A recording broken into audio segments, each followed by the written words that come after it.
In the likely event. Chapter 1. Nathaniel. Kabul, Afghanistan, August 2021. This was not the Maldives.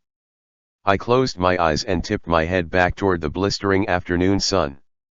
With the breeze, I could almost pretend the moisture racing down my neck, soaking into my collar, was water from a recent swim instead of my own sweat. Almost. Instead, I stood on the tarmac in Kabul, wondering how the hell my boots weren't melting into the concrete at this temperature.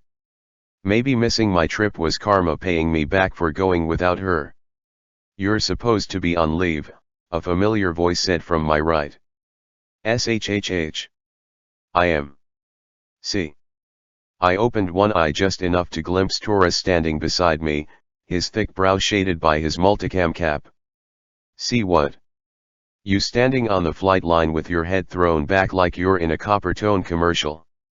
The corners of my mouth quirked upward. "It's not the flight line. It's a little bungalow over the water in the Maldives. Can't you hear the waves?" The rhythmic beat of distant rotors filled the air. "I hear you losing your mind," he muttered. "Looks like they're here." Reluctantly, I opened my eyes and searched the horizon for an aircraft on final approach, spotting the plane within seconds. Here we go again. As much as I used to love the action that came with my job, I had to admit that it was getting old. Peace sounded so much better than constant war.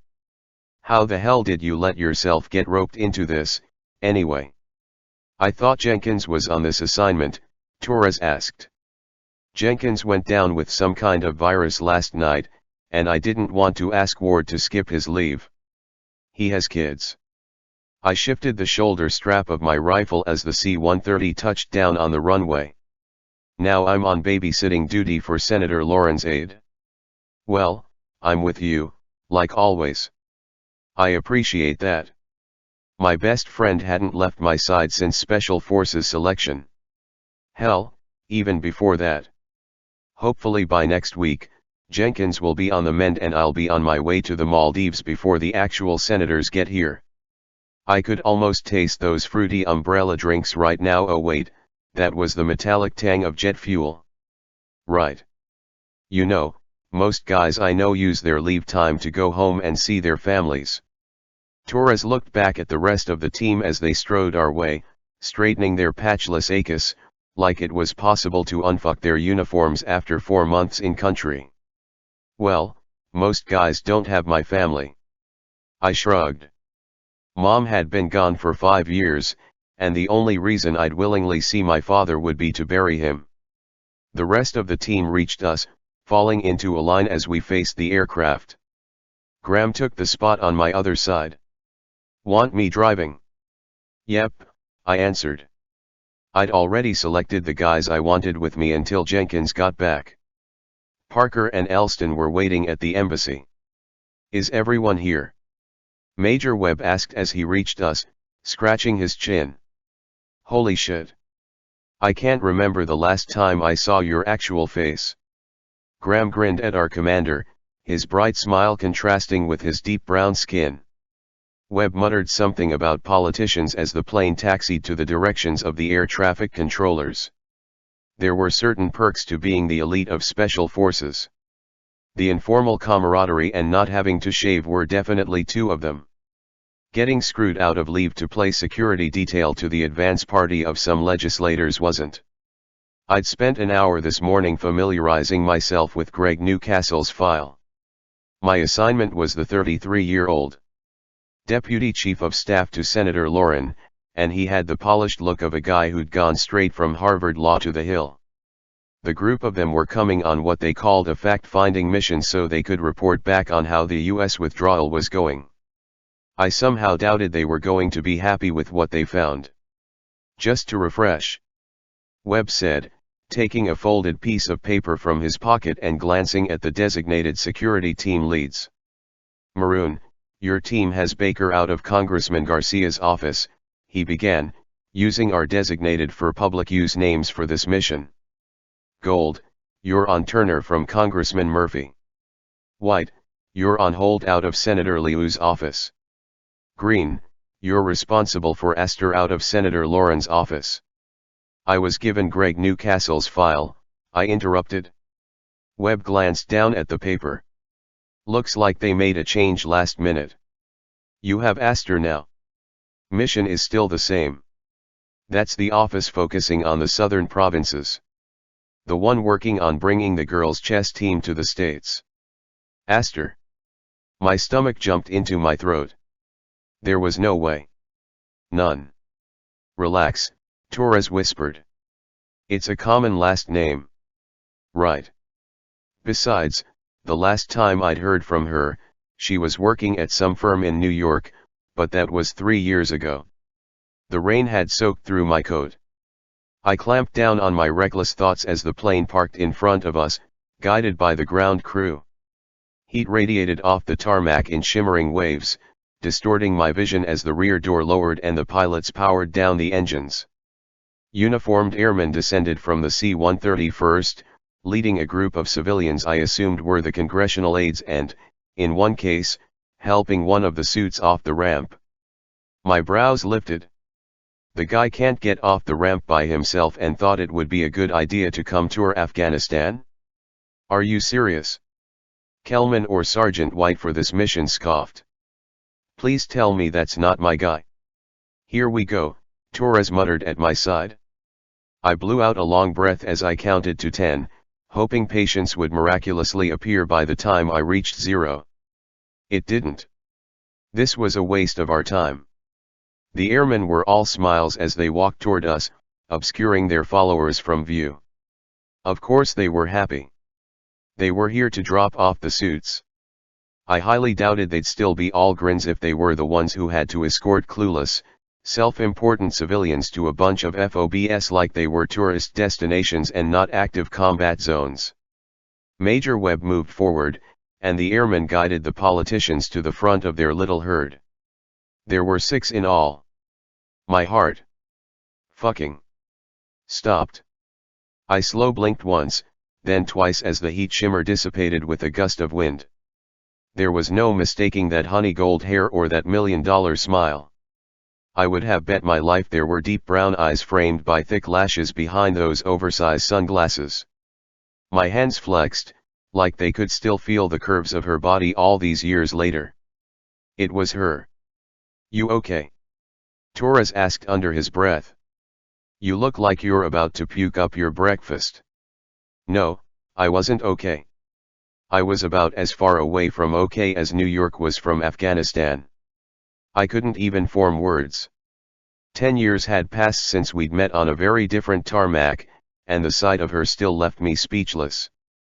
She offered her right hand to Webb to shake and shifted the strap of a familiar army green cargo backpack higher on her shoulder with her left.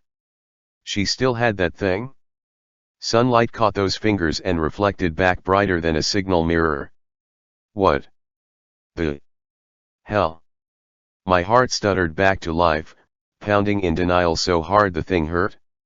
The only woman I'd ever loved was here in a damned war zone, and she was wearing another man's ring. She was going to be another man's wife. I didn't even know the bastard, and I already hated him, already knew he wasn't good enough for her. Not that I was either. That had always been the problem between us. She turned toward me, her smile faltering as her mouth slackened. Her fingers trembled as she shoved her sunglasses up to the top of her head, revealing a set of wide brown eyes that looked as stunned as I felt. A vice tightened around my chest. In my peripherals, Webb worked his way down the line, introducing the politicians to their security details, and coming our way like a nuclear countdown as we stared at each other. A dozen feet, maybe less, separated us, and the distance was somehow simultaneously too far and way too close. She walked forward and flinched, then captured her hair in a fist as the wind gusted, blasting every surface with sand and dirt, including the white blouse she'd rolled up her forearms. What the hell was she doing here? She didn't belong here. She belonged in a cushy corner office where nothing could touch her. Especially me. Ms. Astor, Meet Webb started. Nathaniel Felon, she finished, scanning my face like she might never see it again, like she was cataloging every change, every scar I'd acquired in the last 3 years. Izzy. It was all I could manage with that billion-carat rock flashing at me from her hand like a warning beacon. Who the hell had she said yes to? You two know each other. Webb's eyebrows rose as he glanced between us. Yes, I said. Not anymore, she answered simultaneously. Shit. Okay. Webb shuffled his gaze again, noting the awkward moment for what it was. Is this going to be a problem? Yes. A giant problem. A million unspoken words blasted the air between us, as thick and relentless as the sand coming across the flight line. Look, I can reassign. Webb started. No, I snapped. There was zero chance in hell I was risking her safety with anyone else. She was stuck with me, whether or not she liked it. Webb blinked, the only sign of surprise he'd ever give, and glanced at Izzy. Ms. Astor. It will be fine. Please don't trouble yourself, she responded with an easy, polished, fake-ass smile that sent chills down my spine. Okay then, Webb said slowly, then pivoted toward me and mouthed good luck before moving on. Izzy and I stared at each other as every emotion I'd fought to bury over the last 3 years clawed its way to the surface, ripping open scabs that had never quite healed to scars. Go figure we'd meet again like this. We'd always had a habit of colliding at the worst times and in the most inconvenient places. It was almost fitting that it was a battlefield this go-round. I thought you were in New York, I finally managed to say, my voice coming out like it had been scraped over the pavement a dozen times. Where no one is actively trying to blow you up. Yeah. She arched a brow and hefted the slipping pack up to her shoulder. Funny, because I thought you were dead. Guess we were both wrong. Chapter 2. Izzy. St. Louis, November 2011. 15A, I muttered, scanning the seat numbers as I muddled my way down the crowded aisle of the commuter plane, my carry-on slipping through my clammy hands with every step. Spotting my row, I sighed in relief that the overhead compartment was still empty, then cursed as I realized A was a window seat. My stomach twisted into a knot. Had I really booked myself by the window? Where I could see every potential disaster coming our way. Hold up. There was already a guy sitting in the window seat, his head down, only the St. Louis Blues emblem visible on his hat. Maybe I'd read my ticket wrong. I made it to my row, stood on my tiptoes, and shoved my carry-on up as far as my arms would extend, aiming for the overhead bin. It made contact with the edge, but the only prayer I had of getting it all the way in was to climb on the seat. Or grow another 6 inches. My hand slipped, and the bright purple suitcase plummeted toward my face. Before I had time to gasp, a massive hand caught my unruly luggage, stopping it a few inches from my nose. Holy crap! That was close, a deep voice noted from behind my carry-on. How about I help you with that? Yes, please, I answered, scrambling to adjust my hold. I saw the Blues hat first as the guy somehow managed to twist his body, rise fully to his feet, step into the aisle, and balance my suitcase all in one smooth motion. Impressive. Here we go. He slid the carry-on into the overhead with ease. Thanks. I was pretty sure it was going to take me out there for a second. I smiled, turning my head slightly to look up and up at him. What? He was hot. Like, pull the fire alarm, jaw-dropping levels of hotness. A fine layer of dark scruff covered a square jawline. Even the cut and the purplish bruise that split the right half of his lower lip didn't detract from his face, because his eyes. Wow. Just. Wow. Those crystalline baby blues stole every word out of my head. And now I was staring, and not the cute, flirty glances Serena would have given him while shamelessly asking for his number and inevitably getting it. No, this was open-mouthed awkward staring that I couldn't seem to stop. Close your mouth. Nope, still staring. Staring. Staring. Me too, he said, a corner of his mouth lifting slightly. I blinked. Me too, what? I'm sorry.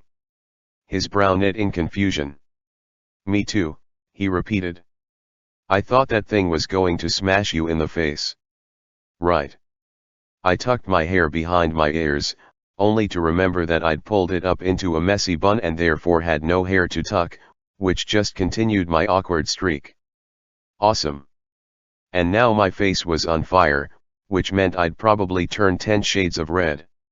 He slid back into his seat, and I realized our exchange had blocked the rest of the flight from boarding.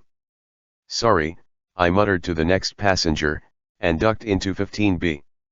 Funny thing, I could have sworn my ticket said I was in the window.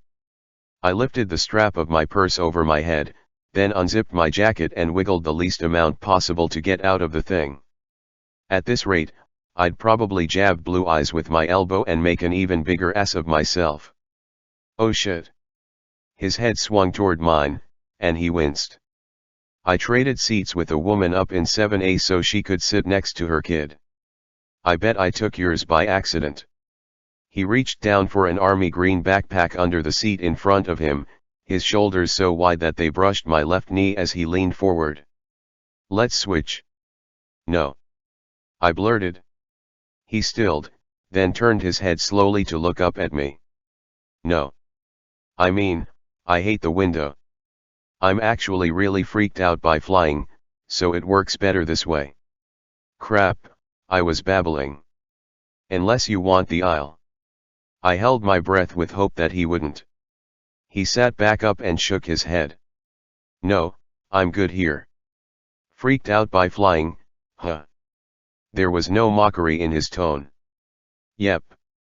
Relief sagged my shoulders, and I folded up my jacket, then squished it under the seat in front of me with my purse. Why? He asked. If you don't mind me asking. My cheeks turned up the heat a notch. I've always been afraid of flying. There's something about it that just... I shook my head. I mean statistically, we're fine.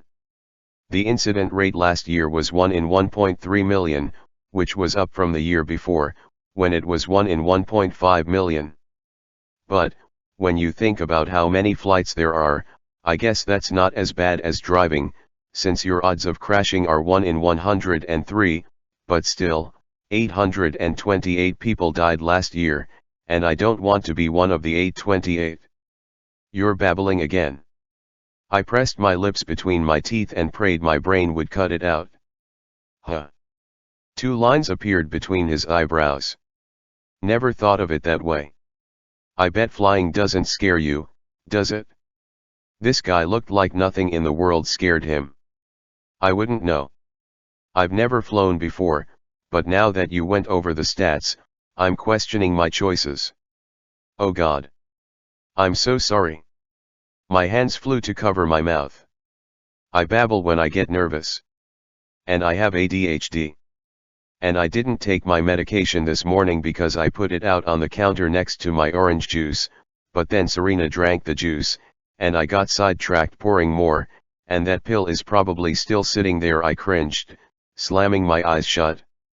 A deep breath later, I opened them and found him watching me with raised eyebrows. Sorry. Add in the fact that I overthink just about everything, and here we are. Babbling. A small smile crept across his face. Don't worry about it. So why get on a plane at all? He adjusted the airflow above his head, then shoved the black sleeves of his Henley up his tan forearms. The guy was built. If his forearms looked like that, I couldn't help but wonder if the rest of his body followed suit. Thanksgiving. I shrugged. My parents went on one of those around-the-world cruises after dropping me off for freshman year, and my older sister, Serena, is a junior here at WashU. She's studying journalism. Since I'm all the way up at Syracuse, flying made the most sense since we wanted to spend the holiday together. I'm headed to basic training at Fort Benning. I'm Nathaniel Fellon, by the way.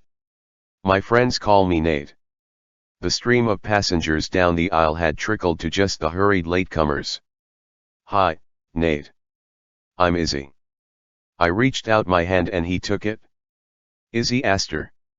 Not sure how I managed to say my full name when every ounce of my concentration was on the feel of his calloused hand engulfing mine, and the flutter that erupted in my stomach at the warmth of his touch. I wasn't one of those people who believed in jolts of electricity at first touch like all the romance novels, but here I was, jolted to my core. His eyes flared slightly, like he'd felt it too.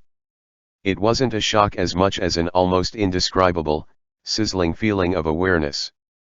Connection, like the satisfying click of the final puzzle piece. Serena would have called it fate, but she was a hopeless romantic. I called it attraction. "Nice to meet you, Izzy."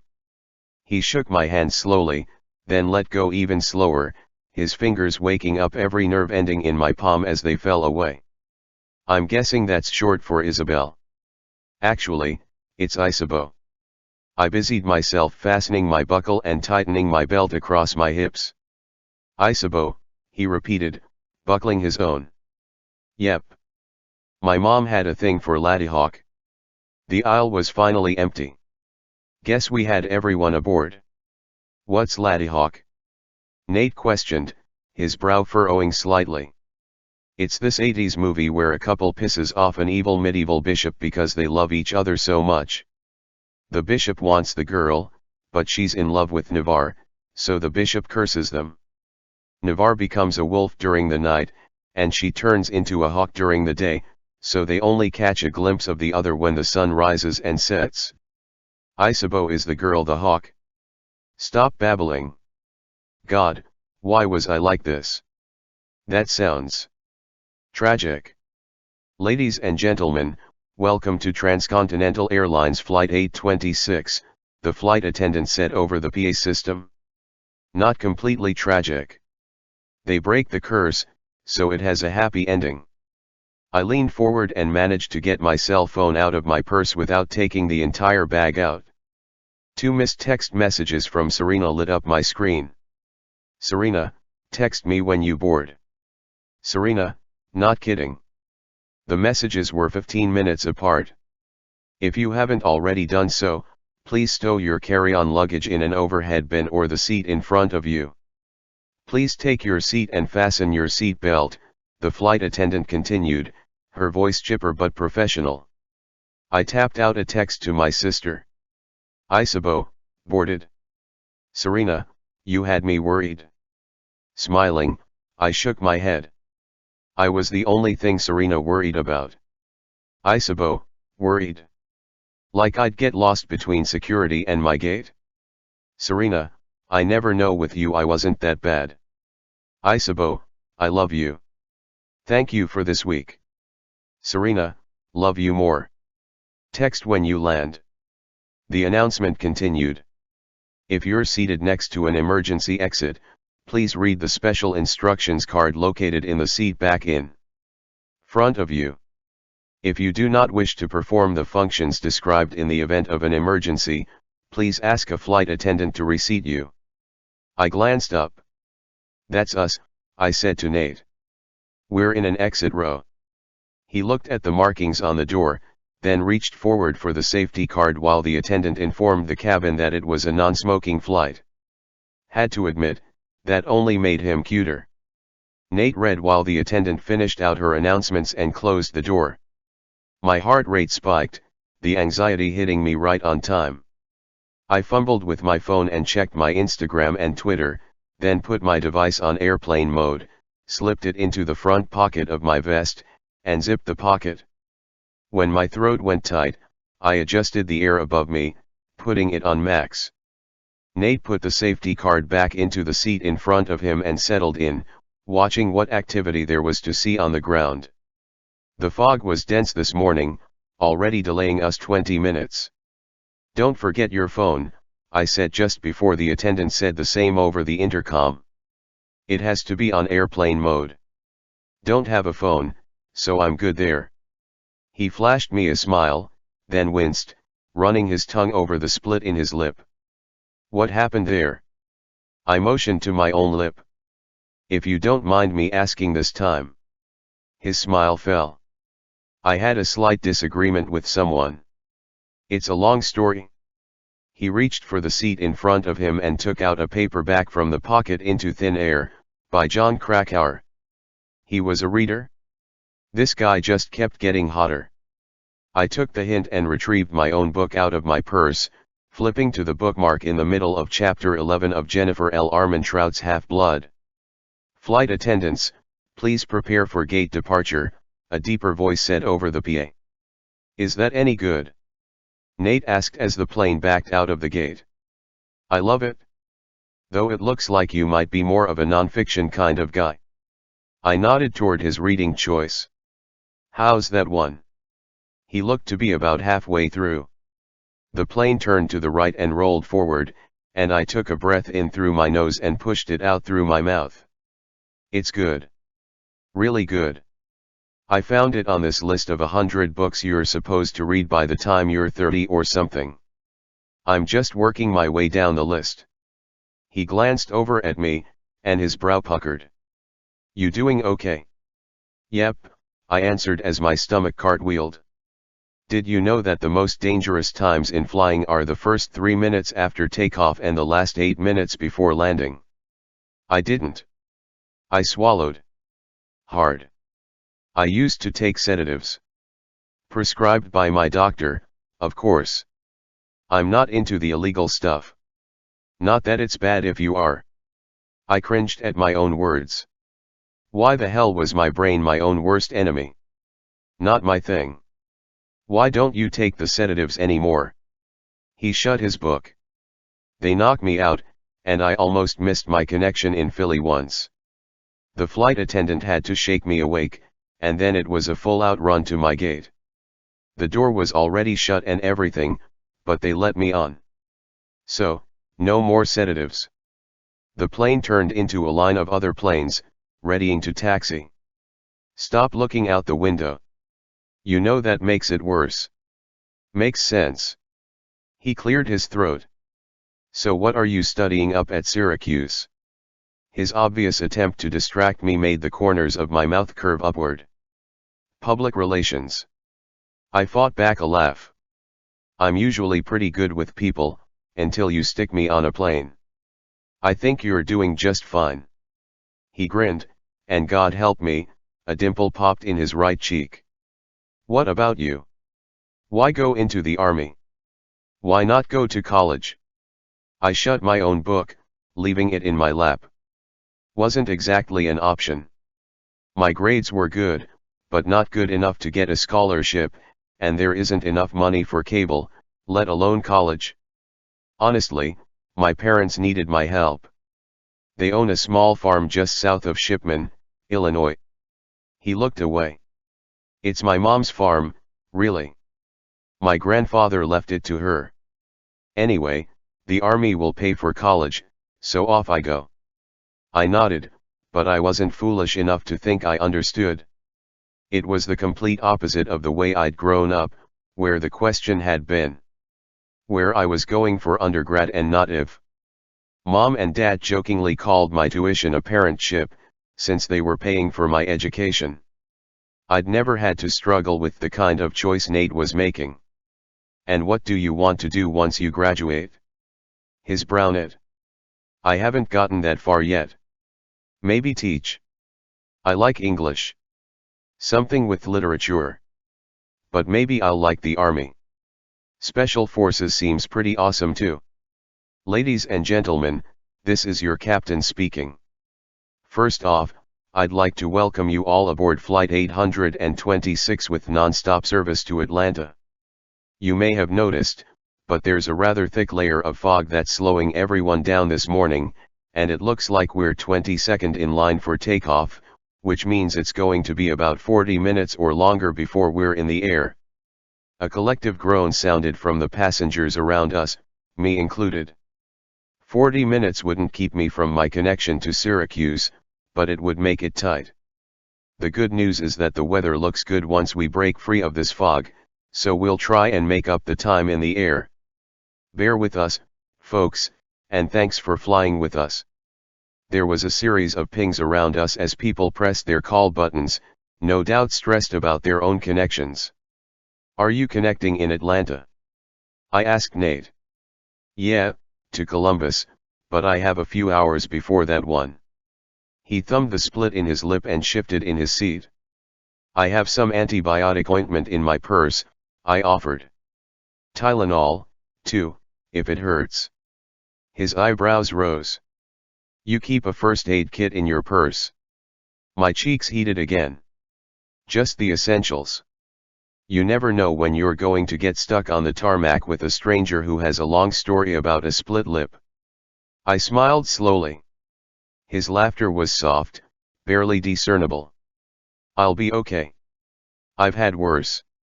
"That's not reassuring." "Huh."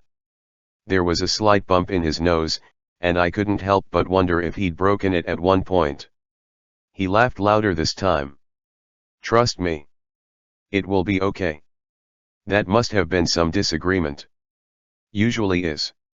He fell quiet, and my chest tightened at the realization that I'd poked where I had no business poking. Again. "So, what else have you read off your 100 must-read books?" I asked. He glanced upward, like he was thinking. "The Outsiders, by S.E. Hinton," I finished. "Shit," I interrupted him. "Go figure. I'm pretty sure they hand that out to every prospective bad boy their freshman year of high school." I couldn't stop my smile. "Hey now," he drew back like he was wounded. "What about this?" He motioned down his frame. "Says that I'm a bad boy.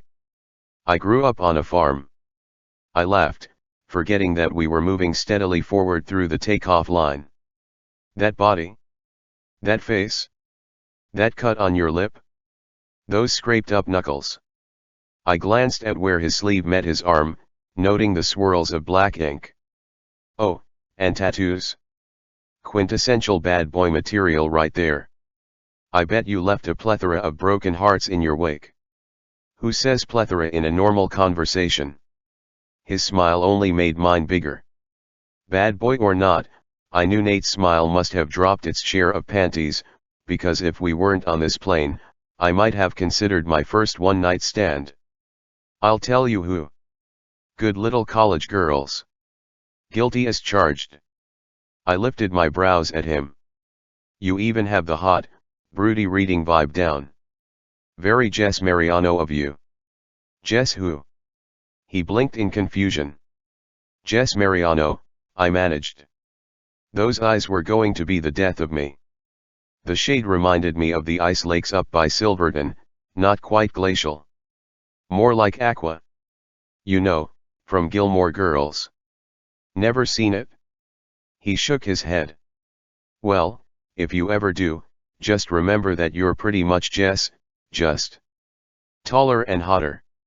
I slammed my lips shut. "Hotter, huh?" he teased with a knowing look that sent my body temperature up another degree or two. "Just forget I said that." I ripped my mortified gaze from his and unzipped my vest. "How hot was it in here? What else is on your reading list?" His eyes narrowed just slightly, but he went along with the subject change. "I've already read Fahrenheit 451, Lord of the Flies, Last of the Mohicans. Now that is a good movie." I sighed. The way he tells her that he'll find her right before he jumps through the waterfall. Amazing. Total romance material. Watching the movie doesn't count. He shook his head, chuckling. "And it's not a romance.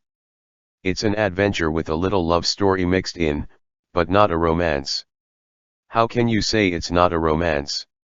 "Because the book is a little different from the movie." He shrugged. "Different like how? You really want to know?" "Yes. I loved that movie. It was my go-to for a broken heart ice cream session."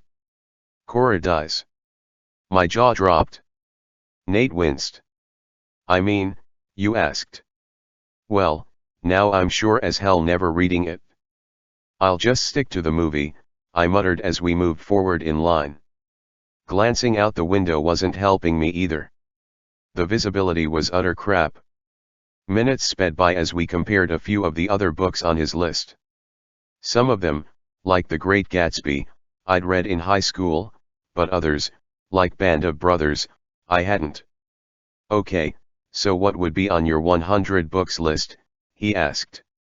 "Good question."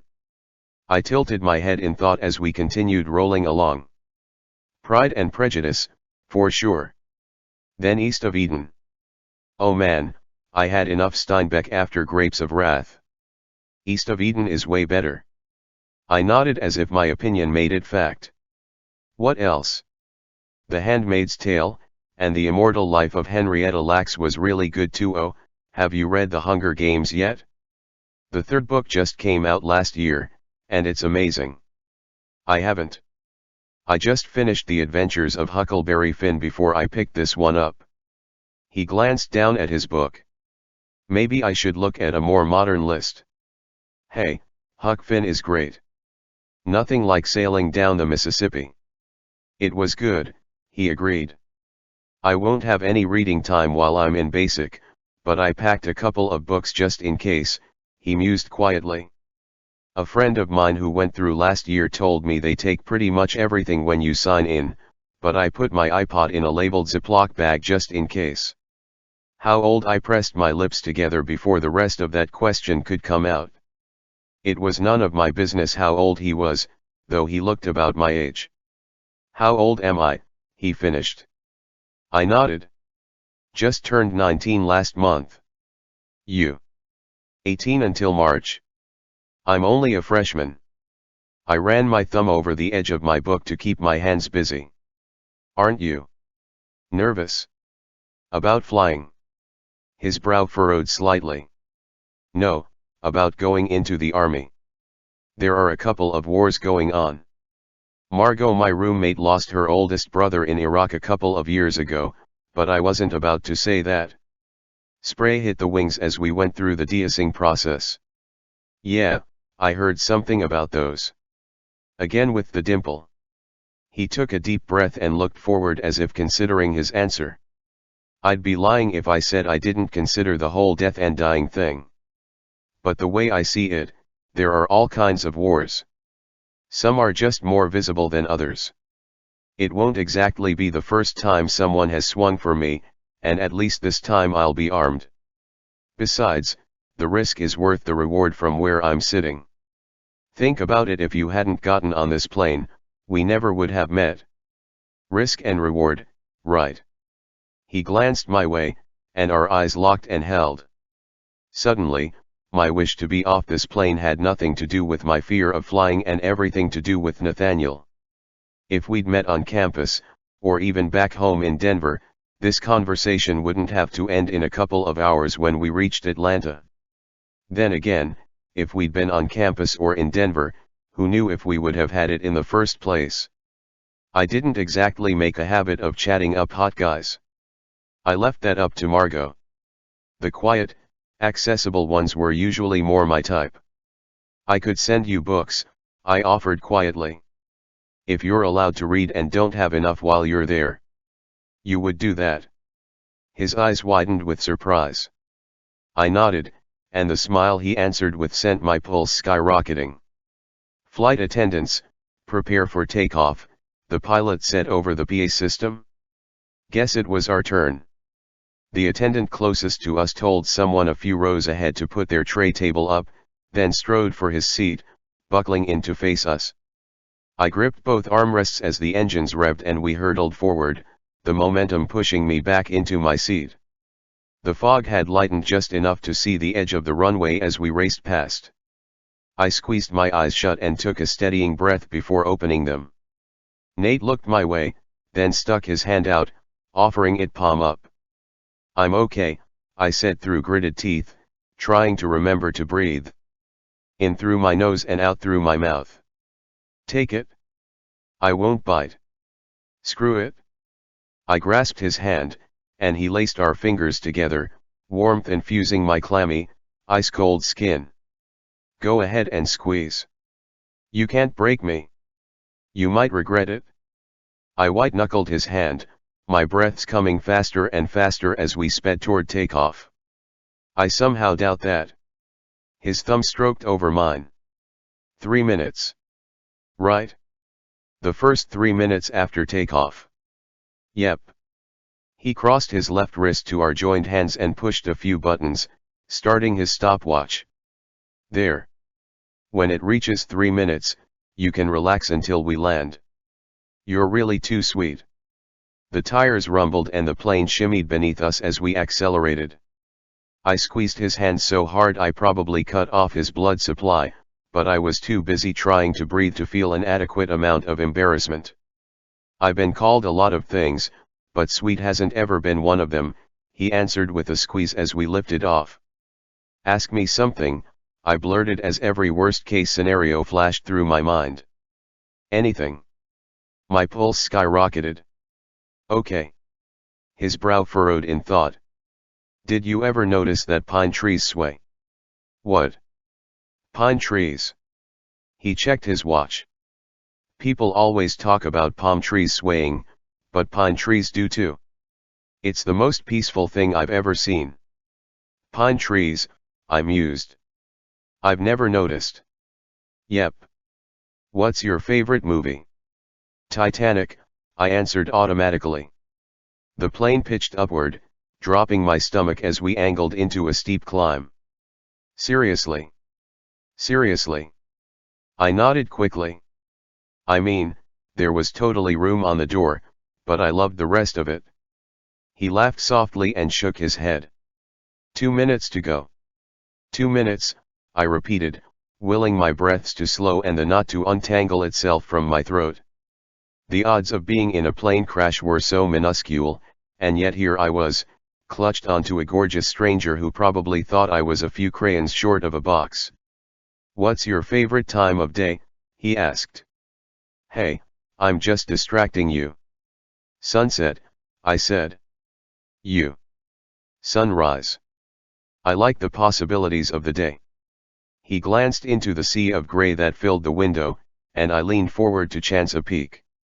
I could see the edge of the wing through the thick fog, but everything else was still murky. Maybe it wasn't so bad if I couldn't see the ground. The engines whined at a higher pitch. What the Nate started. The sound of metal on metal stilled my heart. The wing exploded in a ball of fire.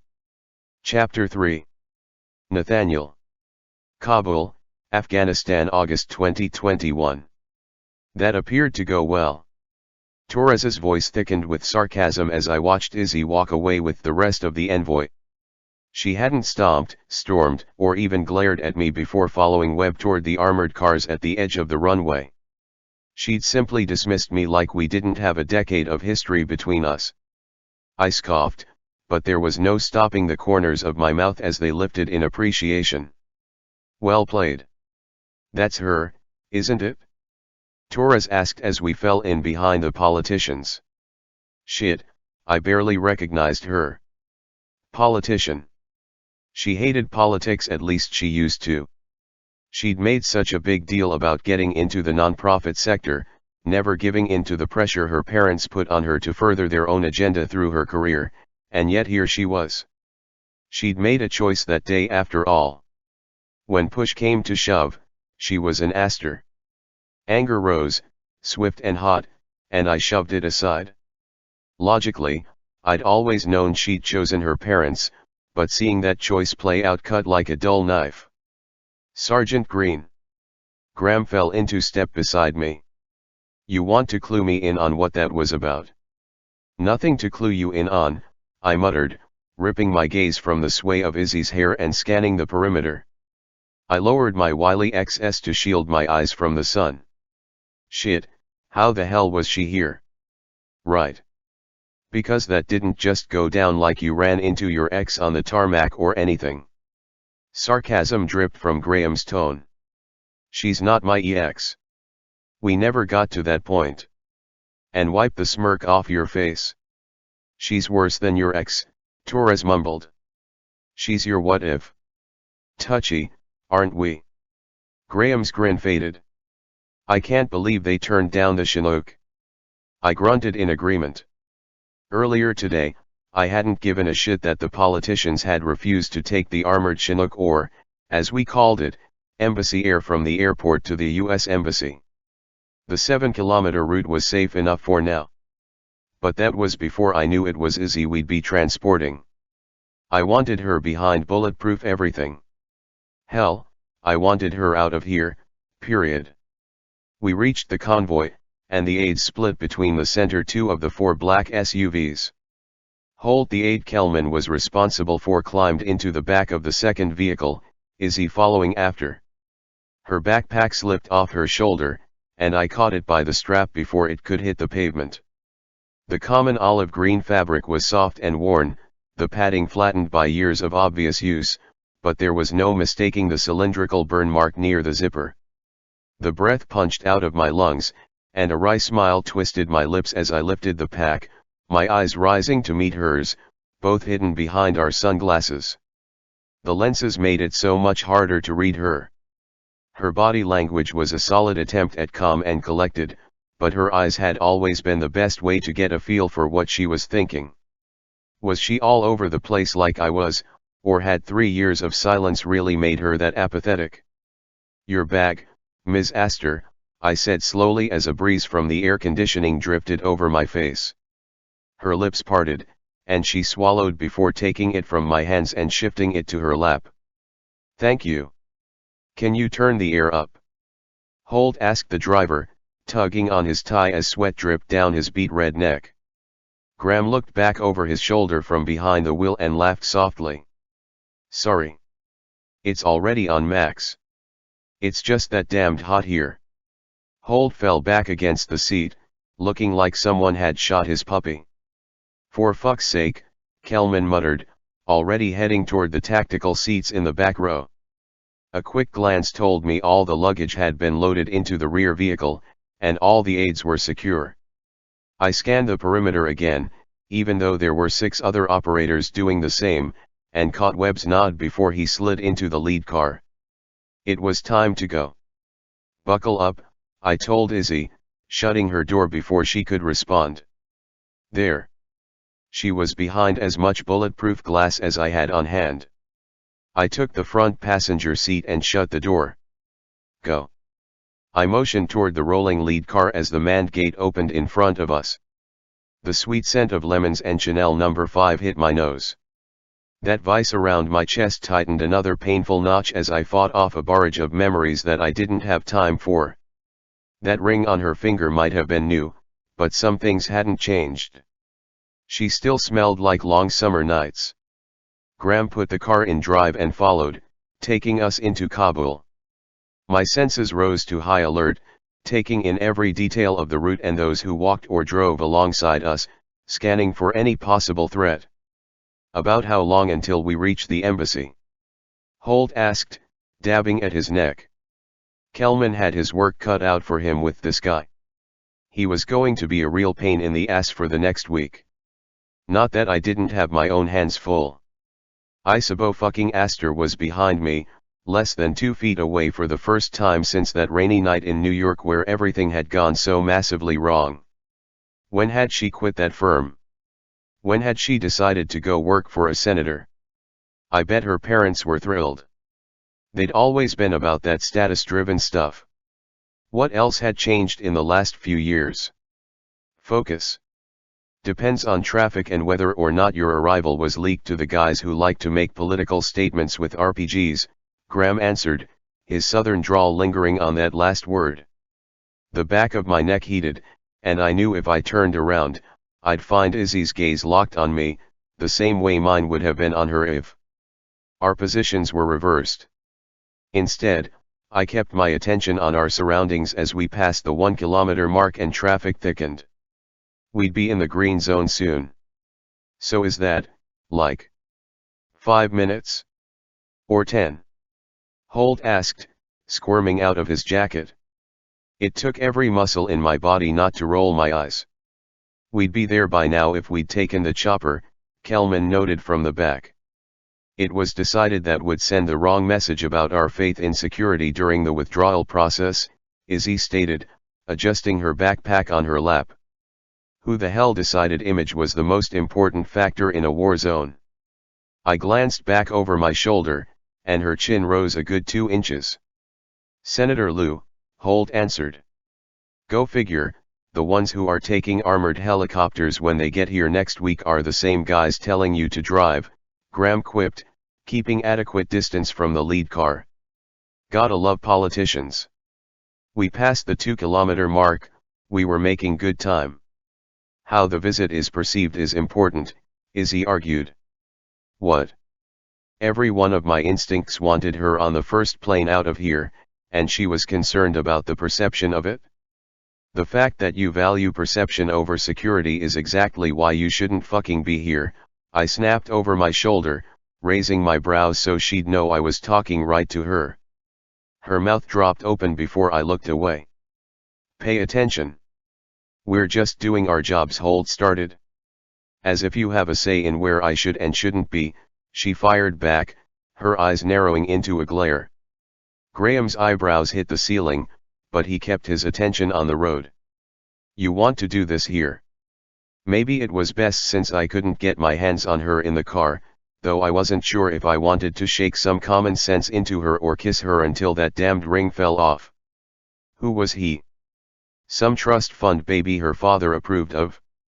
Someone with the political connections and pedigree they'd always wanted for her? "I wanted to do this 3 years ago," she challenged, leaning forward against the seat belt until I heard the click of its locking mechanism. "Am I missing something?" Holt asked slowly, undoing the top button of his shirt. "No," she snapped. "Yes," I replied at the same time. "Huh." Holt glanced between the two of us but wisely shut his mouth. "I been in firefights with less tension," Graham mumbled. "Shut up." My jaw clenched. He was right, which only pissed me off even more. We passed the next 4 kilometers in silence, entering the green zone, but only a few ounces of the tension eased as we reached the relative safety of the embassy. The decorative glass windows that wove a chevron-like pattern on the front of the building were just that, decorative. The concrete wall right behind them was built to sustain a blast. I just wasn't sure it could sustain Izzy and me being under the same roof. Graham put the car in park, and I got out, adjusting my weapon before opening Izzy's door to find her fighting with her seat belt. "This stupid thing." She tugged on the belt and jammed her thumb into the release button. The sight cooled the hottest flares of my frustration, and surprisingly, I fought a smile. It was just so. Izzy. If she stayed this flustered, she wouldn't only fumble, she'd also start to babble. God, I missed her uncensored babbling. "Let me help." I leaned in. "I've got it." She shoved her sunglasses to the top of her head and shot me a look that didn't need 4 letters. Putting my hands up, I backed out as she furiously pulled at the strap. Then I scanned the perimeter again, raising my own glasses now that we were in the shade. Webb was already out of the lead car. Not supposed to be here. She ceded with every yank, mocking my words. "You're not. This is the last place on earth you belong, is." Did she have a death wish? "Glad to see you're still an ass." Each time she pulled, the car bit harder into the seat belt, making it that much shorter. What the hell is wrong with this thing? I ducked in without permission and depressed the buckle with a hard, quick push, releasing the seat belt.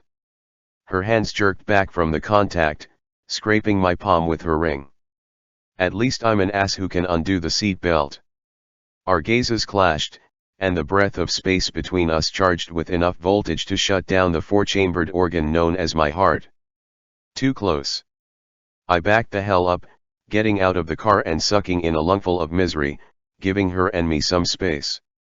"Sorry, that belt sticks," Graham called back from the front seat. "Now you tell me," Izzy muttered, her cheeks flushing pink. "Issa, is everything okay?" Holt asked from behind me as the aides started toward the guarded door of the embassy. "Issa." My head drew back as Izzy climbed out of the car, swinging her backpack over her shoulder. "That's me," Izzy retorted, walking right past me without another glance. Her name is Isab. Holt started. I know her name, I said, cutting him off. Webb stood to the side as the team filed inside with their charges, watching the exchange with a tilt to his head that said I was going to hear about this in about 5 minutes. It was bad enough that Izzy knew my real name, which was something I was going to have to talk to her about, but I was acting like a fool and knew it. Worse, I couldn't seem to stop. You've always been Izzy. I followed her past the third row of trees that marked the front of the embassy and toward the door. She stiffened, then spun to face me right in front of Webb. Izzy is an 18-year-old girl who has to have her hand held. I'm not that girl anymore, and if you have a problem with me being here, then go ahead and assign me to someone else, because I have more important things to do than spend the next 2 weeks proving anything to you. She jabbed her finger at me, not quite making contact with my chest before turning on her heel and striding inside the embassy. So, I take it she's still pissed? Torres asked. I ignored him and the grating pain in my chest, blowing out a long, exasperated breath. I'm going to ask you this one more time, Sergeant Green. Webb fell into step with me as we followed them in. Is there going to be a problem here? Because I've never seen you distracted like that. Ever. That was because nothing distracted me like Isabeau Astor. She wasn't some bright, shiny little diversion. The woman was a meteor, a shooting star capable of granting impossible wishes or destroying life as I knew it. And she was currently greeting the ambassador behind the glass wall of the conference room directly in front of me with the kind of practiced ease that spoke to a wealth of experience I knew nothing about. Maybe she was right, and she wasn't my Izzy anymore. Not that she'd ever been mine. Not really. We have history, I admitted. History didn't even cut it. We were bound in ways I'd never understood. No shit, Sherlock. Is it going to be a liability? Because your replacement should be up and about in a few days, and you can be on your way to the Maldives. I'm processing.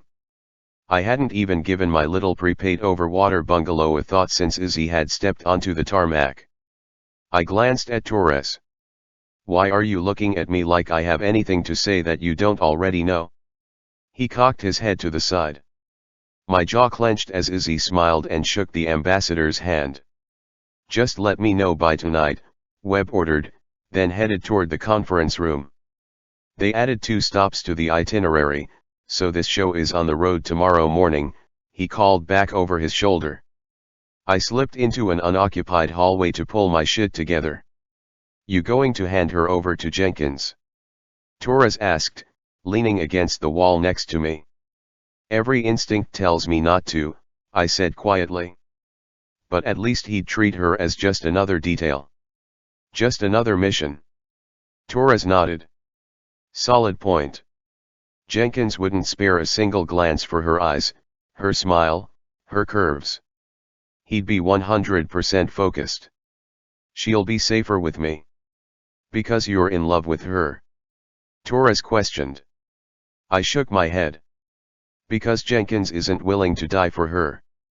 Does it ever cross your mind that dying for someone might not be all it's cracked up to be? Every single day. Remorse twisted my stomach. That's not what I meant. One day you're going to have to let that guilt go. But today is not that day. He sighed, rubbing the bridge of his nose.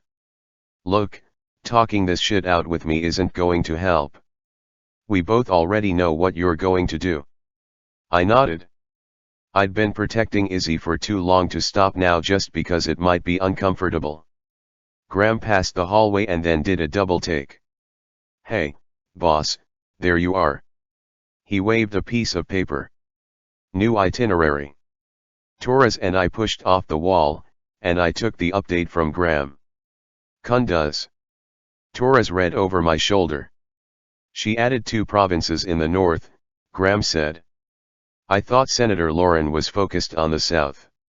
That girl's chess team, right? Right, I said, scanning over the changes Izzy had obviously made. Something was up. Chapter 4. Izzy. St. Louis, November 2011. My stomach hit the floor as we pitched sideways, the fire on the wing flowing from the engine like the tail feathers of a macabre phoenix. The engine went silent in a stream of smoke, but there were other noises to take its place. Shrieks, both human and metal. Mechanics. The high-pitched whine as the other engine fought to carry the burden. I couldn't breathe, couldn't think, could only hear the screams from the passengers as our roll became a dive and we careened to the left. The armrest struck my ribs. Overhead compartments burst open, raining down luggage. Something hard hit my shoulder. More screaming. My hand white-knuckled Nathaniel's. We lost an engine. His grip tightened. But we should be. The engine on the right sputtered and failed. Screams erupted around us. How was this happening? How was this real? We'd lost both engines. The logic in me understood. Down. We were going down. I must have spoken or cried the words aloud, because he whipped toward me, grasping the side of my cheek with his hand and leaning in like he could somehow block out everything around us. Look at me, he ordered. I dragged my focus from the apocalypse outside our window, and his blue eyes bored into mine, consuming my field of vision until he was all I could see. This will be okay. He was so calm, so sure. So utterly freaking insane. This is not okay. My voice was a strangled whisper as we plummeted downward, our angle only decreasing slightly as we leveled out horizontally, but not vertically. Stay calm, one of the flight attendants called out as the plane shuddered, the metal vibrating around us like it would come apart at any second. I swallowed the scream in my throat and focused on Nate. This is the captain, a tense voice said over the speaker. Brace for impact. We're going to die. My pulse thundered so loud it became a roar in my ears, mixing with the cacophony of startled cries from the other passengers. Nate's eyes flew wide and he released my cheek, but he kept hold of my hand as we moved to follow instructions. Brace. Brace. Brace, the flight attendants yelled in cadence. Head down. Stay down. I folded my body in half, resting my face near my knees and covering my head with my right hand. My left stayed firmly entwined with Nate's as we fell from the sky. It's okay, he promised, mirroring my position as best he could as the flight attendants repeated their commands. Just keep looking at me. You're not alone. Not alone, I repeated, our hands clasped so tight we may as well have been welded as one in that moment. Brace. Brace. Brace. Head down. Stay down. There was no montage of my life flashing in front of my eyes. No outcry from my soul that I hadn't accomplished anything of any significance in my 18 years on this planet.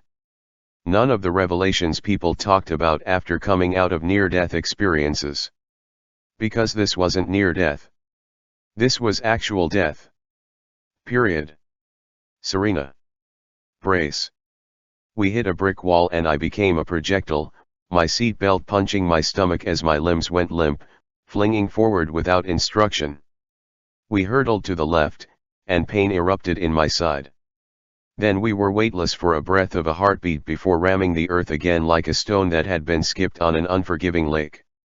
Every bone in my body jarred loose. My head bounced off the tray table. Something heavy pressed against my back as we barreled forward through unreceptive terrain to the soundtrack of screeching metal and screams. The very ground beneath us roared and the world went dark. We stopped. My vision blurred as I lifted my head, the seat in front of me barely discernible in the murky darkness. Was this it? Was this death? No singing angels or waves of energy. Just this. Whatever this was. It felt like being rocked to sleep, rising and falling a little with each breath. Green lights flickered, illuminating the cabin just as the darkness fell away from the windows in a wave. I blinked, trying to force my eyes to focus. A woman across the aisle opened her mouth, but the ringing in my ears eclipsed any sound she tried to make. There was a baby in her arms, and it, too, appeared to be caught in a soundless scream. Warmth surrounded the side of my face as my head was turned. Nathaniel. He was alive. And so was I. His mouth opened and closed, his eyes searching mine as a stream of blood ran down the side of his face from a source somewhere above his left eye. "What are you trying to say?" I called out. "You're hurt." I lifted a trembling hand to his face. His mouth moved again, and suddenly there was another sound competing with the high-pitched roar in my ears. "The intercom? We have to move," Nate shouted, his voice breaking through. "Izzy. We have to move." As though someone had hit unmute on the TV remote, sounds of panicked cries and wailing came rushing in. "Evacuate! Evacuate!" The command came over the intercom. We'd somehow managed to survive, but for how long? "Are you okay?" I asked. "I have to get the door." Nate gave my hand a squeeze and then unlaced our fingers, unbuckling my seat belt before unlatching his own. "Can you get yours?" he yelled across the aisle. "I'm on it," a voice answered. Nate stood, his enormous back blocking the view of the emergency exit as he worked the handle. Something ice-cold rushed from the floor, chilling my feet instantaneously. "Oh God, we're in the water," I said to myself. "The river?" People stumbled into the aisles in a flurry of movement. Nate dislodged the door, then threw it outside the plane using both hands. "Evacuate! Evacuate!" I fumbled under my seat, then his, grabbing the inflatable life jackets and shoving them inside my vest before yanking the zipper up. There'd be time for those later. The baby cried as a man across the aisle cursed, grappling with his door. "Izzy!" Nate reached back and took my hand, pulling me to my feet as the water rushed up over my ankles, my lower shins. Someone shoved into my shoulder as the cabin-wide panic pitched higher in tone. Nate climbed out of the emergency door, never letting go of my hand, tugging me behind him and up through the doorway, onto the icy wing. We were in the middle of the Missouri River. "Take that side!" I shouted at him as the water licked over the front of the wing. His jaw clenched and he started to shake his head, but he let my hand slip from his as we each flanked a side of the doorway. "Give me your hand." I thrust mine toward the woman struggling at the exit, and she lifted up her hands. Nate and I each took one, lifting her onto the wing. "Leave the damned suitcase!" Nate yelled into the cabin before helping the next guy out. "They just got the other door open," one woman cried as she emerged, her feet slipping on the iced-over metal.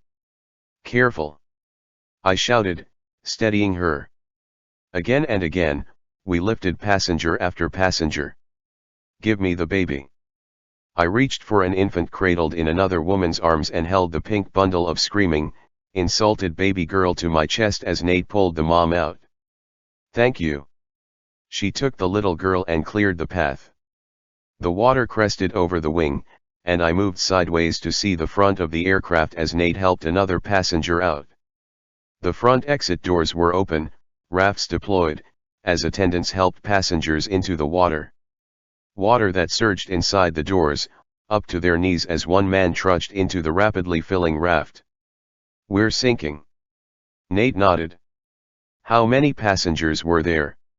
How long did we have until the water filled the fuselage?" "A man. A woman. Another man. A scared child." We pulled them all out of the cabin until the wing was full and no one else called out for help from inside. "Is that all?" Nate yelled into the cabin. No one answered back as the water soaked the seat cushions. A splash turned my head, and I saw a few of the passengers jumping into the river. We were 50 yards from shore. Nate moved across the doorway and took my hand. "We have to swim," I said as calmly as I could manage. "There would be no pretty little rescue on the Hudson for us." "Yeah. I can't swim," a kid next to me cried out, burying his face in his father's jacket. "The life jackets. Here." I reached into my vest and pulled out a plastic packet, ripping it open with my teeth before handing it to the father. His startled eyes met mine. I didn't grab ours. Take mine. I'm fine. I gave him a reassuring smile and nod before grabbing the other packet from my vest. I grabbed yours too, I told Nate, pushing the packet at his chest. He blinked down at the vest and shook his head. Put it on. I don't need it, I assured him. 6 years on the swim team. He looked from me to the vest a couple of times and then looked over the passengers. Where is the mom with the baby? He called out. Her hand flew up from somewhere midway down the wing. Give this to her, Nate instructed the dad next to us, and he passed it down the line until the woman received it. Splotches of bright yellow filled my peripherals as a few other passengers slipped the vests on and started blowing them up. Water covered the edges of the wing, and we all shuffled back, not that our weight was going to balance the aircraft or keep it from sinking to the riverbed. The plane dipped, and a simultaneous cry of panic ripped through the crowded wing as 2 passengers slipped into the water. Look at me, Nate demanded, tipping my chin up with his thumb and forefingers. Had he always been this blurry? Shit, your pupils are huge, he muttered, his fingers ghosting over my forehead with a wince. And that's one hell of a goose egg. Ringing in your ears? Blurry vision? Both. You're concussed. He looked over my head, then swung around to look at the dipping nose of the plane as the water ate up the cockpit glass and surged toward the door. Everyone's out, there's nothing else we can do, and we're going to be underwater in minutes. We have to swim for shore. Can you do that? My side twinged, a subtle, cutting ache. I can make it. He nodded, his grip tightening on my hand. We're going together. The water is about 10 degrees above freezing this time of year. Another splash, this time from the other side of the aircraft. And we don't even have a door to float on. Well, there's nothing like living out your favorite movie, right?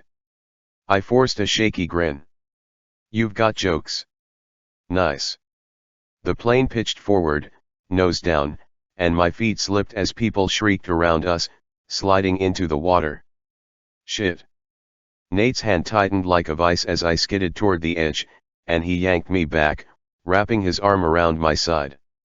Pain exploded from behind my ribs, and I gasped at the intensity as it washed over me, raw and sharp. Got you. Now let's get off this thing. He edged us toward the back of the wing, which rose abruptly as the plane leaned into the water, the fuselage groaning like a dying man as water devoured the front doors and started marching up the windows. We're jumping, he said, holding my hand between us and facing the shore. Ready. Ready. I swallowed, bracing for the icy welcome of the water beneath us. On 3. He looked at me and then our landing zone. 1. 2, I continued. The plane gave a death gasp and rattled as it plunged into the river, picking up speed. 3, Nate rushed. We jumped. Chapter 5. Izzy. Kabul, Afghanistan, August 2021. It had to be the altitude, right?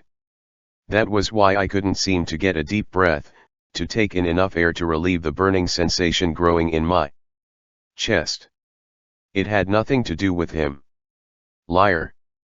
Out of the billion scenarios I'd pictured over the years when it came to seeing Nate again, this wasn't one of them. I'd imagined him showing up at my door on some rainy night, or even marching into my office in DC to tell me I couldn't marry Jeremy. Fine, that scenario was far-fetched, but that didn't mean it hadn't run through my brain a time or two. I twisted the gaudy, heavy ring around my finger with my thumb and paced the length of my suite. Nate was here. The man I used to consider my soulmate was in the same city, the same building. My pulse skyrocketed, and I clamped down on every instinct that told me to hunt him down and either scream at him for what he'd put me through or hug him so tight neither of us would be able to breathe. Maybe both. Are you even listening to me? Jeremy. Shit, he was still on the phone. I'm here. I shook my head and looked out the window, taking in the view of the embassy's courtyard, hoping for a glimpse of Nate. If he was even out there. He'd shown me to my suite with a brusque civility that suggested he wanted to get as far away from me as possible. Not surprising, given the last 3 years. Look, I said I was sorry. My thoughts muffled the rest of Jeremy's excuses. There were some things that even apologies couldn't fix. I said I needed some time. I sagged into the oversized armchair that flanked the seating arrangement in the living room. You didn't say that you were going halfway around the world for Lauren. You and I both know that was supposed to be Newcastle on that flight, he snapped. Look, if you needed some time to. There was an audible swallow on the other line. Come to a decision, then you could have done that from DC or gone to Serena's place. Serena. A whole new wave of nausea washed over me, so thick I could taste its bitter coating on my tongue. Look, being here has nothing to do with you and your choices, just me and mine. If you'd even remotely paid attention to what I'd been telling you for the past 6 weeks. I rubbed the spot between my eyebrows and huffed out a self-deprecating laugh. Then again, you've been juggling a few things, haven't you? I looked around for a clock. 8:16 p.m. here, and the jet lag was kicking my ass. My body didn't care what time it really was as long as I let it sleep, but my brain knew I needed to adjust as quickly as possible, and an early bedtime wouldn't help. Look, we've both been busy with work, Issa. Let's talk this out like mature adults. His condescending tone stiffened my spine. I'm not ready to talk it out. 3 knocks sounded at my door. Someone's here. I stood and made my way toward the door. Let me guess. Ben Holt is there to soothe all your feelings. Jeremy fired back. We're not done with this conversation. We are absolutely done with this conversation. My voice rose, and I threw open the door with about as much grace as a drunken llama. It slammed into the doorstop and bounced back. A broad hand flew out and caught it before it could smack me in the hip. A hand attached to a tattooed forearm I knew as well as my own. Nathaniel stood in my doorway, dressed head to toe in black combat gear, to include a Kevlar vest and squiggly little earpiece that probably kept him connected to the other ninjas who'd escorted us from the embassy.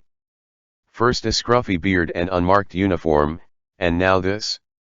Apparently, Nate had been busy in the last 3 years. We need to talk. He nodded toward the room behind me. Inside. That burn in my chest transformed into a searing flame that threatened to incinerate me from the inside out.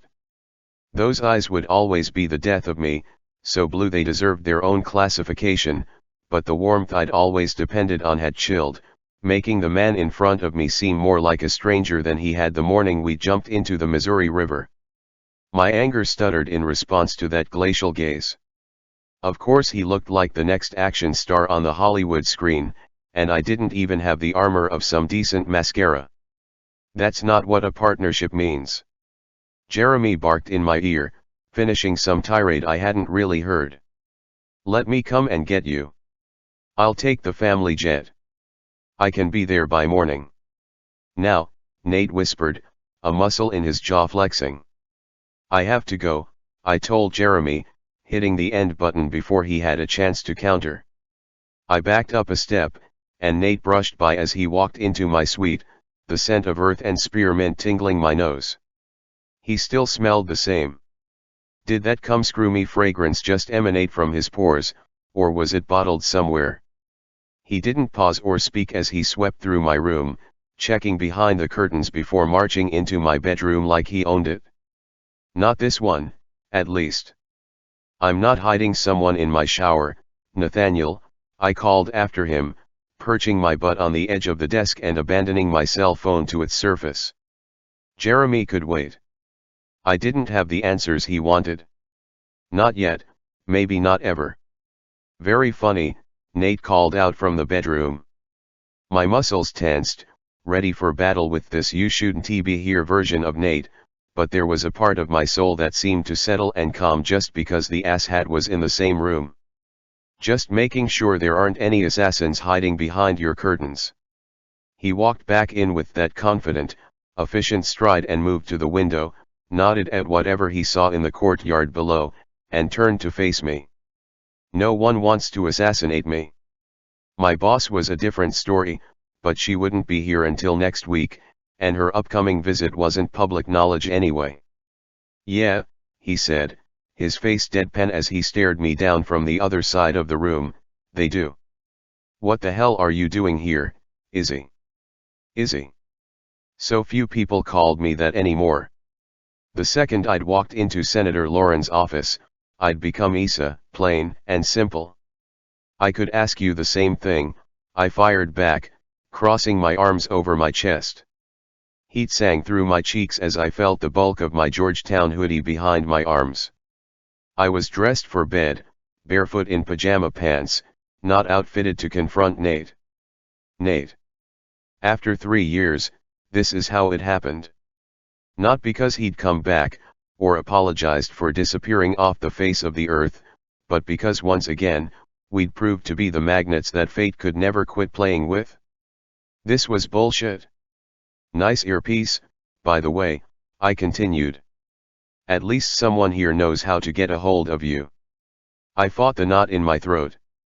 There were too many emotions fighting for supremacy, each choking the other out until the hurt of it all won out, turning my words sharp and acrid. I'm being serious. So am I. His jaw flexed once. Twice.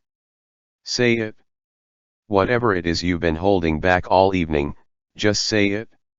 He folded his arms across his chest, mirroring my stance, but he pulled it off way better.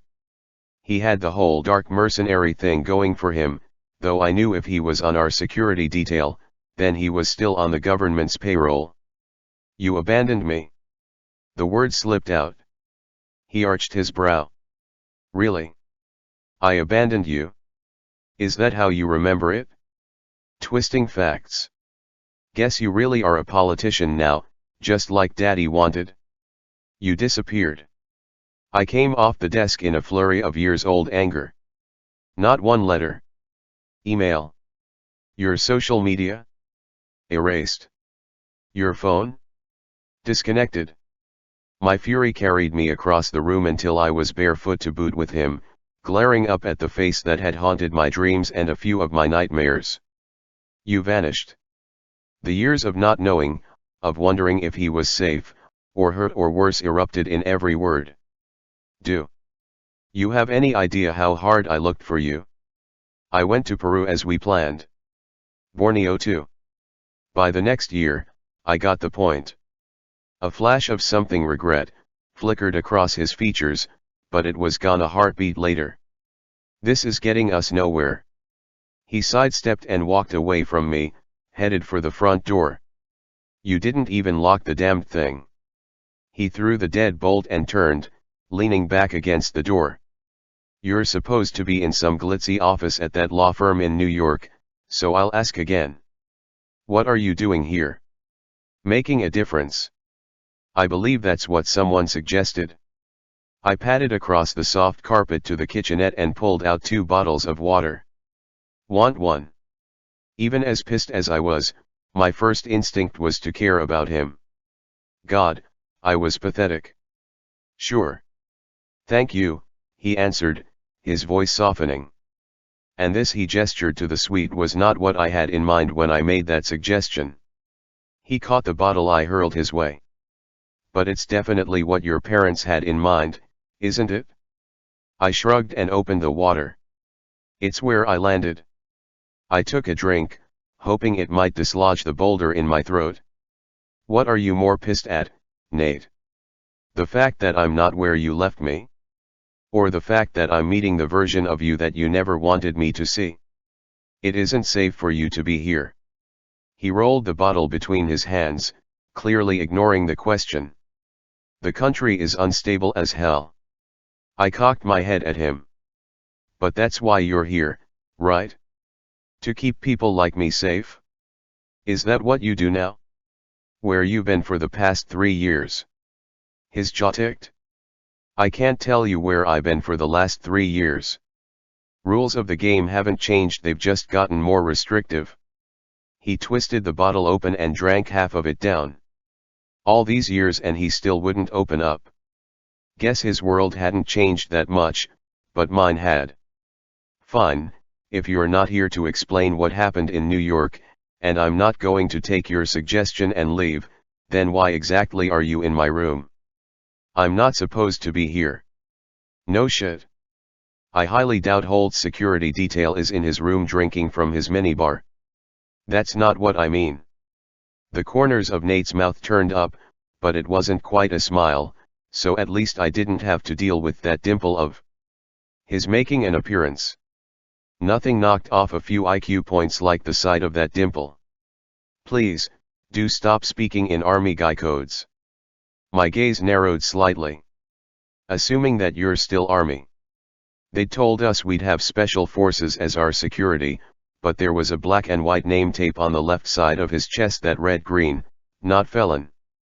No matter what name he was using, he still looked so damned good. Someone hadn't been skipping the gym. Stop it. What was it about being in the same room with Nathaniel Felon that made me revert back to 18 years old? Yeah, I'm still in the army. Just the part that no one talks about, he answered slowly, raising his eyebrows. And as for my phone, my email, my social media, it was all sanitized. Okay then.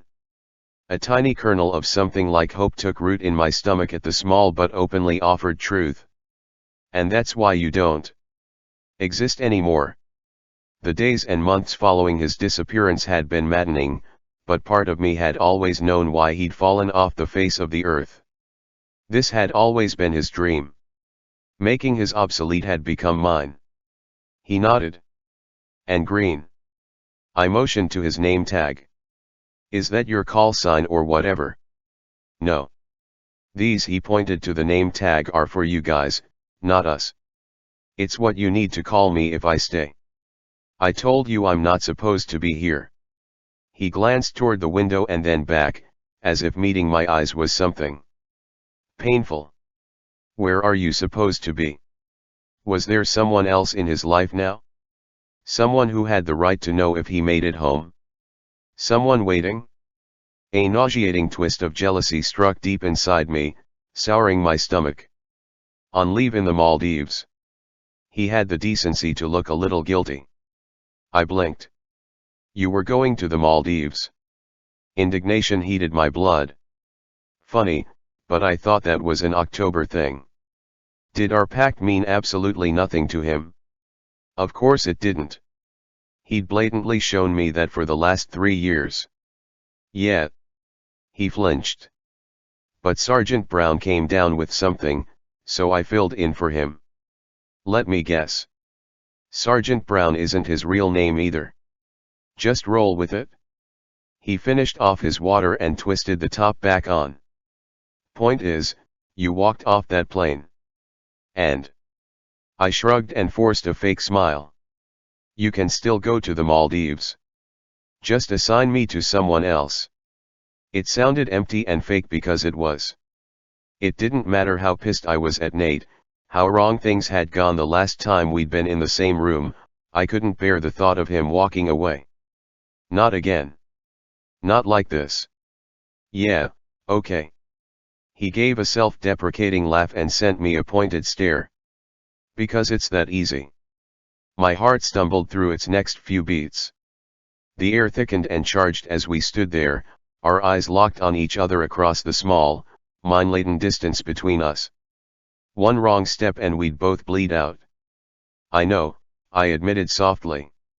It's not easy. Never has been. He nodded curtly and looked away, breaking the spell. I sucked in a breath. I don't get it. You're about to spend 2 weeks in some of the most inhospitable areas known to man, hopping province to province, all so you can what? Feel better about how not stable this country is and label it fact-finding. My spine jerked ramrod stiff. We're here to write down our observations about how the drawdown is going, and you know it? And you won't go home. His eyes met mine, the plea blatant.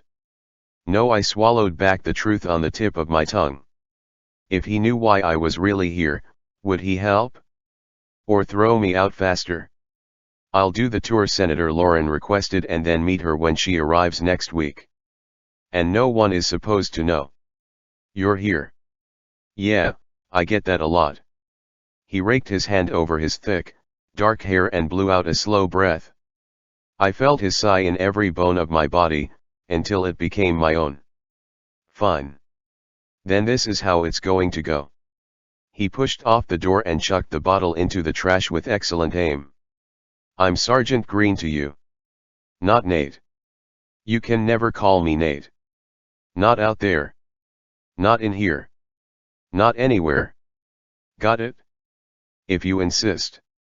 I had to tilt my head back to keep eye contact as he came closer, whether it was the fact that I was barefoot and he was in boots, or just being apart for 3 years, the guy felt huge next to me. I insist. Anonymity is a requirement in this line of work. In here, you can be as belligerent and... He struggled for a word. Easy as you want, but out there, he pointed to the door, out there you listen to what I say, and do what I ask when I ask it. Nate, I cringed. Shit, I was never going to get this right. He arched a single brow at me. As soon as I say it. Have you always been a pain in the ass? I fired back. That's pretty funny, coming from you. I rolled my eyes and folded my arms across my chest. He glanced down and winced, jerking his focus to a spot over my head as he took another deep breath. I'll be at all your meetings, your meals, and the one who stands outside the door when you pee. That's graphic. If you need me, I will be across the hall tonight and every other night that you're in Afghanistan. If your life is at risk, press this button. He pushed a remote the size of my thumb into my hand and let its black nylon necklace hang loose. And I will appear. I looked down at the device and huffed a sarcastic laugh. So this is what it takes to get your phone number? A girl has to haul herself into a war zone. Izzy, he whispered, stepping back and putting a few feet of distance between us. Oh no. I pocketed the magic button remote. If I can't call you Nate, then you don't get to call me Izzy. Fair is fair. Well, I'm not calling you Issa, that's for damn sure, he shot back. I'm not your father. My father? Because he knew that had been Dad's pet name for me. He knew all sorts of things he shouldn't because he was Nate and I was Izzy, and as screwed up as this place was, facts were facts. History was history. Then Ms. Astor will be just fine. Then have a great evening, Ms. Astor. He gave me a mock salute and headed for the door. I'll be here bright and early to fetch you for our first destination. After all this time, this was where we were? Not quite strangers or enemies, but... bitter what? Acquaintances. So you're staying on my detail. My voice hitched, and he heard it, pausing mid-step before turning to face me. You won't leave, which means neither can I. Simple physics. His gaze narrowed. But you weren't supposed to be here, either, were you? Greg Newcastle is supposed to be in this room. I felt the blood drain from my face. You can assign me to someone else, I offered again in a rush. He ignored me. So why did you get on the plane? Did Newcastle get sick too? I swallowed. Huh. Not sick, then. It was your choice. He tilted his head. Why did you add Kunduz and Samanan to the itinerary? Those weren't on the list before you got on that plane. He stalked forward. Shit. Shit. Shit. All of your little friends are sticking to the east, and Newcastle was focused on Kandahar. Something about the girls' chess team Senator Lauren has been working to get out. Hey, that was actually my project. I'm the one who's been coordinating everything. Newcastle just wanted the credit. He stopped right in front of me, staring down like he could see right through me if he tried hard enough. And yet you added 2 provinces to the north. Nate, I whispered, already breaking the rules. What aren't you telling me? I. I shook my head and closed my eyes. I could have lied to anyone else, but not him. Don't even think of lying to me. His thumb and forefinger gently lifted my chin. What's going on? I opened my eyes and my heart clenched. Under all that armor, this was Nate. My Nate. He would help, I knew he would. As long as I wasn't putting myself in danger. That was where he'd draw the line. And if he thought I was already in danger just being here, there was every chance he'd tie me to the seat of the next outbound aircraft once I told him the truth. What's in the north, Isabeau? My name was nothing more than a whisper. Serena. Chapter 6. Nathaniel. St. Louis, November 2011. The water was freezing, shocking the air from my lungs as we started the frantic swim for shore. At least I thought the shore was this way. The fog wasn't exactly doing us any favors, and neither was the current, dragging us downstream with the rest of the passengers as we fought our way toward the bank. The reactions around us varied from stoic to downright hysterical, and I did what always worked for me when shit went down: narrowed my focus to one goal. Right now, that goal was keeping Isabeau alive. You okay? I asked Izzy, only losing sight of her between the waves of the Missouri as the plane submerged fully behind us, a rush of air bubbling up from the fuselage. Holy shit, that just happened. Never swam in shoes before, she answered with a teeth-chattering grunt and more of a grimace than a smile. It's a day for firsts. I swam closer to her, my heart thundering as we fought for every foot against the current. Off in the distance, I heard someone cry for help, and another passenger answered. Hopefully the rafts could pick up more of us, especially the ones who couldn't swim, but I was grateful that the people around us all seemed to be forging forward. Some of my panic eased when the shore came into view through the fog, dense with trees. It's right there, I told Izzy, keeping up with her, stroke for steady stroke. Thank God. Her face contorted and she gasped, but she kept pushing forward. What's wrong?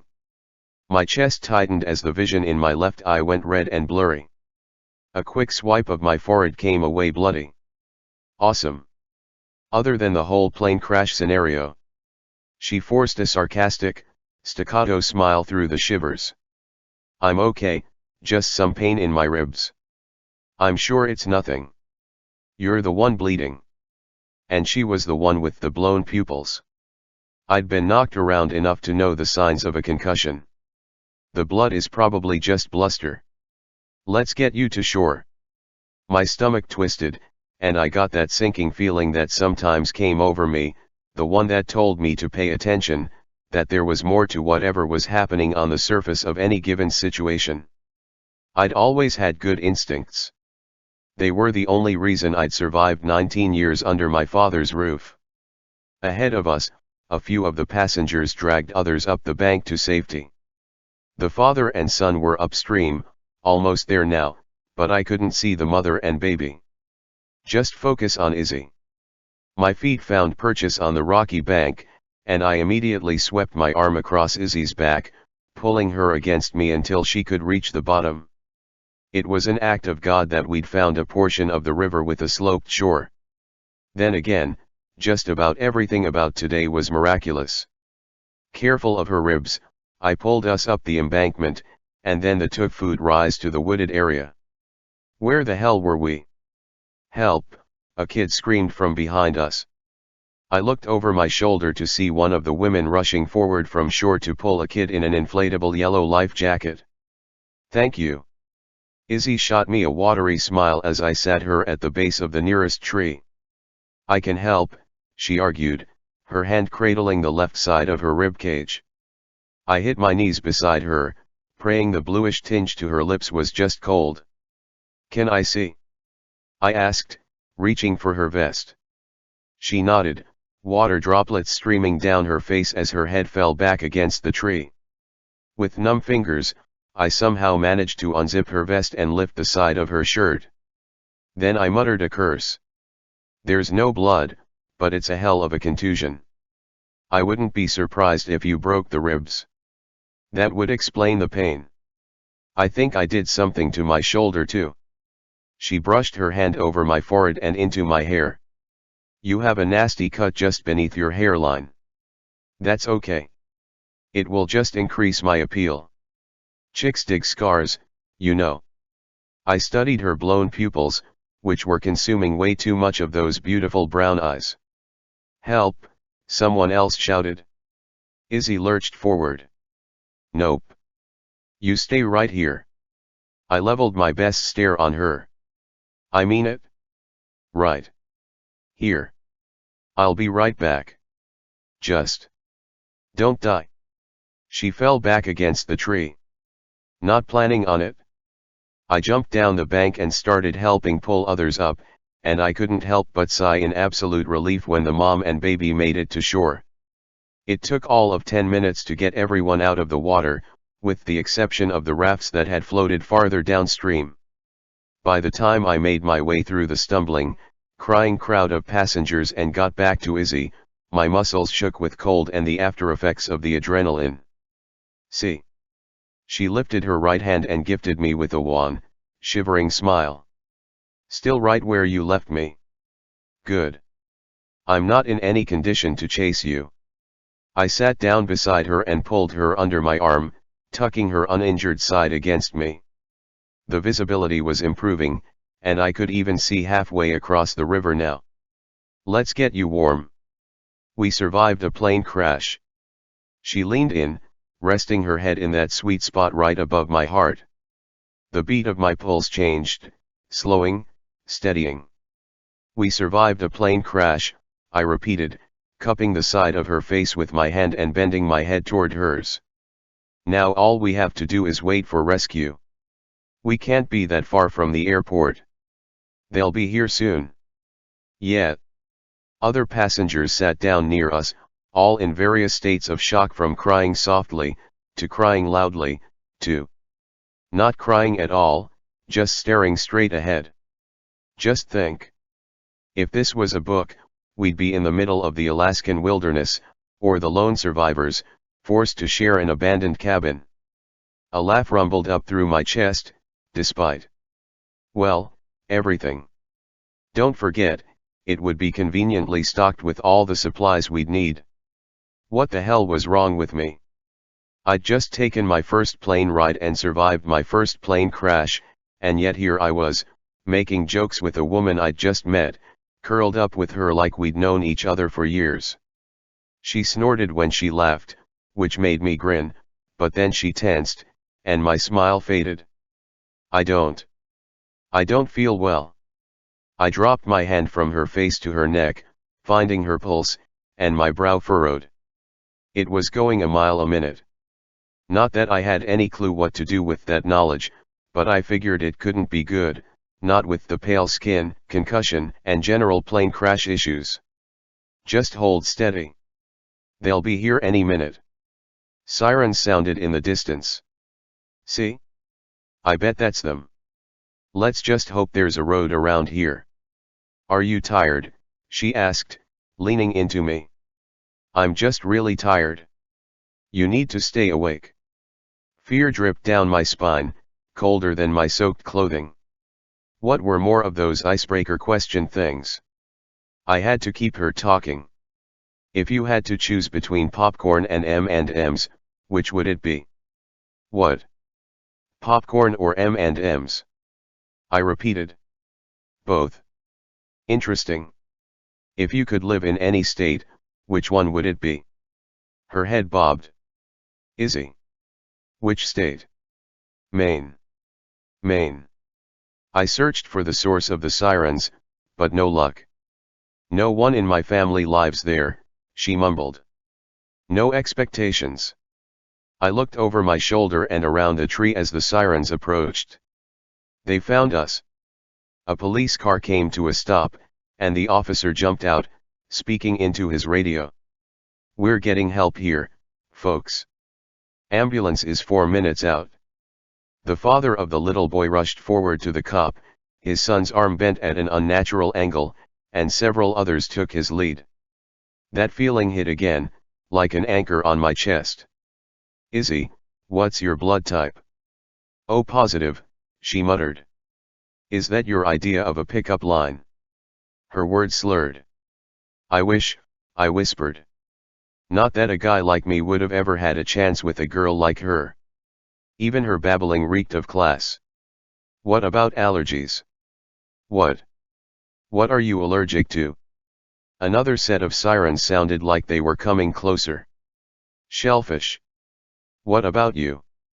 "I'm not allergic to anything," I answered. "Is that it?" "Just shellfish." "Oh, penicillin." She tilted her head back and looked up at me with glazed eyes. "Would you like my medical history too?" "Yes." I nodded, and my heart started to race the closer the sirens sounded. She looked at me like I was the one slurring my words. "I broke my arm once when I was 7. But that was a trampoline thing," and Serena, her eyes fluttered shut. "Izzy." I shook her gently. "Wake up." Her eyes flew open. "Tell me more about Serena." I stood, forcing my legs to work, and lifted Izzy into my arms as the first of 2 ambulances arrived. "What's she like?" "Perfect." She sighed, her head flopping against my chest. "She's beautiful and smart and always knows what to say. Must run in the family." I didn't even bother with the first ambulance, which was already getting mobbed, and headed straight for the second. "Nate." I stood right in the middle of whatever path there was, forcing the ambulance to stop. "Don't leave me, okay?" she asked, her voice barely a whisper over the blaring sirens. "I won't." The paramedics killed the sirens and climbed out of the rig, and I locked gazes with one of them. "I need you to help her." She went limp in my arms, her eyes closing. "Bring her back." The paramedic jogged to the back of the rig as the doors burst open and someone brought down a stretcher. "Put her here," the paramedic ordered, and I laid Izzy on the white sheets. "What's the problem?" She jumped in, pushing me out of the way to start her checks. She said her ribs hurt. I raked my fingers through my hair. "And she has a huge bruise there, and her pulse is..." "Shit," the paramedic whispered, taking her pulse as another one slapped a blood pressure cuff on her. "Racing," I finished. She started slurring her words, and... damn it, what else had she said? Her shoulder hurt. Her left shoulder. "She's hypotensive," one of the paramedics noted, and the 2 shared a look that couldn't be considered good under any circumstance. "We have to go." "What's her name?" one asked me as 2 of them strapped Izzy to the gurney and loaded her into the ambulance. "Izzy," I answered, fighting every urge to push someone aside so I could climb in next to her. "Isabeau." "What was it?" "What the hell was it?" "Aster. She's allergic to penicillin, and she's O positive." The driver raced around me to get back to the wheel. "Relatives only," the paramedic in back said, already hooking her up to something. "I'm assuming you're her." He glanced up. "Don't leave me." "Husband." I moved, climbing up into the rig in one step. "I'm her husband." "Ruptured spleen." "That's what they told me 4 hours ago." 4 very long hours, in which all I did after changing into a dry set of scrubs and calling my mother to assure her I was okay was to sit in this waiting room and alternate between watching the media coverage of the crash on a national network and the second-hand tick by on the large clock above the door. Oh, and completely, utterly ignore the clipboard in front of me, because how was I supposed to know who her insurance provider was? "Because you said you were her husband." The surgery was only supposed to take about 90 minutes, which made me start shifting my weight in the world's most uncomfortable chair about 2 hours ago. What if I'd made it worse by picking her up? Or when I pulled her out of the river? "You're sure I can't get anything else for you?" a representative from the airline asked, concern and panic in her eyes. Guess we were all a little out of our depth here. She'd taken our names when we'd first arrived. I'd given her Izzy's, and she'd hovered around a dozen or so of us who'd been sent here ever since. According to the news, there were passengers at 3 of the local hospitals. I'm fine, I assured her. There hadn't been much more to do for me than the 11 stitches in my forehead. Okay. Her smile was an attempt at reassurance. Oh, and a representative from the army said they'd send someone local to get you, but that was a few hours ago. I tensed. I'd promised I wouldn't leave her. You are, she glanced at her clipboard, Nathaniel Felon, right? The one who was headed to basic training. I nodded, flipping my sodden wallet over in my hand. I'm sure everyone has their hands full right now. She gave me an awkward shoulder pat and moved to the next passengers, while I watched the clock for another 10 minutes. That's him, a nurse said, pointing to me, and my brows shot up, hoping it would be a doctor next to her, but it wasn't. The woman was a little taller than Izzy, with light brown hair and worried brown eyes. The family resemblance was unmistakable. You're Izzy's husband, she said, charging my way like a bull who'd been shown red. I stood. You must be the sister. Serena, right? She nodded, swatting a single tear off her face. Sorry, I whispered. I'm just the guy who was sitting next to her. We're not married. Obviously, she whispered back. I think I'd know if my baby sister was married. I lied because I promised I wouldn't leave her, and then I may have forged a document agreeing to the surgery. Her eyes flew wide. Surgery? All they told me when I showed up to the reunification site was that she was here. It took me about an hour to realize it was her flight, and then I've been running everywhere. She closed her eyes and took a shuddering breath, reopening them when it seemed she had some control. Tell me, what surgery? I gestured to the chair next to mine, and we both sat. She ruptured her spleen in the crash and broke 2 ribs, along with getting a concussion. She was bleeding internally. She nodded, absorbing the information with a calm I respected. Okay. And you signed for the surgery? I didn't know what else to do. I handed her the clipboard. I'm hoping you'll know most of that. I can do this. She stared at the forms like they were in a foreign language. Do you think she'll be okay? I hope so. She was conscious right up until I handed her to the paramedics. I resumed flipping my wallet in my hand and watching the clock. Oh God, she's allergic to penicillin, I finished for her. She told me. They know.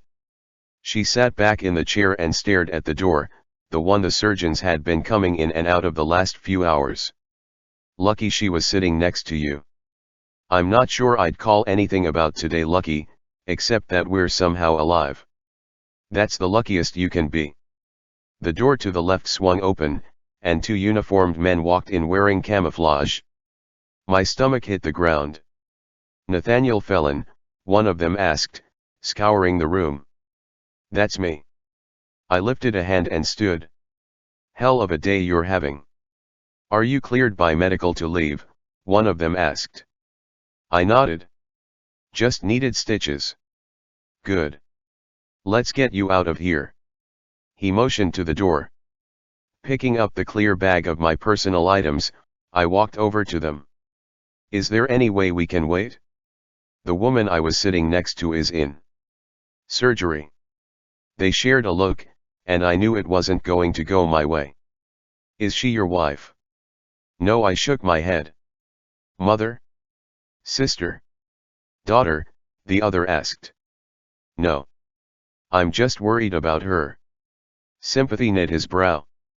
I'm sorry, but we're tasked with getting you out of here, and if she's not next of kin or a blood relative, we really need to go. Orders are orders. My chest tightened, and I nodded. 1 second. Serena was still filling out forms when I reached her. I have to go. She looked up at me, her eyes a shade lighter than Izzy's.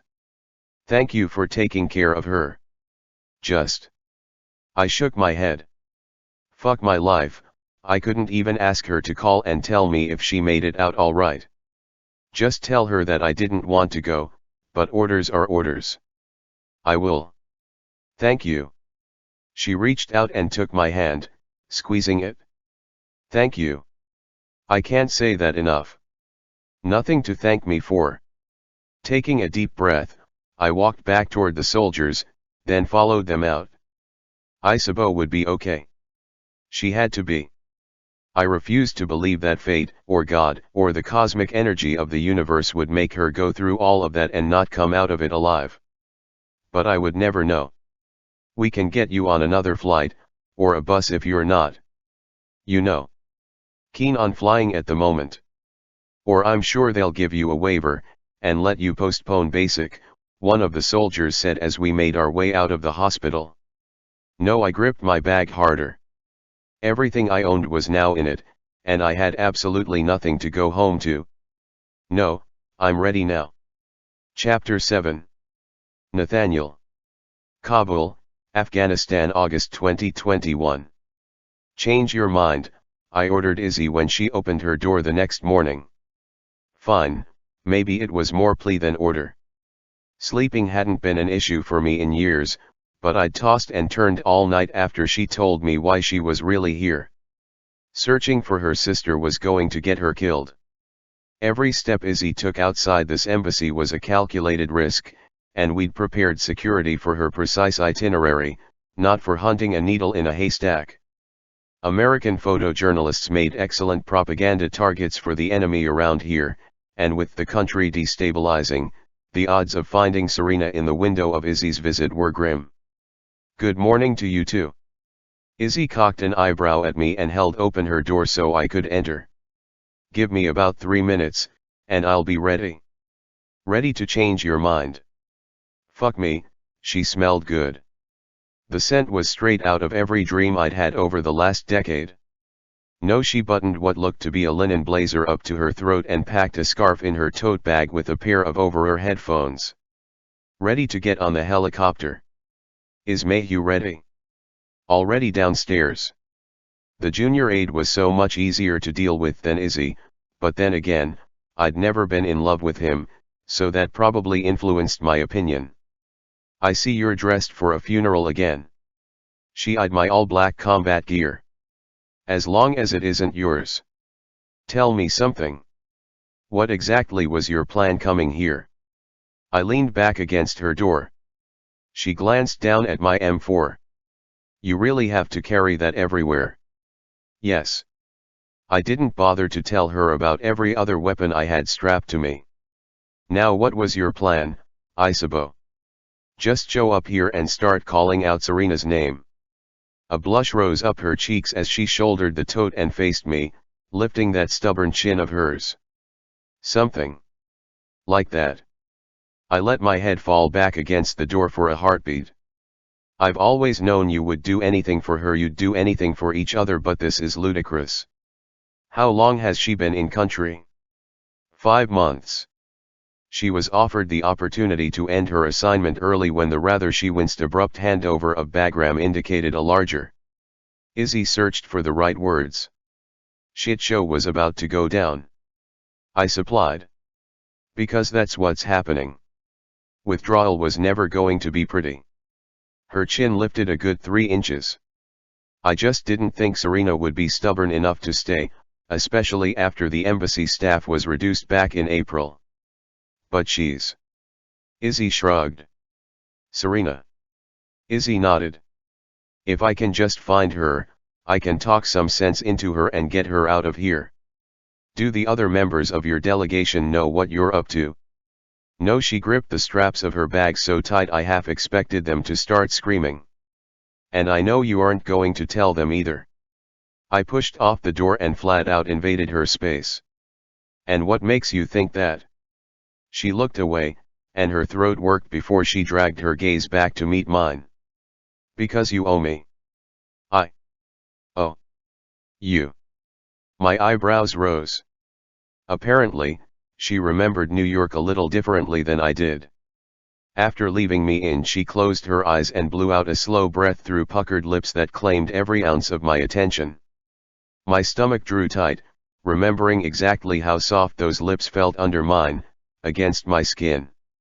"You owe me," she said, straightening her shoulders, our gazes colliding. "Besides, I've already put feelers out at her paper and narrowed it to those 2 provinces, without, you know, advertising that I'd be here with a congressional delegation.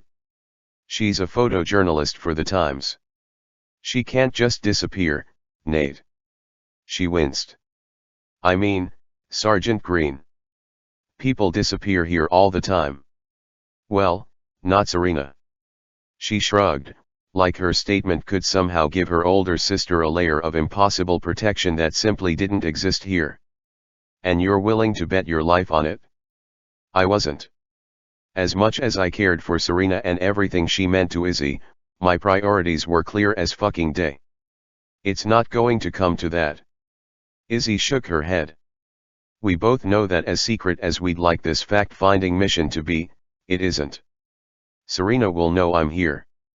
She'll find us, and we'll put her on the helicopter, and I'll bring her home with me." Disbelief mixed with a heavy dose of anger raced through my veins, and I took a step backward. "You're using yourself as bait." Her eyes narrowed. "Please don't pretend that you're concerned about my welfare. Your welfare has been my concern for the last 10 fucking years." I snapped, immediately regretting the slip. Damn it, this woman pushed me to the edge faster than anyone on the planet. Silence stretched between us as I fought to level my head. "Let's go." I turned around and walked out of the room, holding the door so she could walk through first. Tension radiated between us as we walked down the steps and into the lobby. Issa. Casey Pearce, one of Senator Lauren's junior aides, raced over from one of the glassed-in conference rooms, notebook in hand. "Is there anything else you need me on while you're gone?" Izzy adjusted her tote bag, looking over the list that Casey shoved at her. "I think this just about covers it." I moved closer and leaned in, putting my lips dangerously close to her ear. "Ask her to pull the latest correspondence from any American journalists with accompanying pictures, and have them printed for when we get back." Izzy turned her head so quickly, her gaze whipping to mine, that I barely had a millisecond to draw back before the entire lobby would have been spectators to a crossed line. "You're helping." "It's just a suggestion." Blatantly retreating, I waited by the door as Izzy gave her orders to the junior aide. Had to admit, leadership looked really damn good on her. We made our way to the convoy, where my team already waited. She protested when I took her bag from her and tossed it on the floor of the armored vehicle, then drew out a Kevlar vest. "Arms out." "This is ridiculous." She put her arms out, and I slipped the vest over her head and the practical French braid she'd woven her blonde strands into this morning. "So is you being here, but at least this will stop bullets." I brought the straps from the back of the vest under her arms and secured them to the front with as much professionalism as I could muster. "It's heavy. Being shot is worse." I reached into the vehicle and brought out a Kevlar helmet. She glared at me. "Seriously? They're not too bad." Mayhew, the other junior aide, called out from inside. "No preferential treatment." I shrugged at Izzy. "Put it on, or you stay here." She wasn't getting shot in the head on my watch. She shoved it onto her head, then climbed in next to Mayhew, and I took the front passenger seat just like yesterday, while the rest of the team filed in. Within moments, we rolled through the embassy gates, heading toward the field just down the road where the helicopters were staged.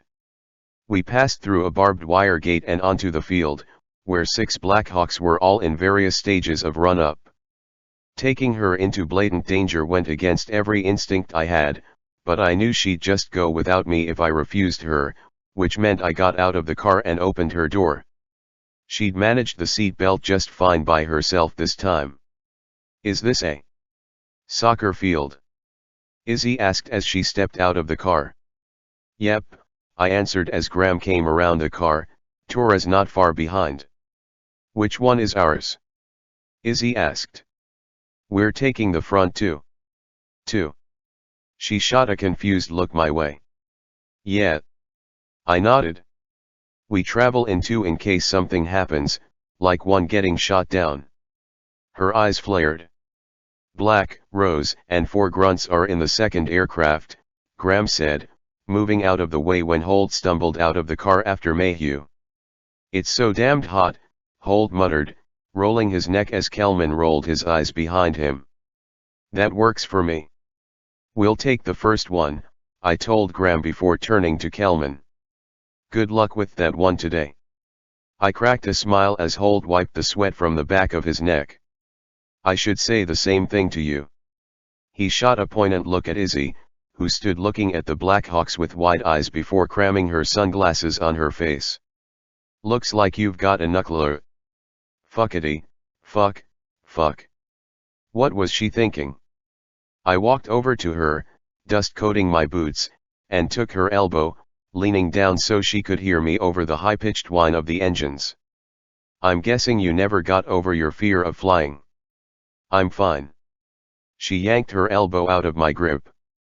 I'll be fine. They're not big, cushy planes where you can put your headphones on and pretend you're somewhere else, I warned her as we headed for the first helicopter. I'll manage, she shouted, glaring over her shoulder at me as she stepped up into the bird I'd led us to, walking past the door gunner. This should be fun, Tora said with a grin. I rolled my eyes and climbed in. The Black Hawk was set up to carry troops, and I took the seat directly against one of the pilot's backs, facing Izzy. The pilot twisted in her seat, handing me a headset. I nodded my thanks, fitted it around my helmet, and turned it on, but I kept the mic muted. Izzy strapped herself in with surprising efficiency and took out her over-ear headphones from a shoulder bag that looked like it cost more than I made in a month, looking at them with dismay. Yeah, those weren't going to work with her helmet, and putting her through a flight without music was unfathomable to me, a torture I wasn't willing to impose on her. She dropped the headphones into her bag and stared out the window like nothing was wrong, but her back was ramrod straight, her lips pressed between her teeth, and she white-knuckled the seat as we launched. Her gaze met mine as we left the ground, and just like that, we weren't in the Black Hawk. We were staring into each other's eyes, our hands clinging as Flight 826 plummeted into the Missouri. She slammed her eyes shut, and I unhooked my belt, adjusted my rifle, and pulled my AirPods out of a cargo pocket on my Kevlar. Then I moved, kneeling in front of her. A touch of her knee had her eyes flying open and locking with mine. My chest tightened at the fear in those brown depths. She blinked quickly, trying to mask it, but she'd never been able to hide anything from me. Reaching up, I slipped my AirPods into her ears, then sat back in my seat, aware of her gaze tracking my every move as she adjusted the fit. The aircraft was nearly full, and yet it might as well have been only the two of us as I pulled out my phone disconnected from service, but not the music I kept downloaded and scrolled through my library. I tapped on Northern Downpour, and our eyes locked as the helicopter rose above Kabul, heading toward JBAD. Her lips parted, and the way she looked at me. Shit, it may as well have been 2011 or 2014, or any of the other years fate had thrown us together. It was one of her favorite songs, which was one of the only things we had in common. The shaky breath she drew, her chest stuttering, nearly unraveled me.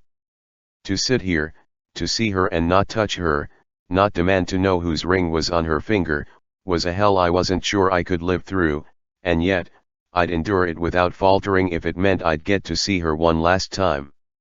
After all, she was Isabeau.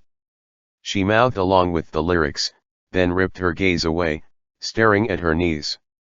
I leaned forward and handed her my phone so she could pick whatever she wanted to listen to, then sat back and pulled out the paperback of the color purple I'd kept in the cargo pocket of my pants for the last few weeks and began to read. The embassy was bustling with tension and a touch of chaos when we returned later that evening. Izzy's meeting with leadership in Jalalabad had been only an hour, maybe less, but what she'd heard hadn't eased her tension or mine. There was an atmosphere of desperation, yet resolve, and I hoped the latter won out against the former. The news we'd received once we'd gotten back to the bird a few hours ago had only confirmed what everyone knew: the country was destabilizing. Zaranjay, in the southern Nimruz province, had fallen to the Taliban today. Expected, yet disappointing. And these are the last articles from American journalists in country, Casey said after filling Izzy in on the day, shoving a manila folder at her as we trudged up the stairs to her room. Perfect. Thank you. I'm going to shower off the dust, and then I'll be down for dinner, Izzy said, leaving Casey at her bedroom door before shutting it. I nodded at Casey and then turned my back on Izzy's door like I was standing guard. After 30 seconds, I tried the handle, and it opened. Damn it, Izzy, can't you lock it? I snapped, shutting it behind me and throwing the dead bolt. I knew you'd follow me in, she said from her bedroom, kicking off her shoes in the doorway. Folder is on the table. I picked it up and thumbed through the latest articles. They shouldn't even be here, I muttered, checking the bylines for Serena's name. Americans have been warned to get the hell out for months. You know Serena, Izzy said, shrugging off her blazer and then throwing it onto her bed. Couldn't blame her for wanting it off. It had been hot as hell out there. She walked over in just her dress pants and lace-trimmed camisole. Nope, not looking at the way her breasts rose against the fabric. That way lay madness. I do know Serena. I shook my head when I reached the last of the articles. She didn't file today or yesterday, and last week's didn't give a precise location. We'll have to check every day until we see her name. Izzy's eyes widened, and the corners of her mouth tilted up into a smile that made my pulse quicken. You really are going to help me, aren't you, Nate? God, that smile, those eyes. Yeah. I want you out of here as fast as fucking possible, I said, gesturing to her ring. And I bet he does too. Her sharp inhale told me I'd crossed a line, but I didn't care. That was all we were together, one giant, crossed line that neither of us belonged on the other side of. I put the folder on the table and got the hell out of there. Chapter 8. Izzy. St. Louis, November 2011. Okay, I managed to scrounge up Twix, Butterfinger, and one very sketchy bag of Sun Chips, Serena said as she walked into my dim hospital room, carrying her loot. The vending machine is pretty slim pickings out there. She did a double take at the television and snatched the remote off my bed. Watching that isn't going to help. I lunged for the remote and winced when she danced out of my reach. Crap. Falling back against the bed, I breathed through the pain that engulfed my entire left side. Shit, I'm sorry, Iz. Serena grimaced and handed back the remote, then sat in the armchair next to my bed that she'd occupied ever since I'd woken up this morning, though she'd told me she'd been sitting there since last night. 2 broken ribs and a ruptured spleen had done a number on my blood supply, but a couple of transfusions later. Well, at least I wasn't dead. Thanks to him. None of us had died in the crash, which was a miracle, considering the footage. I'm just hoping that watching the footage will help clear my memory up, I told her, adjusting to sit up a little straighter and immediately regretting the decision. God, it hurts. Then push the little clicker thing. She leaned over and put the pain pump in my hand. You just had surgery yesterday, oh, and a plane crash. Give yourself a little break and clickety-click. That's not going to help. It's only going to fog up my head more and put me to sleep. I watched yet another replay of home video footage of the crash, shot by a fisherman who'd been on the Missouri. It was horrifying. We'd come out of nowhere, a roaring missile through the mist, barely missed that man's boat, and rammed the water. You sure you want to remember everything? Serena asked softly, handing me the Twix, my favorite. I tore open the package and then sank my teeth into the sweet caramel goodness, thinking as I chewed and swallowed. It's mostly the stuff after getting out of the river that's missing. I remember the takeoff, the moment I realized we were going to crash, and even the frenzy to get out of the plane. The water was so cold. I shook my head. I just can't remember his name. Everything else was right there, the concern in his eyes, the feel of his hands pulling me up the bank. He'd kept me breathing and laughing, and then carried me to the ambulance, according to what the nurses had told me. I would have bled out internally under that tree if he hadn't. I'm sorry. Serena sighed, tearing into the chips. I wish I remembered, but I was in such a panic that I didn't pay attention. Her gaze darted sideways at me as I watched the coverage of our rescue, though I was long gone by the time news crews had shown up. He was a hottie, though, I can say that much. I remember what he looks like. I rolled my eyes. And what he was reading, and that he'd grown up on a farm and was joining the army for college money. It was just his name that eluded me, and pretty much everything after sitting against the tree. And he cared enough to tell everyone he was your husband. Signed for your surgery and everything. A teasing smile turned up the corners of her mouth. Miraculously knew your blood type and your allergies, too, which means you must have been conscious enough to tell him. And seriously. She leveled a stare on me. The doctor said you're not supposed to be watching TV with a concussion. My sigh rose from the bottom of my blanketed toes, but I hit the off switch just as the nurse came in to do another round of vitals. Luckily, she kept the lights dimmed, since my head felt like it was about 1 billion pounds of pulsing TNT. Is there anything else I can get you? She asked, jotting down the numbers in the chart that hung from the end of my bed. The chart? No, I'm okay, but thank you. I gave her a smile, and she headed out of the room before closing the door behind her. Serena, grab the chart. 2 lines appeared between my sister's eyebrows. What? The chart. I waved my hand toward the end of the bed. If he signed for the surgery, it must be in there. Good idea. She bolted out of her chair, abandoning her snacks on the bedside table. You'd think you were the one studying journalism. Studying? Oh shit, I was going to have to get back to Syracuse, but the idea of getting on a plane was. There was just no freaking way. I'd have to be not only sedated, but fully unconscious with an escort, and even then I wasn't sure I could bring myself to walk down the jet bridge anyway. How am I going to get back to school? The rhetorical question was a whisper. Serena lowered the side rail of my bed and then sat on the edge, depressing the mattress as she handed me the chart. We'll figure it out. Just because they're going to release you tomorrow doesn't mean you have to go back to New York, is. There's no rush. I'm sure Mom and Dad will understand if you decide to take some time off. And if you do want to go back, then I'll just blow off some classes and we'll drive. She shrugged. No biggie. Or I'm sure Mom and Dad will be here in a few days, and they can drive you home to Colorado if that's what you want. Thank you. I took the chart and set it on my lap. I just don't know how to make myself get on a plane. Did he? When he'd left yesterday with the soldiers, had they immediately put him on the next flight to Fort Benning? Sure, I was scared of flying, but at least yesterday hadn't been my only experience in the air. Then we'll work through it, she said as the phone next to my bed rang, startling us both. I leaned but couldn't quite reach, and the stitches in my side protested in the loudest way possible. Or maybe it was the broken ribs, or the spleen. Who knew? My entire body was pretty damn angry with me.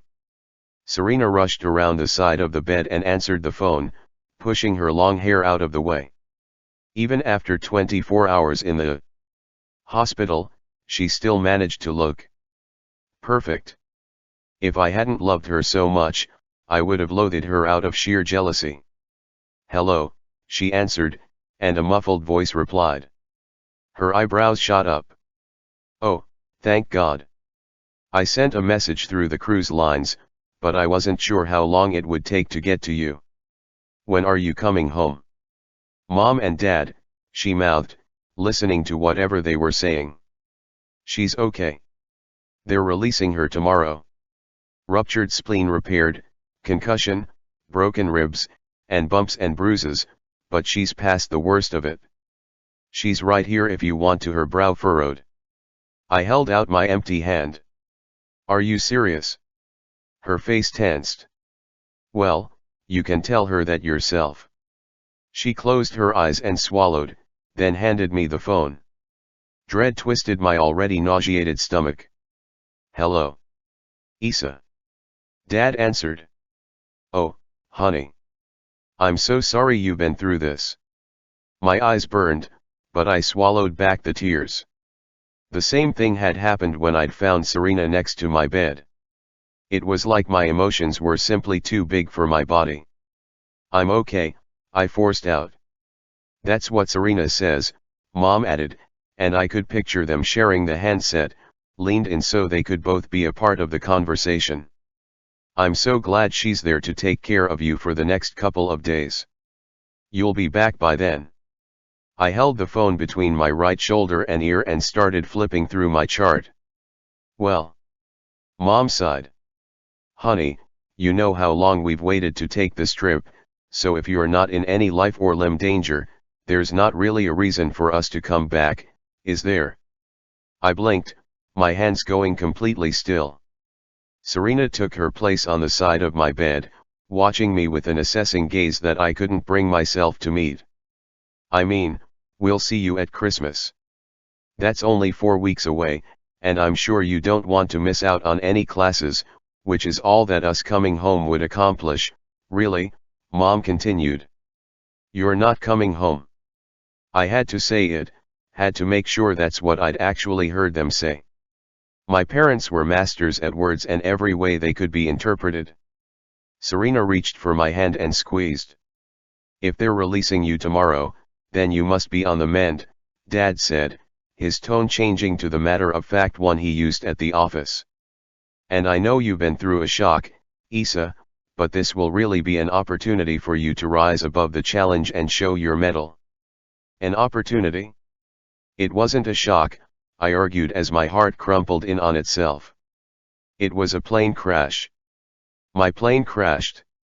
I had to climb out the emergency exit onto the wing and then swim for shore while bleeding internally. And still they weren't coming home. And we're so proud of you. Mom sounded like I'd just earned a trophy. Guess all those years on the swim team paid off. Not that they'd been at a single meet. We know you crashed, Isa, Dad interjected. Which is why you have full access to my credit card to book another flight back to Syracuse, of course. Don't worry about a thing, we'll cover it.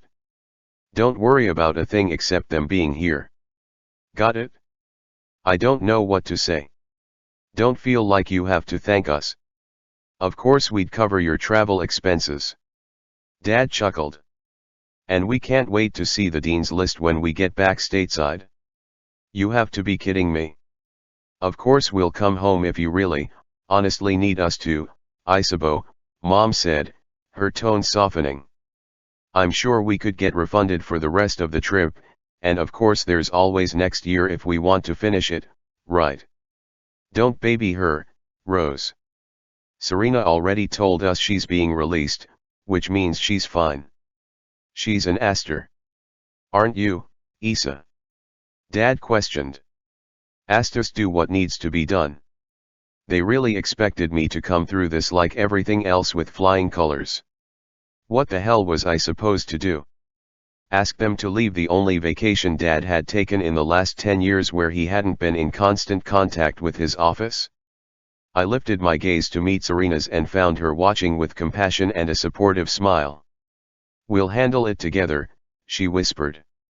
Just like we always do. I nodded and cleared my throat, banishing the knot that threatened to close it. I'm fine. Serena will get me back to school. Of course she will, Dad said, pride filling his tone. And we'll see you at Christmas. And I know this has been horrible, but I'm glad we got to talk to you. We love you. We love you. Mom declared. And we'll get you something special at the next port. Tell me your love language is gifts without telling me. Sounds great. Love you guys too. Serena and I said our goodbyes, and she hung up the phone. I'm so sorry, I legitimately thought. She sighed, plopping down in the armchair. No, you didn't. My voice softened. Let's not lie to each other. The priorities in Mom and Dad's life were Dad's company, and themselves. Serena and I had always been hood ornaments, shined up and shone for status. But still, my lungs hurt when I drew my next breath. You have me. She leaned in. You always have me. I know. I clasped her hand for a moment and then took a shuddering breath. Crying about it wasn't going to help, so I focused on the chart in my lap, flipping through the pages until I found the first documents. There it is. Serena stood and leaned over the bed. Are you sure that guy wasn't a doctor? Because his handwriting is utter shit. Nathaniel, I whispered, my fingers skirting over the signature, but I couldn't read the rest of it. How the hell did you get Nathaniel out of that chicken scratch? She shook her head. All I see is an N and whatever that is. Nate. My lips curved into a wide grin, my first since waking up. His friends call him Nate. That was all I could remember, and probably all I'd ever know, but at least I had a name to put to the face of the man who'd saved my life. 2 months later, I adjusted my bag on my shoulder and stomped off the snow from my boots on the entry mat of my dorm. Colorado got snow, so it wasn't like I was a stranger to the white stuff, but Syracuse got snow, especially in January. It was up to my waist out there. I walked to the mailroom and spun the dial on my box as students chatted around me. My eyebrows rose at the telltale orange slip that meant I had a package to be picked up.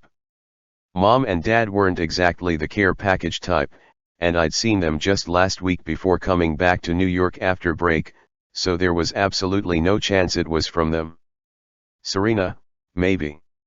I shut my mailbox, tossed one of the weekly credit card offers in the trash, and headed to the line at the window to pick up whatever had been sent to me. There were only 2 people ahead of me. Hey, Izzy.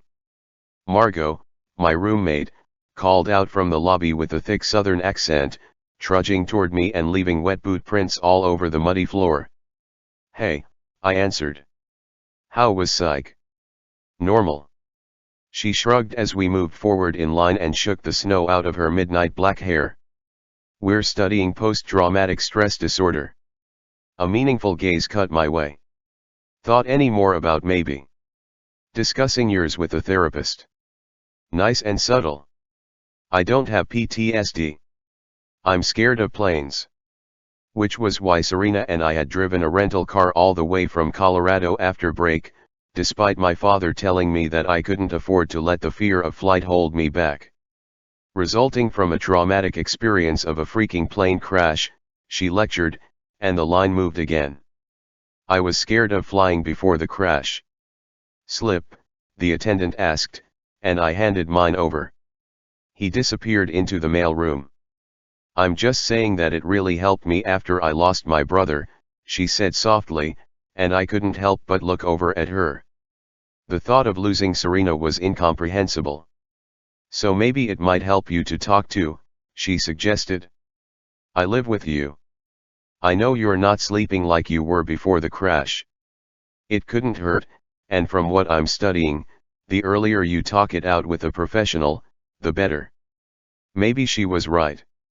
If anything, a therapist could tell me I was perfectly fine, and maybe suggest a few alternate forms of transportation. I'll look into it. Good. She hugged my side. Aster, the attendant said, pushing a box across the counter. The brown box was a foot wide, about 18 inches long, and maybe 6 inches tall if I had to guess. That's me. I reached for the clipboard he handed over and signed my name on the recipient line. "Who's it from?" Margot asked. "Not sure." It was surprisingly light as I picked it up off the counter and read the printed address label. Transcontinental Airlines. My chest tightened. Is it a giant check for your pain and suffering? No clue. What could the airline possibly have to send me? A pillow so I'd sleep better? 1,000 travel vouchers I'd never bring myself to use. We took the elevator to the third floor, and Margot used her key to open our door since my hands were full. Our furniture was simple matching beds, desks, and many dressers, but our decor was all Margot. Everything was hot pink and lime green, like the entire room had just stepped out of a Lilly Pulitzer ad. I set the box down on my desk, then cut it open, taking out the letter on top of a dark blue plastic bag.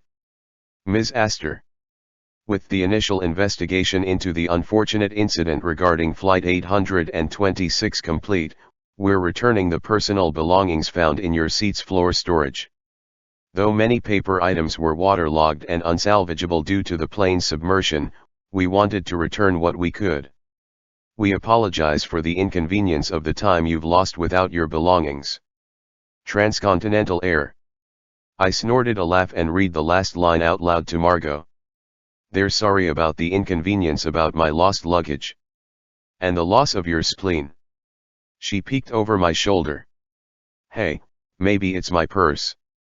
I lifted the bag with zeal. It was probably ruined after spending weeks in the Missouri River, but I was kind of ruined, too, so we were a match. My thumbs pried apart the plastic closure, and the bag fell away, revealing an olive green army backpack. My heart stopped, and I had to take a deep breath to get it started again. That doesn't look like your purse, Margot said, a laugh in her voice. It's not mine. I set the backpack down on the empty portion of my desk. It's his. Her eyebrows launched upward as she moved to my side. His as in the dreamy guy who saved your life like some kind of River Baywatch Prince Charming. Obviously I'd spent a fair amount of time talking about Nate and too much time thinking about him, wondering how he was doing, wishing I had some way to contact him. He deserved so much more than my thanks, and besides, I'd said I'd ship books to him if he was allowed to have them in basic training. If he was even still in basic training. I didn't know enough about the army to even guess at how long stuff like that took. Yet, the backpack had obviously been washed, and it somehow looked exactly the same as when Nate had nearly pulled it out to switch seats with me. He was sitting in my seat. Open it. She leaned in. I unzipped the bag, and found a worn, soft, St. Louis Blues hoodie and an iPod that had been protected by a Ziploc bag. It turned on when I pushed the button through the plastic bag, panic, at the disco flashing across the screen.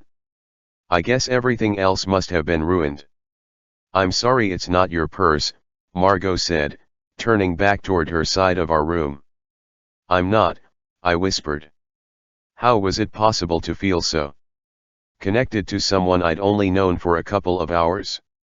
It wasn't even that he'd pulled me from the river, or that he'd carried me to an ambulance. He'd held my hand the entire way down and never looked away. I shoved the sweatshirt back into the pack and then inhaled sharply. There, on the tag just beneath the handle on the inside of the pack, in permanent marker, was printed "N Felon." My grin stretched my cheeks. I knew his name. Wherever he was or whatever he was doing aside, I knew his name. I could find him, if only to return his bag. Nathaniel Felon. Chapter 9. Izzy. Kabul, Afghanistan, August 2021. Sergeant Green, I said the next day. My stack of manila folders was balanced precariously between my hands, cell phone on top, as I walked toward where Nate stood guard at the doorway of the conference room our team had taken over as office space in the embassy. Guess it was fitting to call him an entirely different name, considering he felt like a completely different person. but he'd slipped those earbuds into my ears yesterday and played Northern Downpour to distract me when the helicopter took off. What the hell was I supposed to do with that?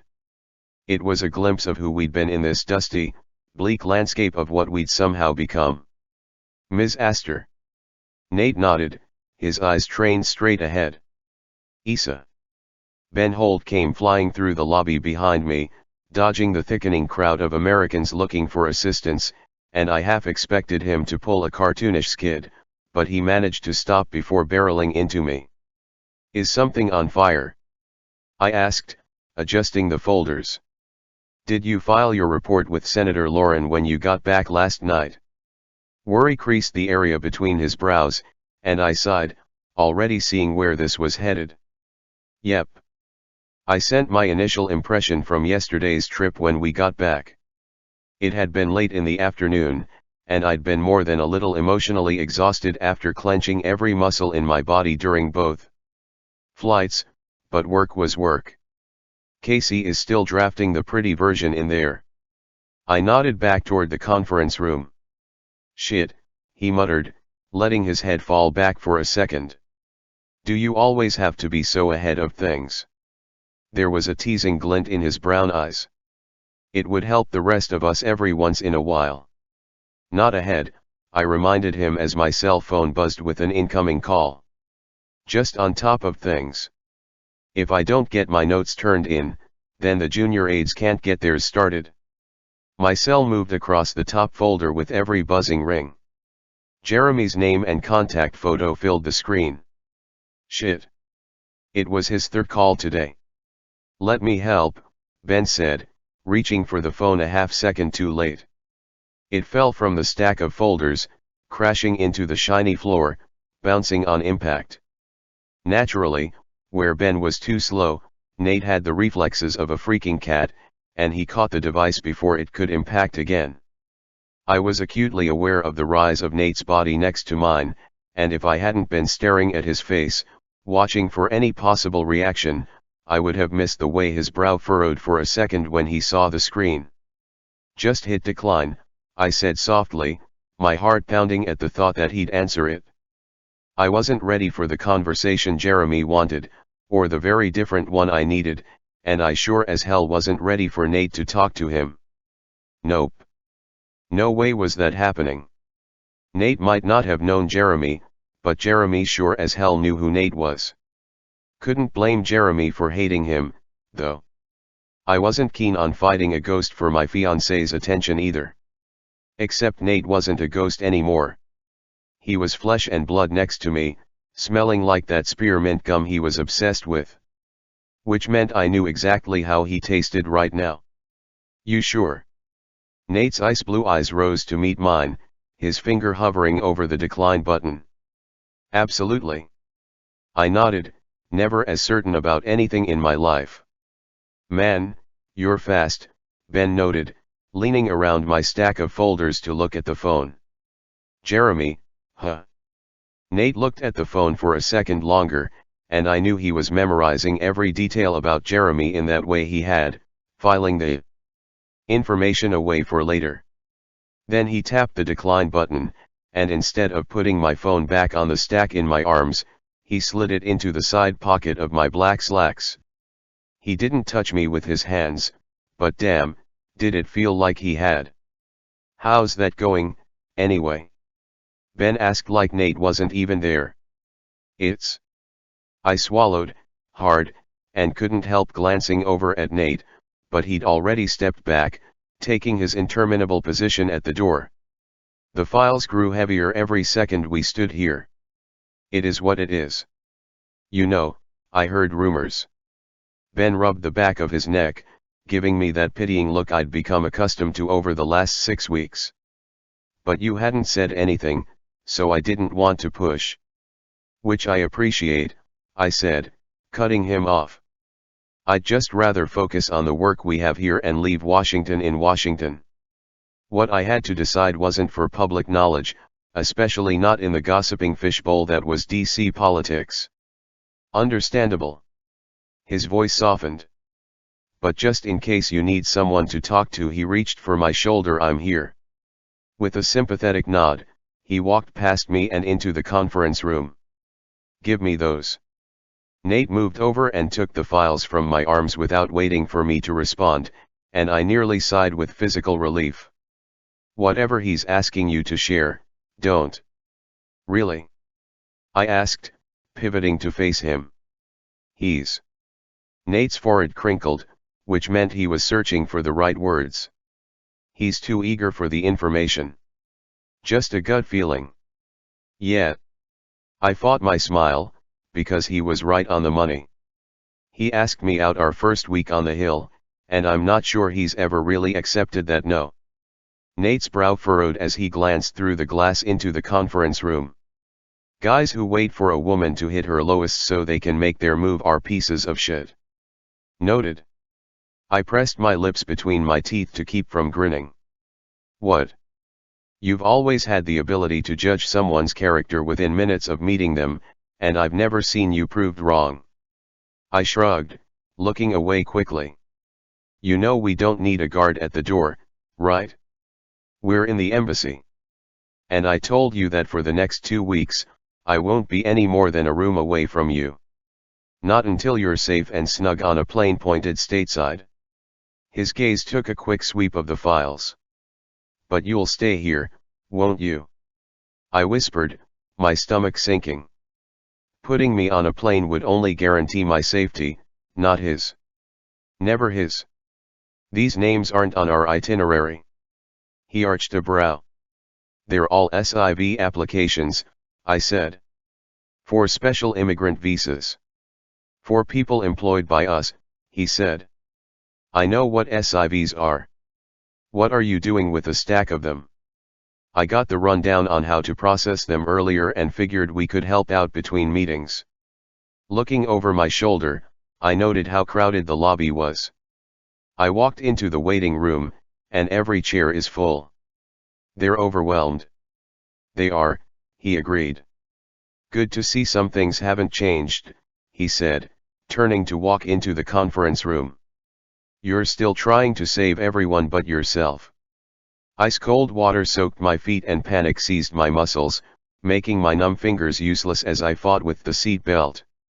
We were going under, and there was nothing I could do about it but sit there and drown. The screams around me filled my ears as I yanked harder and harder on the belt. The water rose to my knees, and I tried to cry out for help, but my throat wouldn't work. The sudden silence made me look around at the other passengers, but they were gone, all evacuated through the emergency exit across the aisle. I was alone. They all left me. I forced out a scream, the sound garbled as the water rushed up my thighs and the floor lighting failed. There wasn't enough air, enough time. I was going to die in here. The fuselage sank faster and faster, water rising around my chest, but the stupid belt was stuck. Looking left, I saw the emergency exit open, but I couldn't get there. This isn't right. He wouldn't leave me. He never left me. Not until I... Izzy. Nate jumped through the doorway, splashing into the freezing water, then unhooked my belt with one flick of his hand, but he looked different. Thicker. Older. Harder. The name tape on his Kevlar read green. This was a dream. With a gasp, I shot up in bed, my tank top soaked through with sweat and my heart pounding as I struggled for breath. My ribs squeezed like a vice, but I forced air in and out through my lungs. That was all it ever took to escape the nightmare. I just had to realize it was one. Falling out of bed, I hit my knees and the carpet stung my bare skin. This was real. My name. Isabeau Astor, I managed through the narrowing passage of my throat. I was a passenger on Flight 826. There we go. That was a full sentence. We hit the water. I made it out. The words had been drilled into me through years of therapy, though they always took different forms, depending on the nightmare. I swam to safety. I survived. By the time I finished, my throat had opened enough that I could take a deep breath. Then too. We survived. I glanced at the clock. It was 4 a.m. Fresh air. I needed fresh air. A beep alerted me that my door opened, and then it slammed shut, but the scant amount of moonlight coming in through the windows didn't give me much visibility. Is he in here? My shoulders slumped in relief. There was only one person that voice could belong to. You screamed. His shadow filled my doorway, and I could tell his weapon was drawn. It's just me, I assured him, wrapping my arms around my midsection. He walked right by me, clearing my bathroom and then the area next to the window before flicking on the light on the nightstand behind me. Fuck. That word was the only warning before there was a sound like him holstering his weapon. Then he lifted me into his arms, holding me close against his chest. I'm okay, I promised, but that didn't stop me from melting into his familiar embrace. He wasn't decked out in that thick Kevlar vest anymore. Not that I expected him to be at 4 in the morning. There was soft black cotton and a steady heartbeat against my cheek. Yeah, seems like it.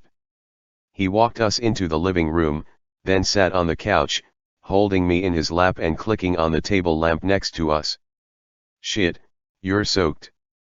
I should have moved, should have scooted to the other end of the couch, but instead, I tucked my legs up and curled into him for the simple reason that there was nowhere safer in this world. It's just a nightmare. I shivered as my skin chilled beneath the beads of sweat. Nate reached over his shoulder and pulled the blanket from the back of the couch over me, then wrapped one arm around me. His other hand stroked up and down my arm in a soothing, repetitive motion. Would a hot bath help? No water. I shook my head and barely kept myself from arching my face into his neck. It should have been illegal to smell that good, all fresh soap and spearmint. The plane, he guessed, resting his chin on the top of my head. The plane. Minutes passed in silence as my heart rate slowed to match his. That was one of the things I loved about being around Nate. We didn't have to fill every empty second with chatter. Do you ever get them? I asked, knowing I should move off his lap, out of his arms, and yet unable to make myself. Not really anymore. He continued the slow, steady strokes up and down my arm.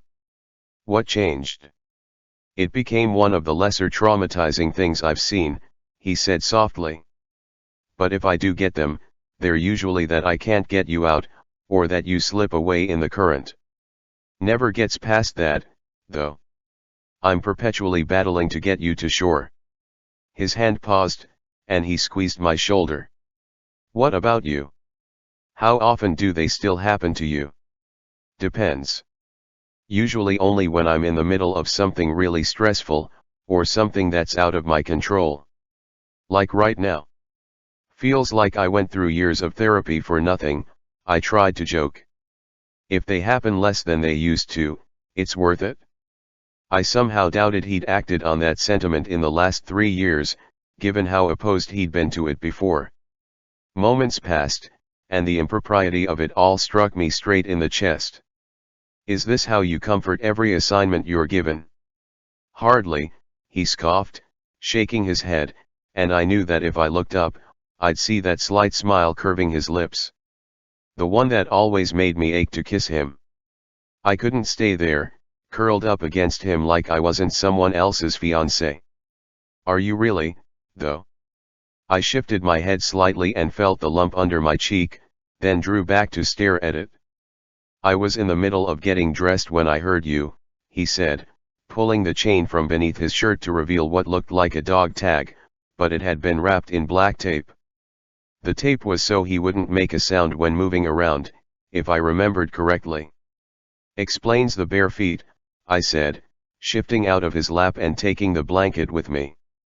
It was odd that he was wearing dog tags if I wasn't even allowed to call him by his name. All these years later, he dug deeper into the same life, while I'd completely changed mine.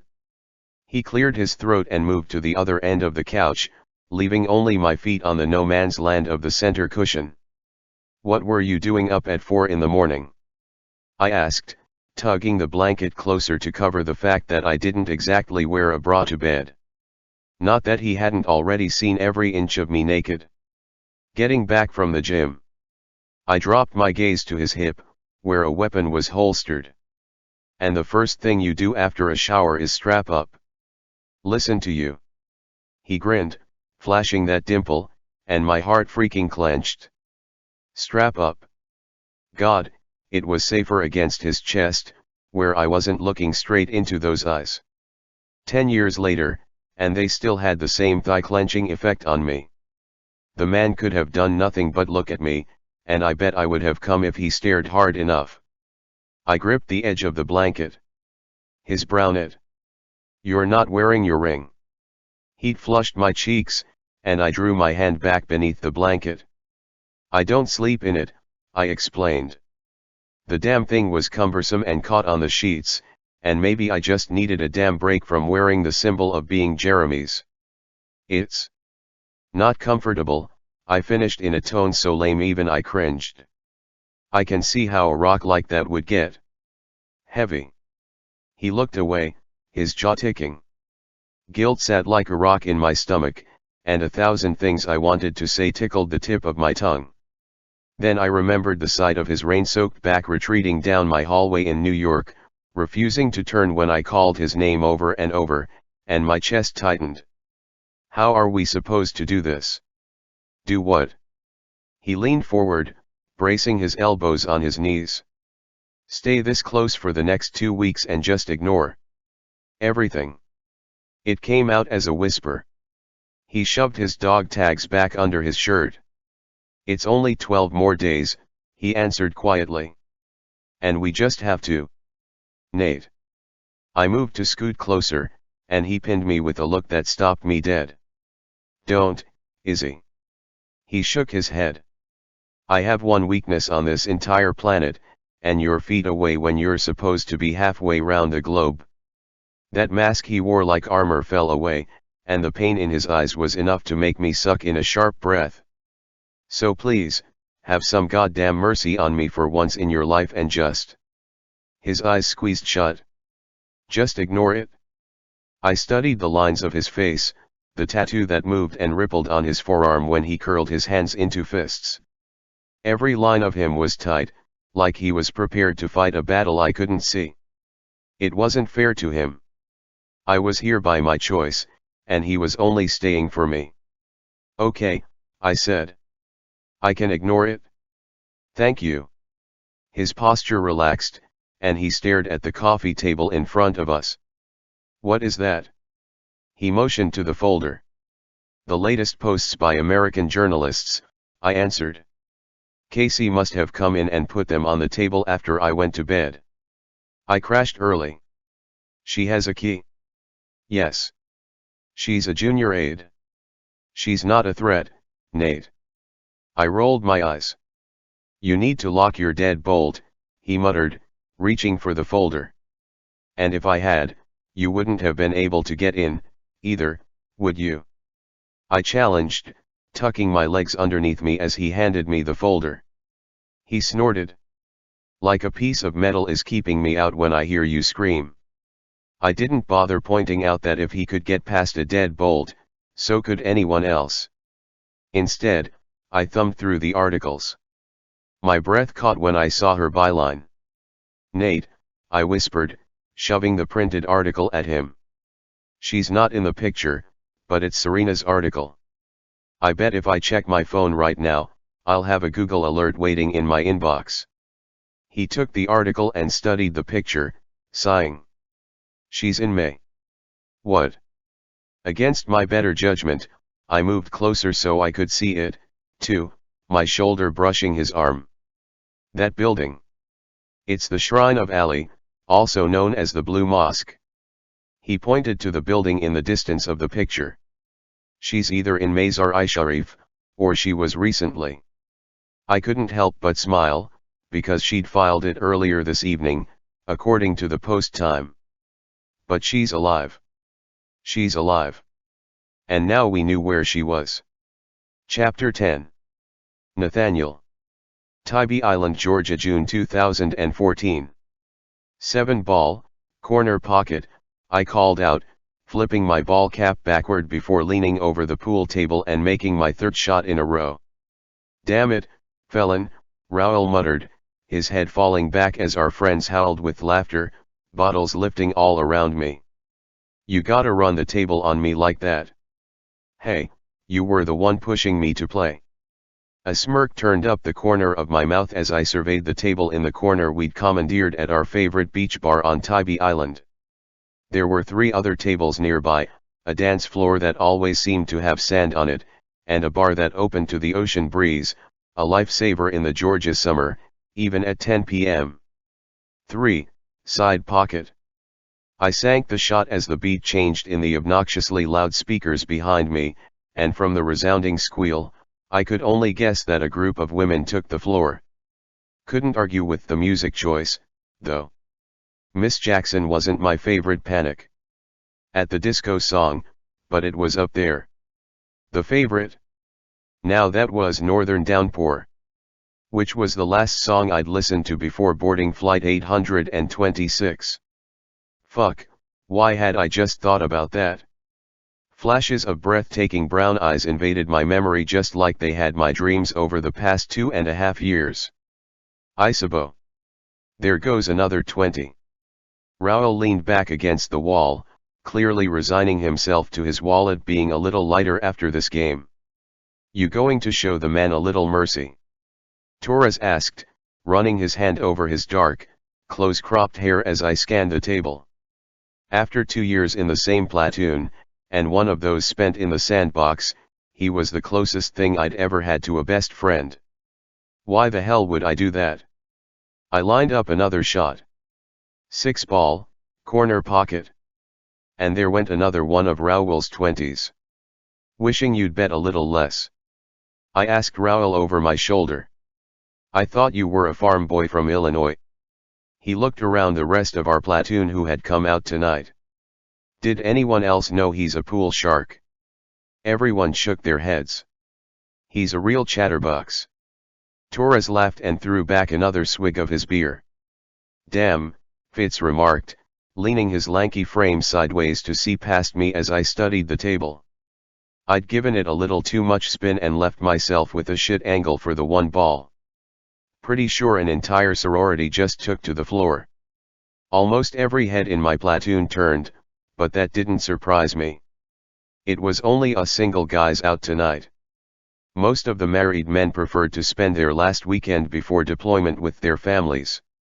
That's a bachelorette party, Torres said, a slow smile spreading across his face as I moved to the other side of the table to line up the best shot I had. A group of women danced into view, a bunch of hot pink tank tops surrounding one in white with a light-up veil. Yeah, that was a bachelorette party, all right. You would have helped me out if you'd managed to clear a few of your balls out of the way, Raoul, I said, bending low to concentrate. Raoul grunted in reply. I glanced up as the closest woman on the floor spun, her arms raised and blonde hair flying as she danced to the chorus. It was only a glimpse, but my heart stuttered and my grip slipped, causing me to miss the shot completely. The cue ball went skittering across the green felt, and I startled. Guess your luck had to run out sometime. Raoul laughed as I stood, scanning the dance floor with single-minded focus. That wasn't her. A different blonde had taken the edge of the floor. Or was it the same blonde? Had my head pulled the ultimate trick on me? Was it the music? The way it made the memory surface again? There was no way it was her. But the surge of adrenaline in my veins screamed that it was. I threw my pool stick at whoever was closest and moved. Felon. Fitz called out, but I was already in the thick of the dance floor before I even thought of replying. The strobe light kicked on as the song changed, and faces blurred all around me as I turned left, then right, then left again, searching the features of every woman in a pink tank top who danced near me in the momentary flashes of light. There were 6. No, 7. And none of them were her. Shit. Was I losing it? I'd seen some shit on deployment, and it wasn't like the plane crash hadn't screwed my head in ways I tried not to linger on, but hallucinations. I wasn't that screwed up, was I? You okay? Torres asked, coming up on my left as I stood in the middle of the pulsing dance floor. I thought I saw someone. That woman was brunette. That one was red-headed. Blonde. Wrong smile. Not her eyes. Apparently. You took off like your ass was on fire. Scared I'm going to clean you out now that it's my turn? Raoul asked from my right, but there was a concerned tilt to his brow despite his shit-giving tone. Like it was an act of fate or some other equally fortuitous force, the crowd parted for a length of a heartbeat, but that was all I needed. Standing at the bar was Isabeau fucking Astor. She tucked her hair behind an ear, giving me a full view of her profile, and my heart jumped into my throat. Better things to do, I said to Raoul, barely sparing him a glance before walking through the crowd. Better than winning $160, he yelled over the music. I forfeit. I shouted over my shoulder. The money's yours. The crowd converged again, all jumping in rhythm to the music as I eased my way through the dancers until I'd made it to the other side of the floor. The bride had joined Izzy near the curve of the bar, and a riot of emotions assaulted me as I took the space across the corner, where I could see her entire face. I opened my mouth once, then twice, but couldn't think of what to say. There was every chance in the world she wouldn't remember me, not with the concussion she'd had. And as often as I'd wondered about her, dreamed about her, I'd never once let myself even imagine actually seeing her again, or what I would say if I did. Izzy was thoroughly distracted in the opposite direction, trying to flag down the bartender, but the bride glanced my way, then hoisted her eyebrow when she noticed me staring at her friend. Time to speak before the bride accused me of creeping, and this already had the potential for being awkward as hell. I must have dreamed of you a million times, I said loudly enough to be heard over the music. Smooth, Nate. Real smooth. Izzy rolled her eyes without even looking my way. She's not interested. The bride leaned into my line of sight, blocking Izzy, and shook her head. Trust me, she just got out of a shitty relationship, and you aren't interested either. Trust me, she's interested. I grinned. Had to give it to loyal friends. Izzy scoffed and turned her head away even more, purposefully ignoring me. She was just as beautiful, even more so as I remembered, in a bar full of frat boys on summer vacation and soldiers preparing to deploy. I couldn't even begin to imagine how many times she must have been hit on tonight. What could you possibly know about what interests her? The bride glared with slightly glazed eyes. We're having a girls' night. So just go back to whatever. She gestured at the plain black t-shirt that stretched across my torso gym you crawled out of. I like you, I told the bride, then leaned farther onto the counter so I could see Izzy. And I know she likes to read and hates to fly. Izzy stiffened and her gaze shifted, but she still didn't look at me. Random guess, the bride huffed, crossing her arms. I know she's allergic to shellfish and penicillin, I continued. Izzy's eyes widened as she slowly turned my direction.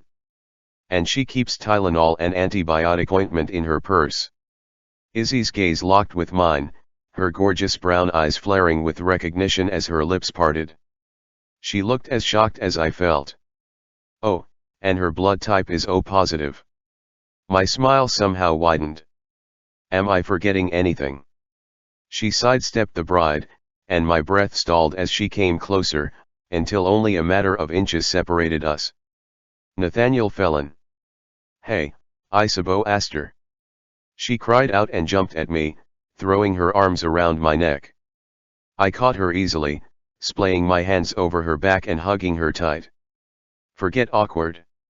This felt like coming home. The last time I'd felt this relieved, this whole, was the moment we'd made it to shore after the crash. I have your bag, she said as she pulled back, studying my face like she was looking for the scar my ball cap hid. What? I set her back on her feet and forced my hands to let her go. Your bag. She flashed a smile, and my chest constricted around my heart. Shit, I hadn't imagined that instantaneous connection I'd felt with her on the plane. It was all too real, shining brightly in my face. The airline sent it to me because you'd been sitting in my seat. No way. My eyebrows hit the ceiling. She nodded, her grin just as big as mine. I have your hoodie and your iPod, which I can't believe you actually put in a Ziploc bag, but it worked. My mouth just about hit the floor when it powered on. I don't have them with me, of course they're all at my apartment in DC, but I'm not really sure what box they're in, since I haven't even had time to unpack between graduation, moving, and now Margot's bachelorette party, she babbled, yelling to be heard over the music. She still babbled, and there was nothing better in the entire world. Holy shit, this is Plain Guy, the bride Margot asked, staring at me like she'd seen a ghost. Yes. Izzy nodded. Can you believe it? Nate, this is Margot. Margot, this is Nate. She hooked her arm through Margot's elbow. She was with me when I got the backpack. Hi, Margot. I managed to rip my gaze from Izzy long enough to nod at the bride. Hi, Plain Guy. She smacked a kiss on Izzy's cheek. If you need me, I'll be out on the floor. Arms up, she ran back out to the other bridesmaids. Izzy and I stood there, the beat pounding all around us, and stared at each other. You want to grab a drink?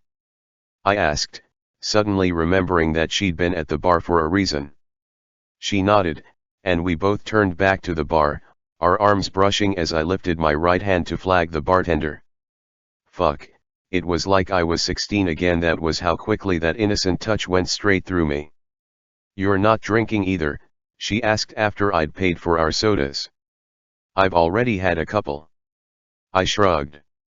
There was no chance I was going to dull a single second of seeing her again. Want to grab a table outside? Absolutely. We made our way through the bar crowd and onto the beachfront patio, where we scored one of the two-seater high tops at the edge. Then we stared at each other again, this time in the relative quiet. It's nice out here, she said. You look good, I said simultaneously. We both smiled. Thanks, but it's probably just the fact that I'm not bleeding out internally. She shrugged playfully. You were looking a little pale there for a minute. I flashed a smile and took a sip of my Coke. I don't remember anything after getting to the edge of the river, she said quietly, wiping the condensation from her glass. But my brow furrowed. You swore your eternal love and devotion to me. You promised we'd have 3 kids and everything.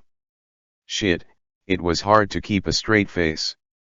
She didn't even try, her eyes dancing in the soft outdoor lighting. Very funny. I took a deep breath, sorting through my memories of that day. This was all so incredibly surreal. We got you to a tree so you could sit down, I began, and then I told her everything I could remember. You saved my life, she said when I got to the part about the ambulance. Nah. Technically that was the paramedics. There you are. Fitz called out, coming across the patio. You disappeared. He glanced at Izzy's shirt.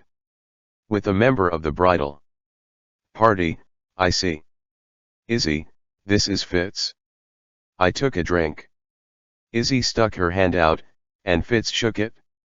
Hi, Fitz. I'm Isabeau Astor. I'm Nate's wife. I slammed my hand over my mouth to keep from spitting Coke across the table. His wife. Fitz raised his brows at me.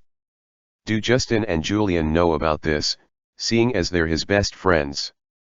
Raul and Torres definitely didn't know I'd lied my way into an ambulance for a woman. According to my medical records, Izzy said with a laugh that woke up every emotion in my body, even the ones I'd done my best to shut off when we'd deployed. Somehow, I managed to swallow without making an ass out of myself. I thought you said you didn't remember anything. My sister told me. She leaned back in her seat. Your sister had to tell you that you were married? Fitz asked, leaning his elbows on the table. Please, do go on. Felon over here tells us next to nothing about himself. I lied to the paramedics so I could get into the ambulance with her, I explained. After the crash, Izzy finished. We were sitting next to each other when the plane went down. Fitz's head whipped in my direction. You were in a fucking plane crash. I shrugged. How did you think he got? Izzy leaned over the table, reaching for my hat, and I dipped my head so she could take it. She removed my hat with one hand and pushed the short strands of my hair up with the other, no doubt showing Fitz the scar he'd seen multiple times over the last 2 years. That? I knew you'd have a scar. 11 stitches, I told her. You got that scar in a plane crash. Fitz's voice cracked. Yep, Izzy said, putting my hat back before sitting down. I thought we were friends. He clutched his chest. We are, I assured him. Friends tell friends when they've been in plane crashes, he lectured. Torres knows. I shrugged again. Okay, now that just hurts. He got all melodramatic, staggering like I'd wounded him. You told Torres, but not the rest of us. Maybe I was saving the story? For what? This deployment instead of the last one. This deployment? Izzy asked, and the worry in her eyes made my chest clench. No one worried about me except my mom. The mood immediately changed. Yeah. I nodded.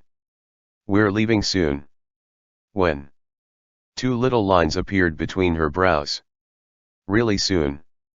The day after tomorrow, but that wasn't public knowledge. Fitz cleared his throat. Well, I'm going to head back inside so I can watch Raoul beat the shit out of Torres on the table.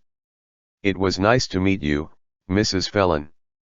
Technically, he's Mr. Astor, she corrected him with a smile that didn't quite reach her eyes. Not surprised. My man's a good guy. Always been a true feminist. Fitz clapped me on the shoulder and headed inside. For a moment, the sound of crashing waves overtook the music from inside the bar. Can you tell me where you're going? She asked. Afghanistan. It had been all over the news, so it wasn't like I was violating OPSEC over here. Her face fell. And you've already been there once. I nodded. We got back a little under a year ago, but I joined the unit a little late, and left a little early, so I wasn't there the full time. An IED had ended that deployment a month early for me, but at least I was alive. And you're already going back. Her eyes flared. How is that fair? Fair isn't a word that really plays into military life. I shifted my weight. That's what you're doing here, huh? She gestured to the bar. Letting loose before you leave. Yeah. We're stationed at Hunter. It's about a half hour from here. I took the obvious opening for a subject change. And you live in DC, but you're here for a bachelorette party. I just moved to DC for law school. I did the math, and it didn't add up. Shouldn't you be a senior this upcoming year? I graduated a year early. She shrugged like it was no big deal, but then she looked away, concentrating a second too long on her soda, and I knew it was, and not in a good way. Anyway, Margot is from Savannah, and she wanted her bachelorette party to be close for her sisters, since the wedding is in Syracuse next month. We fly out tomorrow morning. And we just happen to be in the same place at the same time for all of 12 hours. I couldn't stop looking at her, taking care to memorize every detail of her beautiful face. There were subtle changes here and there, the result of 2.5 years passing, but she looked exactly like I remembered her. Talk about coincidence. Serendipity, she said with a smile that went straight to my dick. Any other place, any other time, I would have asked her out. But she lived over 500 miles away, and I was deploying. I didn't want to leave you. The word slipped out. Her eyes widened. At the hospital, I clarified.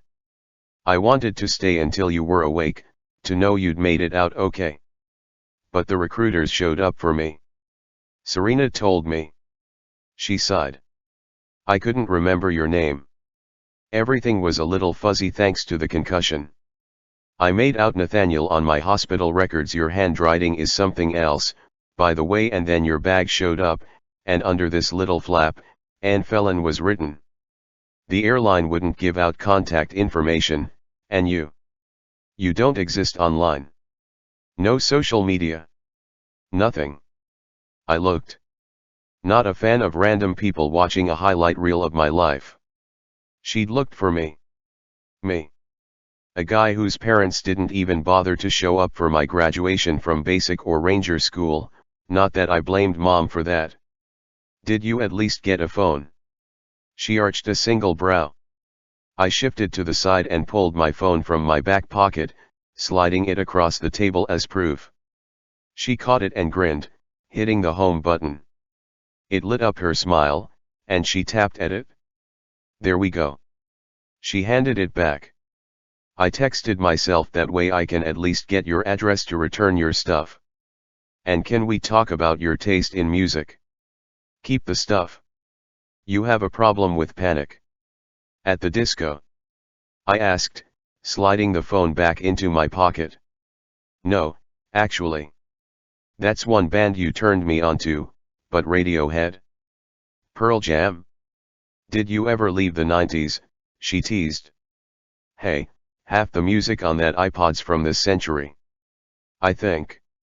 My brow furrowed. Shit, I can't remember. I do. I can name every single song. She sipped her drink. Can you, now? Damn, it felt good to smile, and not one of those fake ones, but to really, honestly smile. This was the only thing I'd forgotten about her, how effortless it had been to talk to her in those minutes we'd been delayed on the tarmac. She put her first finger up. Panic, at the disco, Northern Downpour. She put up a second finger. Radiohead, Creep, she started, then shocked the shit out of me by naming every single song. And out of all those, what was your favorite? I asked. Northern Downpour.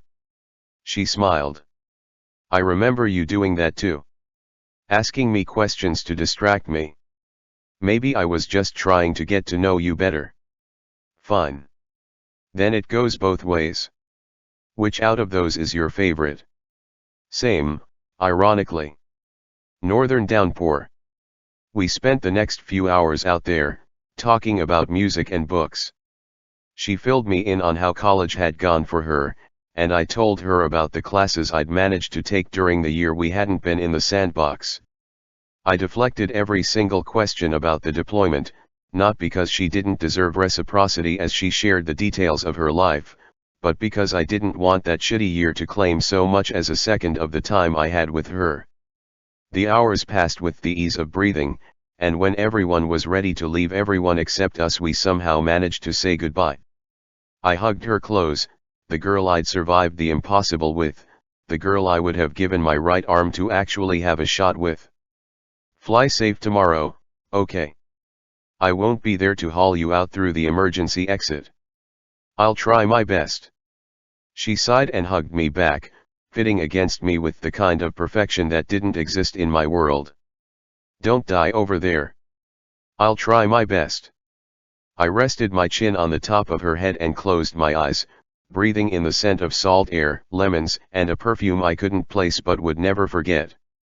It felt like she'd taken back the missing piece I'd found when I saw her tonight as she walked away with her girlfriends, headed toward the vacation rental she'd told me about earlier.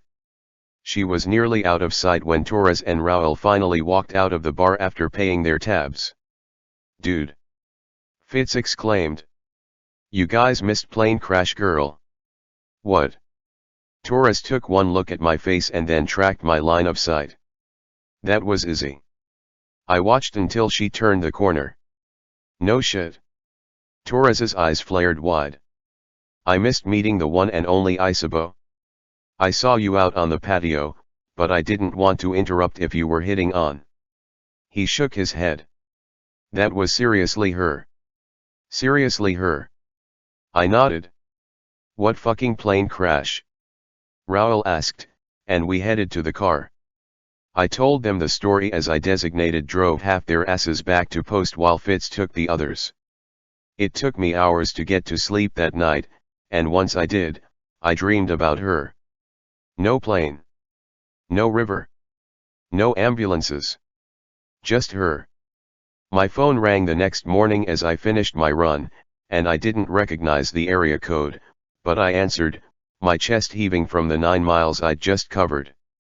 Hello. Nate. The smile on my face was instantaneous. Izzy.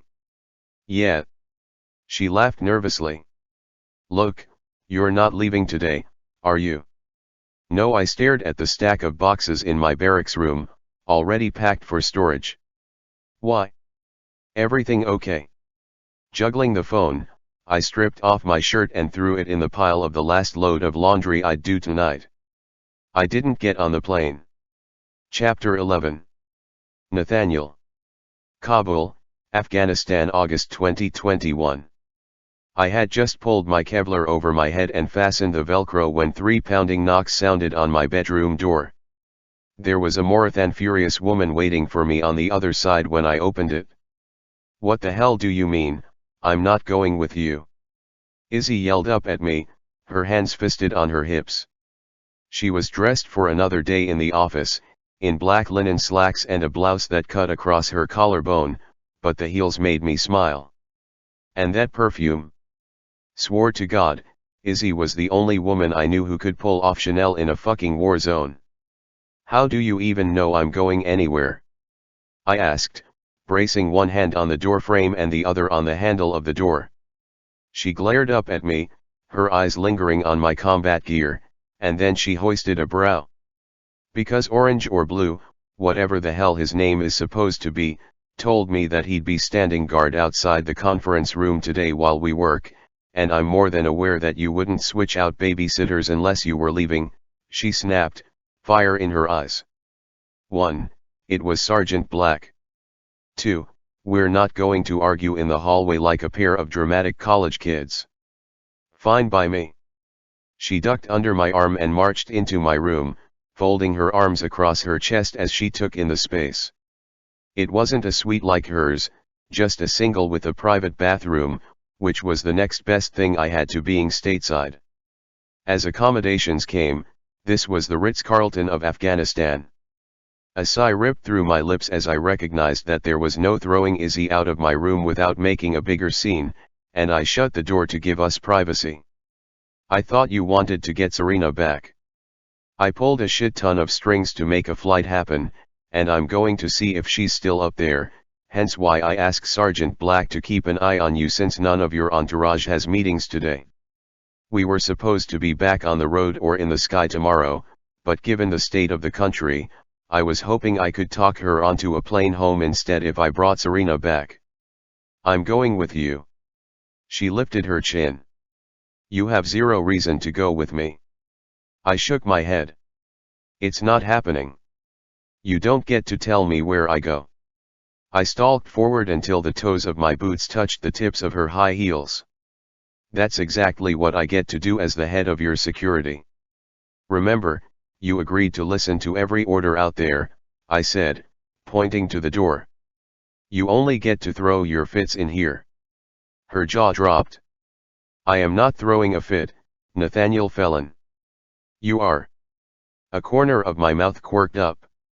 Whether you like it or not, Isabo, you're a senior congressional aide, which means unless you have a reason to put yourself in harm's way, then I'm not going to dangle you in front of the enemy like a tasty little target. And if I do have a reason?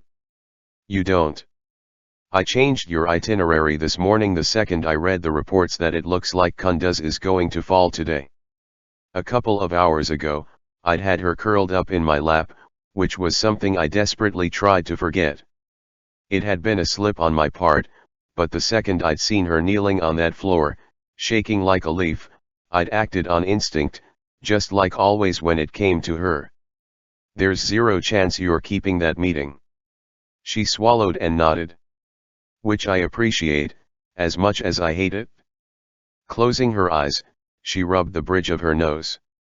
In fact, I'd feel entirely better if you all got your polished asses on a plane and abandoned this whole trip. Cut your losses, Izzy, I blatantly begged. We have a job to do, she retorted. Senator Lauren is still coming next week. Which is a mistake. I stepped back so I could get a break from the perfect sweetness of her perfume invading my lungs. This country is going to fall a hell of a lot faster than forecasted. Reports said we have 6 to 12 months, she argued, but the pursing of her lips told me she knew I wasn't blowing smoke. Yeah, well, I trust what I'm seeing in a place I know pretty damned well more than someone's best case scenario analysis of it from half a world away, and what's going on out there I pointed to my window is not the best case scenario. I'm not stupid, Nate. I know that. Panic flared in her eyes. But Serena is up there. And I know what Serena looks like. I've already got feelers out in the area, so by the time I get there, hopefully someone will have tracked her down. I'll be back before dinner. She might not recognize you, she fired back. Oh, come on, that's the best argument you've got. I cocked a brow at her, and she dropped her gaze, but it wasn't in that you've won way I'd seen before, or even the fine, I'll give in way. No. That emotion beneath those furrowed brows was guilt. What did you do, Isabeau? She swallowed. Mazar-i-Sharif is still safe. My eyes flared. You're shitting me if you think that. Shebirgan fell to the Taliban yesterday. Intel indicates not only is Kunduz province being overrun, but also Saripol, and Takhar. What do those all have in common, Izzy? I'm not going to sit here and wait for you to see if you can find her. You might not be able to convince her to leave the country, but I will. Finding her means nothing if we can't get her on the helicopter, she argued, but that tone. She wasn't telling me everything.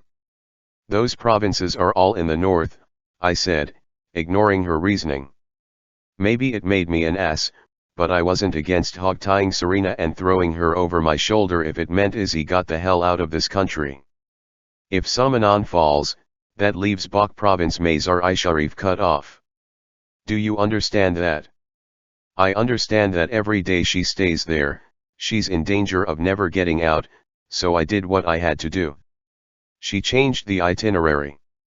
I saw it in her frustratingly beautiful eyes. My stomach hit the floor at the same moment Webb's voice came across the radio in my ear. Sergeant Green. I tapped the button to speak. Green here. Your departure has been pushed back to give the aides enough time to assemble, since the itinerary just changed, and they're now meeting with leadership and a group of stranded Americans in May at noon. I didn't take my eyes from Izzy's. And we think that's safe, sir. Orders are coming straight from Senator Lauren's office. Apparently, she has constituents in that group, and we're going to evac them. Acknowledged.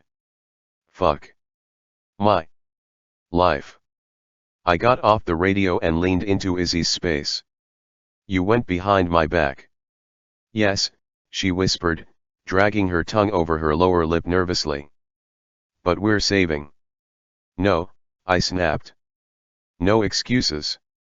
You go behind my back again, and I'm done. She was putting herself directly in danger, and it ate through my veins like acid.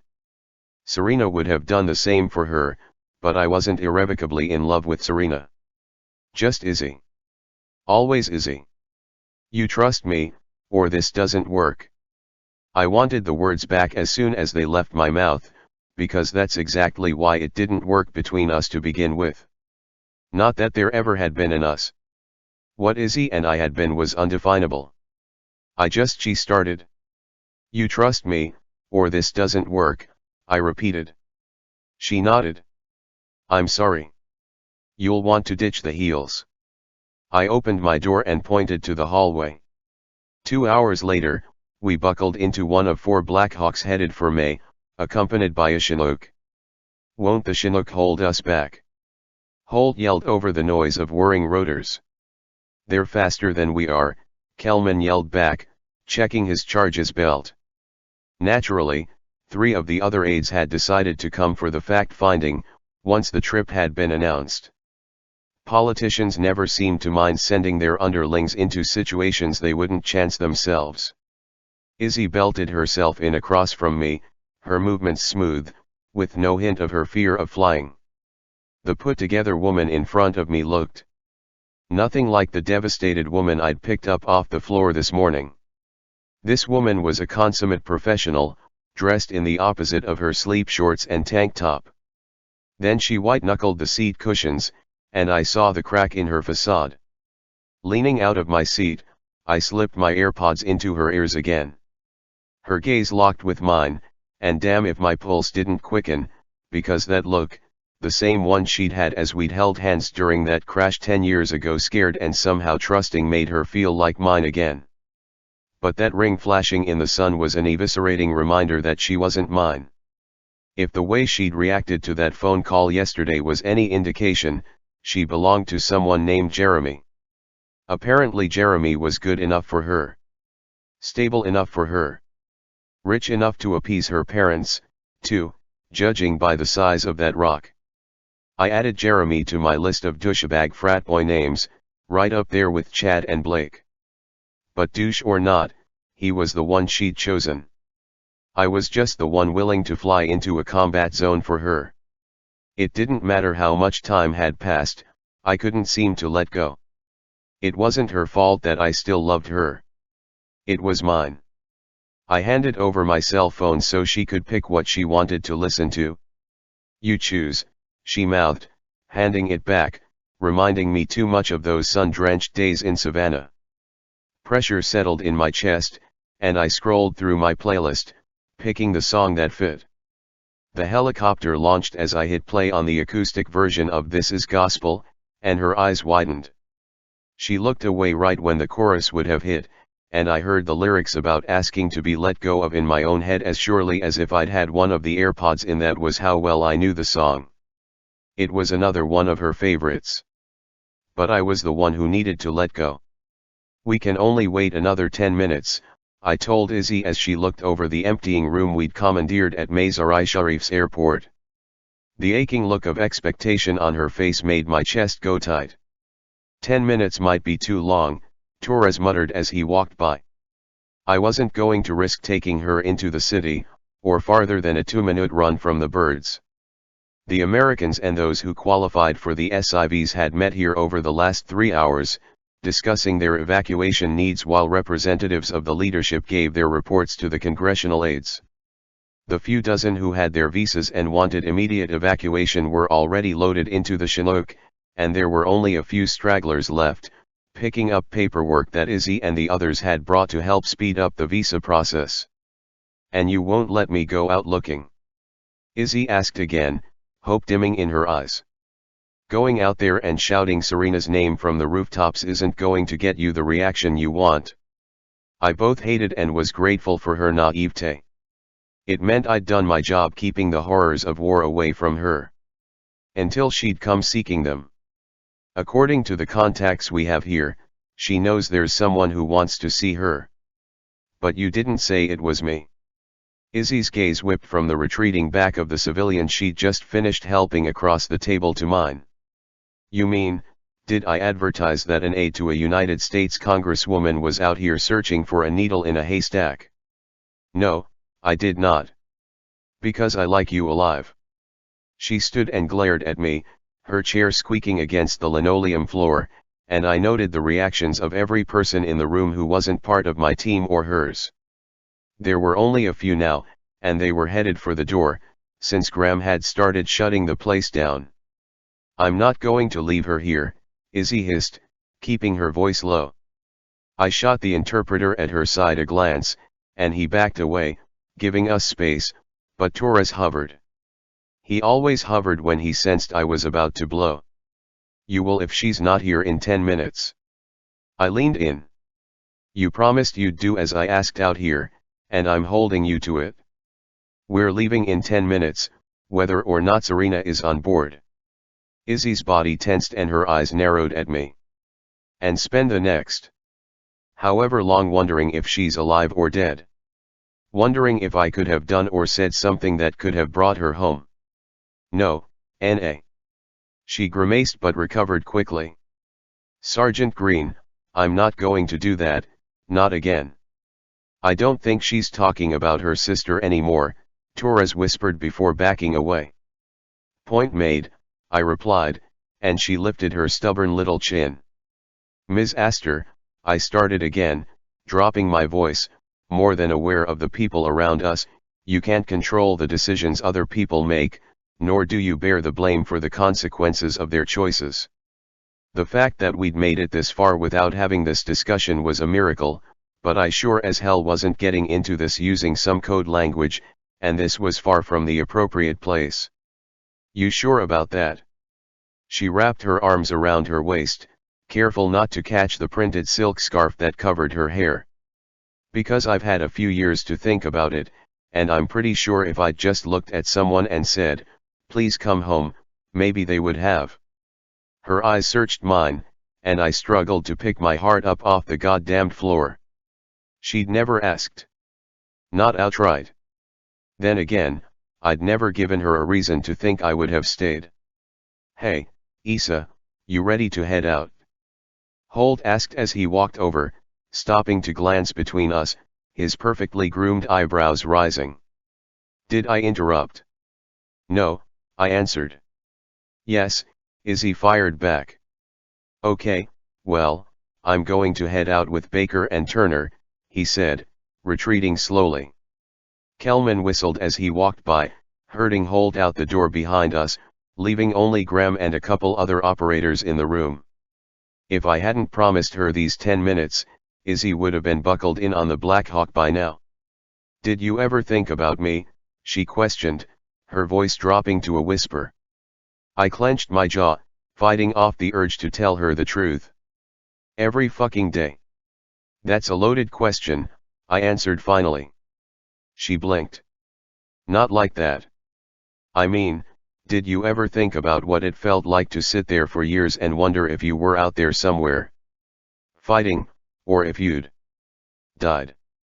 The last word came out strangled. Do you have any idea how many times I cried myself to sleep, terrified of the possibility that you were buried somewhere? That I wouldn't even know where to visit your grave. Shit. My stomach dropped, and I blew out a slow breath, more than aware of my team trying to give us space. This isn't the time. It's never the time, she retorted. That was always the problem, so I guess it's nice to know some things don't change. You ask me to ignore, she gestured between us, everything, and then you go and pull that bullshit by playing that song in the helicopter? Sorry, Sergeant Green, but not all of us are capable of walking away without so much as looking back like you are. But you moved right on to the next assignment, didn't you? Graham raised his eyebrows where he stood at the middle of the room, then turned his back on us when I sent a glare his way. It looks like you moved on just fine, I whispered, glancing meaningfully to her ring. She swallowed, then tucked her left hand into her elbow, hiding the ring, and she had the decency to look. Shit, what was that? Remorseful. Every day, she said quietly. I searched your name on Google every goddamn day, Sergeant Green, terrified that an obituary would pop up. Don't forget that you were the first term I ever used for a Google alert. It will destroy me if I have to do the same for Serena. I looked away, my ribs squeezing my lungs painfully at the imagery she'd used. That alert had saved my sanity in the past. She had saved my sanity. I owed her more than I'd ever be able to repay in that department, but that didn't mean I was willing to eviscerate myself by throwing our relationship on the autopsy table. There were things I'd never be able to say to her, never revisit or rehash, just so she could have some of that precious closure everyone prattled on about. But this I could give her. I never changed my next of kin form, I told her softly, lowering my voice so only she could hear, since we'd somehow gotten back to damn near yelling. What? She blinked. I never changed the paperwork. I shook my head. If anything had ever happened to me, someone would have told you. Probably not the details of where, or how, or why. But they would have told you I was dead. Though it might have taken a couple days to track you down, since the last address I had for you was in New York. Her entire expression softened, and the sorrow radiating from her eyes sliced into me with lethal precision. So now you'll know when you head back to your real life, I continued, my hands curling at the thought of the giant rock on her left hand. No news is good news. Unless you want me to change it, given that your last name probably won't be Astor for long, and it might make the fiancé wonder why you're getting notified. No, she shook her head vehemently. Don't change it. I mean, unless someone comes along who needs to know more than I do, of course. She shifted her weight and glanced away before slowly dragging her gaze back to mine. Is there someone else who should know? Right through here, Elston said as he pushed through the front door, saving me the awkwardness of replying to Izzy. Thank you, Sergeant Rose, a female voice replied from behind him. A voice I recognized. My head swung in the direction of the door as my pulse leapt with hope that this had actually worked. Izzy took off running, and I didn't bother to stop her as she dodged the tables and blew by Graham. Elston barely got out of her way before she flung herself at the woman. Serena. Chapter 12. Izzy. Tybee Island, Georgia, June 2014. I never would have taken you for a cookies and cream kind of guy, I said, taking a lick of my 2 scoops of butter pecan as Nate and I wandered Tybee aimlessly. I'd tossed my hair up into a messy bun to combat the humidity, leaving my neck and shoulders bare to the June sun. Never would have taken you for an ice cream at 10 a.m. girl, but here we are, he replied, flashing that damn dimple. And his eyes? Yeah, those were still just as heart-stopping as I'd remembered. We crossed the street, and his fingers schemed my lower back as he switched places with me on the sidewalk, walking closer to the street. On a scale of 1 to 10, that was a freaking 12 on the sexiest things a guy could do that weren't sexual, which wasn't helping my pulse settle. Something within me had shifted the second I'd recognized him last night, and as much as I wanted to go back to being who I was yesterday, I couldn't, not when I had the inexplicable, chaotic, senseless feeling that I was somehow tethered to this man. The man I'd called from the airport 2 hours ago, sitting on my suitcase outside the departures door while Margot watched on, worried that I'd end up stranded. I hadn't worried. Not for 1 second. He hadn't left me in that airplane or abandoned me in the river. Nate had shown me everything I needed to know about his character 2.5 years ago. Which also meant I was terrified my impetuousness had wrecked his day. You sure I didn't ruin your plans for the day? I looked up at him from behind my cone. I wasn't exactly thinking rationally when I changed my flight this morning. It was just that I was standing there, watching the other girls check their bags, and I couldn't do it. Oh God, I was babbling, and there was no stopping the flow of words. I couldn't leave if there was even the slightest chance I could spend 5 more minutes with you. And I know that sounds my nose scrunched creepy. And it's worse because I didn't even bother to ask if you were seeing anyone last night, and who knows. Maybe you have a girlfriend, and now I've just thrown an entire wrench into your plans. Izzy, he interrupted, lifting his brows under his St. Louis Blues ball cap and cupping my bare shoulder with his hand. Crap, his touch felt nice. I don't have a girlfriend. If I did, I would have told you last night, and I wouldn't be here with you now. A corner of his mouth lifted into a smirk, and my thighs tightened. Or at least I wouldn't have a girlfriend anymore. Did that mean he felt whatever this pull was between us two? So, I didn't ruin your plans by upending mine. He shook his head. There is nothing better I could possibly imagine than spending my last day stateside with you. As long as you stop mocking my cookies and cream, considering you have the ice cream tastes of an 80-year-old woman. Do not, I scoffed in defense of my favorite flavor. Last day stateside. He was leaving tomorrow. My stomach dropped. It's butter pecan, he teased. It's been around since the late 1800s. It's like the grandmother of all other ice cream flavors. He took a bite out of my own selection. It's a classic. I licked up the side of my cone, and his eyes flared, tracking the movement. I still can't believe you're here. He shook his head, looking at me the same way I bet I was looking at him, with pure awe. Same. I turned, and we continued to walk, meandering down the picturesque street. I've been here for a couple years now, so my presence isn't that much of a surprise. He took another bite. You showing up, that's some happenstance. Who did that? Actually bit their ice cream. Someone who doesn't have time to let it melt. Then again, my eyes had been way bigger than my stomach when I'd ordered this. I threw away the cone and spotted a bookstore up ahead. Are you still making your way through that list of books? Slowly. He took another bite, demolishing what was left. It's hard to find time to read between college classes and people shooting at you, but I'm making a dent. I halted, my eyes flying wide. Nate turned, his brow furrowing. Shit. I forget you're probably not used to hearing stuff like that. It's fine. I forced a smile. It wasn't. Not even close. The thought of him being shot at was incomprehensible. It's not. Forget I said it. He tossed what was left of his ice cream in the nearby trash and scanned the street around us. I have an idea. He held out his hand. I took it. Lead on.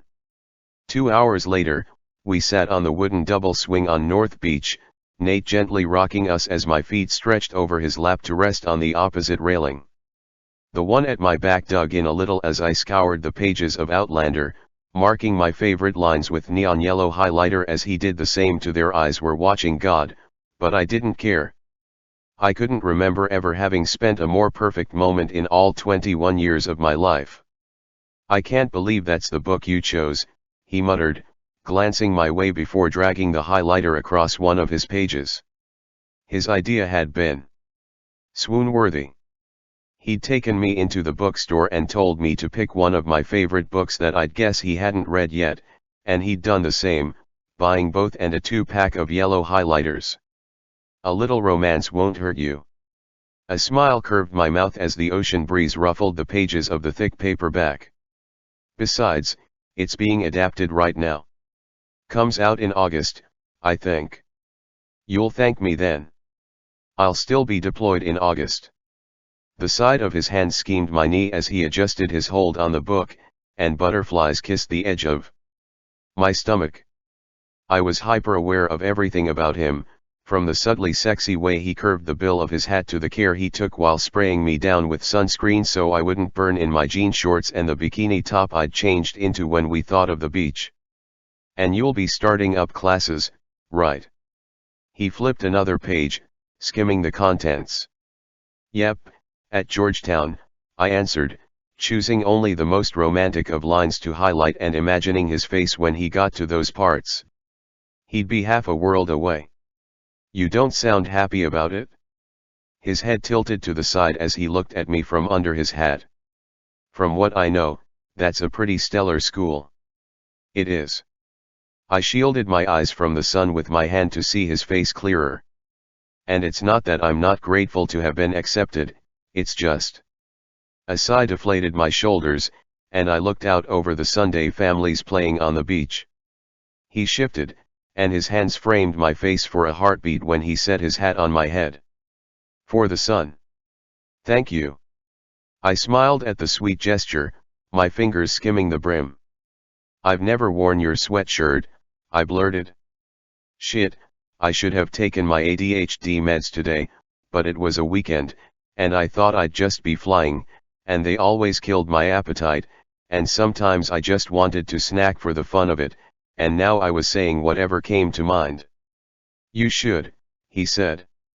Wear it, I mean. You've had it longer than I did now, anyway. Same with the bag and the iPod. They're pretty much yours.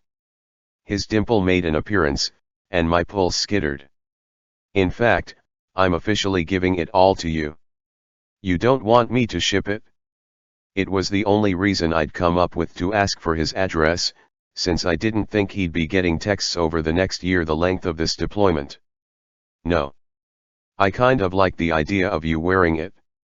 As long as it isn't all messed up from the river. He grimaced. Is it gross? No, I laughed. It's surprisingly not gross, though the white parts aren't exactly as bright as they once may have been. But anything else you had in there must have been destroyed, because that's all that came back. Did you ever get your purse? I nodded. It showed up a month after your bag. I think having my ID in there helped. I would guess so. He looked back to the book, but his highlighter hovered over the page without moving. Are you still afraid of flying? He asked softly. I've always wondered if the crash screwed me up even more. I offered, highlighting a particularly racy line. I wasn't going to put it that way, but now that you mention it. He shot me an apologetic look. I didn't fly for 18 months, I admitted, skimming the next chapter to get to my favorite parts. It took a lot of therapy. For that and the nightmares. A chill tried its best to work its way up my spine despite the climbing heat. But I have coping mechanisms for both now. Coping mechanisms? Well, yeah. It's not like I can actually control the panic attacks. We were actually in a plane crash. And sure, we got the best of a worst-case scenario, but I'll never be able to tell myself that the likelihood is next to zero again, because now the fear is grounded. My eyes narrowed.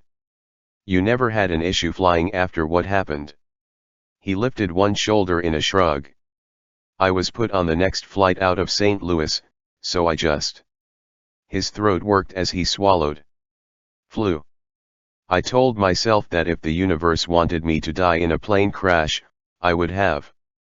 I understand the nightmares, though. I do the whole "you aren't there anymore, your home affirmations" thing I saw on some therapist's YouTube. My eyebrows shot up. Some therapist's YouTube. Having your file marked up by a shrink isn't exactly good in my line of work. He highlighted another line and kept going. I do what I have to in the moment and then I move on. Like you said, he said, looking over at me. Coping mechanism, I guess. Is there anything you're scared of? There has to be something, right? Sure.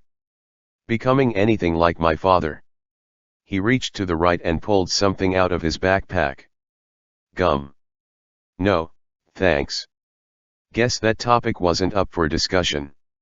He popped a piece in his mouth, and we spent another hour just like that, swinging on the beach, marking up our favorite books for each other.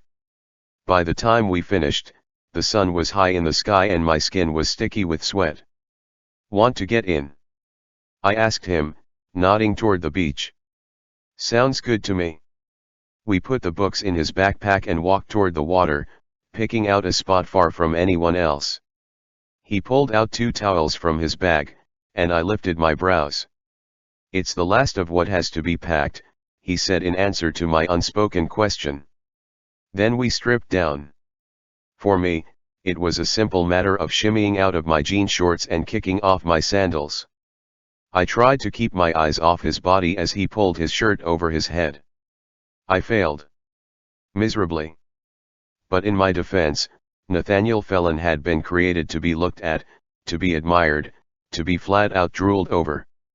His stomach was cut out of an Abercrombie ad, roped with muscles that rippled and flexed, and the diagonal ridges that led to his board shorts had my mouth watering to trace those lines with my tongue.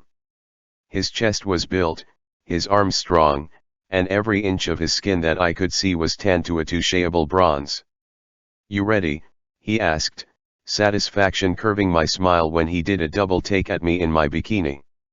I wasn't in his level of shape. I had curves that spoke to just how much time I'd spent studying this year, but the way his eyes heated made me feel Beautiful. I took off his hat and shook out my hair. Ready. We walked into the water, and I gasped as the first cold wave hit my sun-warmed stomach. Nate laughed, then submerged completely with the confidence of someone who did this way more often than I did. When he stood, the water reached the elastic of his board shorts, and I stared, transfixed, as the water sluiced off him. Then I blinked and stepped closer, my hand rising but not touching the silver lines that had almost faded into the upper ridges of his ABS. What happened? His jaw flexed, but then he quickly smiled. I ruptured my spleen in Afghanistan last tour. Now we have matching scars. My gaze widened by the second as waves pushed by us. Plane crash. I tried to joke. IED. Suddenly my body was as cold as the water around us. You were blown up. The vehicle I was in was blown up. He reached out, tucking my hair behind my ears with cool fingertips. Don't look at me like that, Izzy. Like what? It was barely a whisper as the next wave hit me a little higher. Like I'm worried. My mom worries enough for every other person on the planet. You don't have to. I'm fine. See.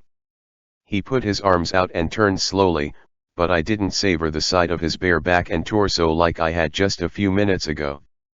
Now I saw every place he could be hurt. Every vulnerable inch. Do you like it? I asked when he faced me again. What you do? I'm good at it? He shrugged. That's not the same thing. Says the woman who doesn't seem too excited to be starting Georgetown at 21 years old. He lifted a dark brow. No one's trying to kill me, I blurted. Which is why I don't mind what I do. He moved closer, his hand palming my waist to steady me when a bigger wave threatened to take me back to shore. If no one's trying to kill you here, then that means I'm doing my job over there.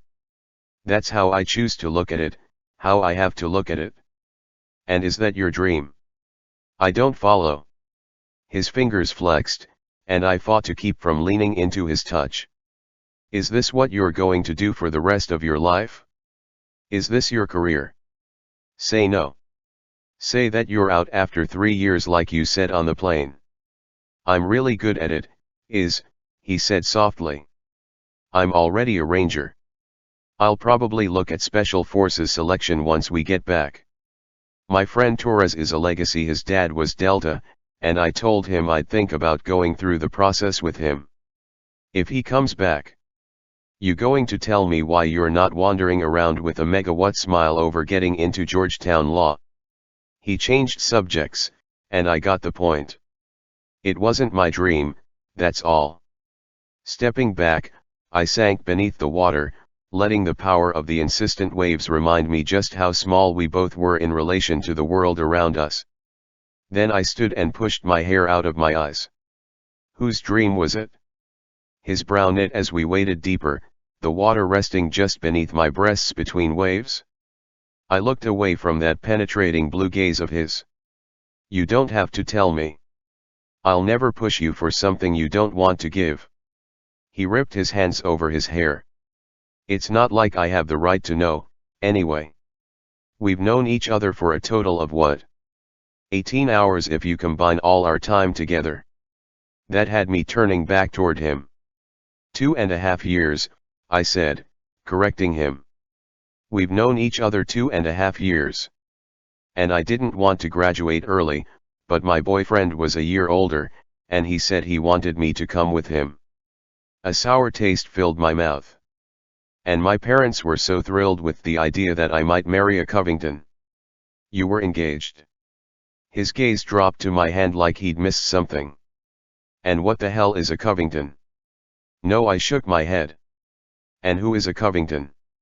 A bitter laugh escaped at my own foolishness. God, I love that you don't know. Love that you can't tell me every senator that's come from his branch of the family, or what their net worth is, because believe me, my father could spit those details out like a computer. The idea of me marrying into a family like that made him practically salivate.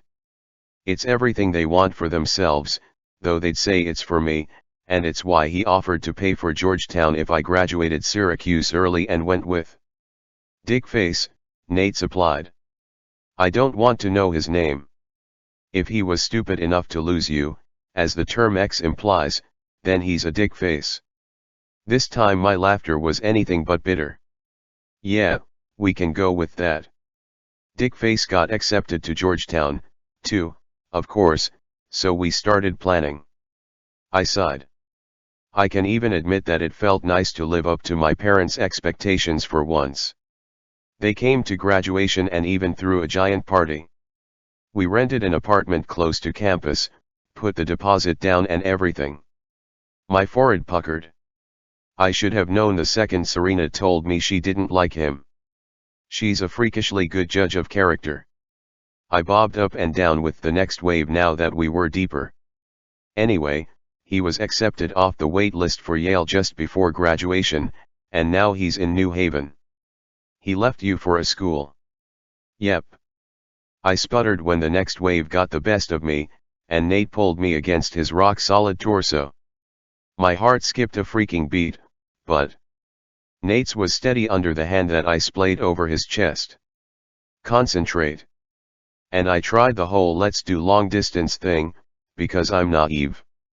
And I searched for the right words. He respectfully declined, seeing that there was a plethora of women who weren't new money to choose from at Yale. Dickface, Nate muttered. Dickface, I agreed. Yet, at that moment, with the cool water rushing around us and Nate's warm skin under my fingers, I was overwhelmed with gratitude for my newly single status. Nate was the opposite of everything Dickface had been. He was open, brutally honest, brave to a fault, and remarkably careful with me. My parents haven't quite recovered from their crushing disappointment of nearly marrying into the Covington family. So now, I'm at Georgetown because I chased someone else's dream, and I haven't quite figured out what to do with that. Find a way to make it your own, he suggested, lifting me off my feet when the next wave came. Find a way to make a difference. Emboldened by the way he held me, I reached up and ran my fingers through his wet hair. This time tomorrow, I'd be in D.C., and he'd be on his way to a war zone. If I could make a difference, I'd find a way to keep you here. An emotion I couldn't define but that looked a lot like longing passed over his face. That would pretty much take an act of Congress. His gaze dropped to my mouth. Guess you'll have to go then. I've never been particularly interested in politics, I whispered as another wave pushed my body firmly against his. Me either. His arm locked around my back. Izzy. Nate. God, I couldn't stop looking at his mouth. I'm going to kiss you. The certainty of his words made my skin flush. Oh yeah. I ran my tongue over my lower lip, tasting salt. Yeah. He lowered his head slowly, giving me more than enough time to object. So, if that's not what you want. I want. I tilted my face and arched up, brushing my mouth across his. It was nothing, a ghost of a kiss, but it brought every nerve ending in my body to life, and every single one of them wanted him. His blue eyes flared with surprise, and then he brought his mouth to mine and kissed me senseless. His lips were cool, but his tongue warm as it slipped past my parted lips to slide along mine. Spearmint and salt consumed every thought. Electricity danced along my skin. More. I needed more. His fingers speared into my hair, and he tilted my head to kiss me even deeper. I was no stranger to sex, but I'd never been kissed like this. He took my mouth like I was the key to his next heartbeat, with equal parts mind-blowing finesse and dizzying need. It was the best first kiss in the history of everything. I moaned, and he lifted me so our mouths were level, never breaking the kiss. My legs wound around his waist like they belonged there, my ankles locking at the small of his back. Kissing Nate wasn't just everything I'd dreamed of, it was better. Shit, he swore, ripping his mouth from mine once we were both panting, and resting his forehead against mine. Not what you expected. My fingers laced behind his neck as another wave crested over my heated skin, but didn't even faze him. Just the opposite. He pressed a kiss to my jaw, then my throat, before returning to my lips. Everything I expected and so much more. I fucking knew it would be like this with you. Chemistry, I muttered, but that wasn't the word tickling the edges of my mind. Fate. There was no other way to explain this, to explain us. It's more than that, but I don't think defining it would be fair to either one of us. Not when we only have a few hours before your flight. He studied my face like he was committing it to memory. Our timing is pretty awful. My thighs squeezed his waist as I feathered a kiss over his cheek. Our timing is shit. His hand stroked down my spine but never went for my ass. I wished he would. I wanted him in every possible way I could have him until the sun set. Then give me the next few hours. Every line of his body drew tight against me, and his breaths grew ragged when I kissed a line down the side of his neck. Izzy, he groaned, his grip tightening in my hair to gently pull me away. The lust in his eyes dimmed the sting of rejection. I don't want hours. I want nights. Days. Weeks. I want to haul you into a room and lock us away until I know every inch of your body, taste everywhere you like to be kissed, explore every way to make you come, and then listen as your voice goes hoarse from screaming my name. That's... He shook his head. Yes. That's a yes. Everything he'd listed sounded fantastic. I was going to say madness. He grinned, and I melted at that flash of dimple. And I might kick the shit out of myself for saying this next week, when I have every second of this moment on constant replay in my head, but I want the one thing we don't have, Izzy, and that's time. I know. Me too. I wanted a chance, a real, unhurried chance at what we might be. Does that mean you're done kissing me? Fuck no. He kissed me long and slow, the tempo changing into an unhurried, thorough seduction. I'll kiss you whenever you ask, Isabeau Astor. Promise. I smiled against his mouth. Promise. He made good on it, kissing me until our skin puckered in the water. He kissed me as we dried off, as we walked to his truck, and before and after our very late lunch. He kissed me until my lips were swollen and I knew every line of his mouth with the same familiarity he did mine. Then my bag was checked, the book he'd chosen was tucked into my carry-on, and my throat tightened with every step as he walked me to the security checkpoint at the airport. What if the time we wanted never came? What if this was all we'd have? What if... Stop. He turned me in his arms and cradled my face. Whatever you're thinking, just stop. My eyes stung, and I knew it wasn't from salt and sun. What if you don't come home? His brow knit and he leaned in slowly, pressing a kiss to my forehead. I'll come home. You don't know that. The fabric of his shirt was soft in my fingers as my fists clenched against his chest. You don't have to worry about me. I'm ridiculously hard to kill. He hugged me tight, resting his chin on the top of my head. You say that like it's going to stop me from worrying every day for the next year. No, he gripped my shoulders and leaned back, looking at me with such intensity that my breath caught. Don't do that either. Don't you dare sit around and worry. Don't waste your life waiting on me, Izzy. My lips parted, but there were no words for the way my heart teetered on the edge of his demand, ready to fall. Or to break. I won't do that to you. He cradled the side of my face, stroking his thumb over my cheek. You are worth so much more. And if I want to do it to myself. Shit, was that my voice breaking? Don't, he begged, his voice fading to a whisper. You just uprooted your whole life for someone. Don't wish away the months for someone else. He lifted a brow. And don't think this has anything to do with me not wanting you, or some bullshit. God, what I would do for you if I just could. So where does that leave us? Where he swallowed and took a stuttered breath. We're us. Nate and Izzy. Undefined, I whispered, remembering his earlier words that it wouldn't be fair to either of us to try and label the unexplainable. If you want to write, then I'll do the same. If you don't, then I won't pressure you. I want you to have every single opportunity you want for yourself in DC. Even if that opportunity means someone else. I challenged. Maybe it was childish, but I didn't care. Not when we were about to take the gift fate had given us and squander it over him not wanting me to wait. He held my gaze with steady, unwavering eyes and nodded. Even if that means someone else.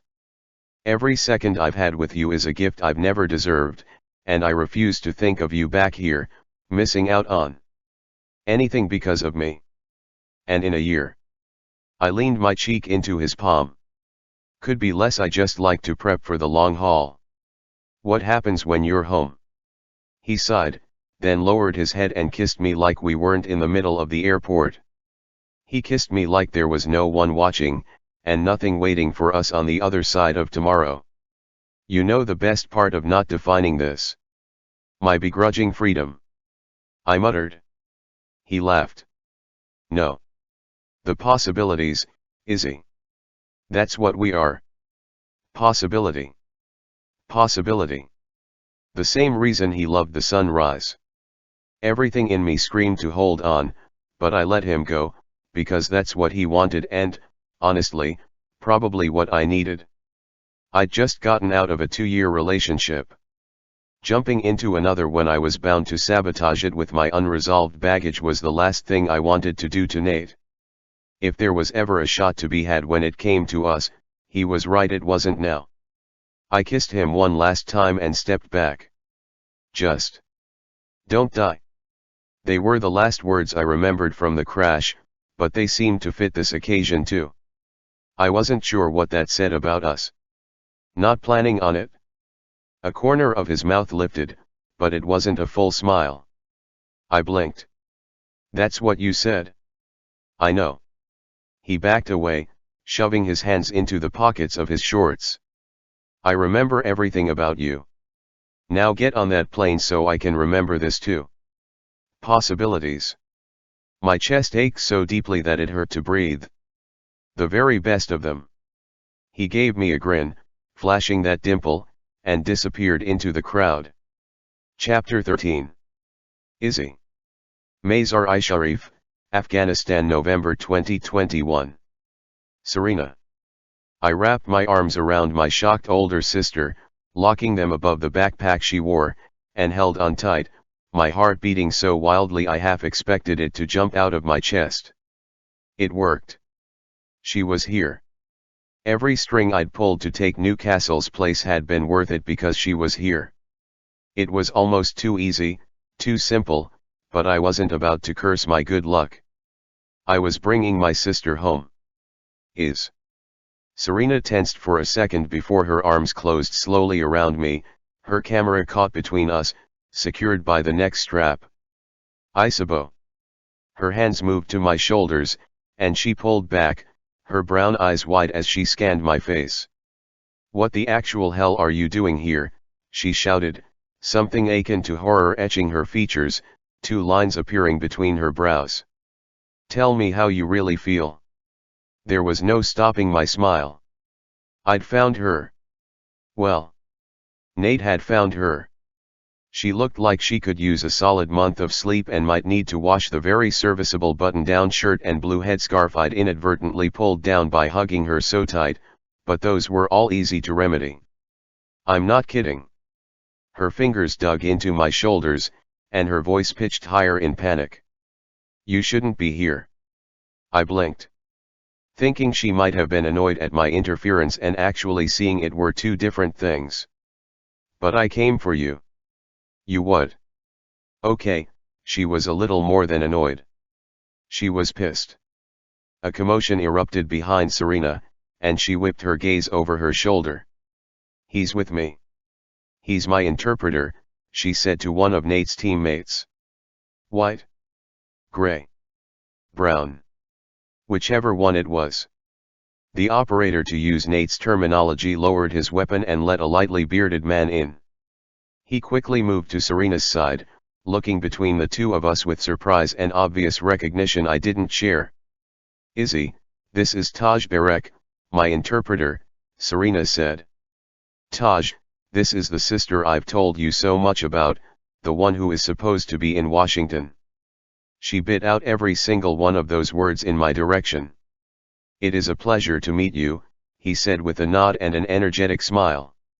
"Likewise," I assured him as Nate moved to my side. Serena's eyes widened to impossible dimensions, her jaw dropping as she stared at him. "You have to be kidding me." "Nice to see you, Serena," Nate said, one hand on the rifle that hung from his shoulder. "No pictures of me or my guys. I know the rules when it comes to your type." Her gaze narrowed, and her hands fell from my shoulders. "I can't believe you actually let Izzy." "He didn't let me do anything," I snapped, backing up a step. "Trust me, if he had his way, I'd be on the first flight out of here." "If I had my way, you wouldn't have come here in the first place," he grumbled before addressing Serena. "She took another aide's place. I didn't even know she would be in country before she stepped onto the tarmac, or I would have done something to stop it." "Okay, well, screw you both."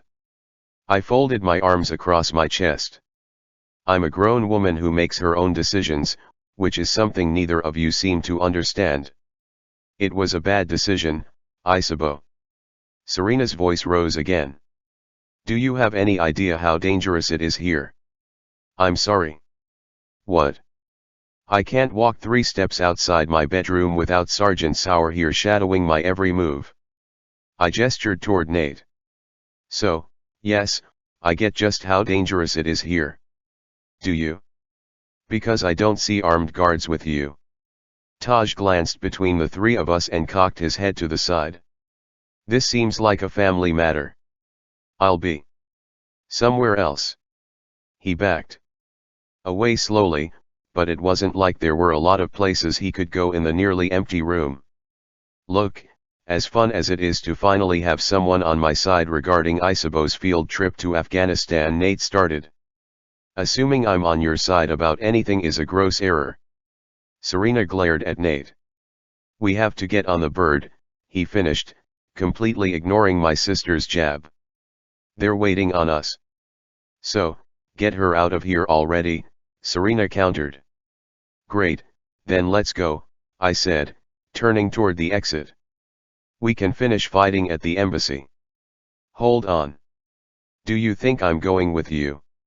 Serena asked, jogging to catch up with me and taking hold of my elbow. I stopped in my tracks, pivoting to face her as dread settled in my stomach. "Why else do you think I would be here?"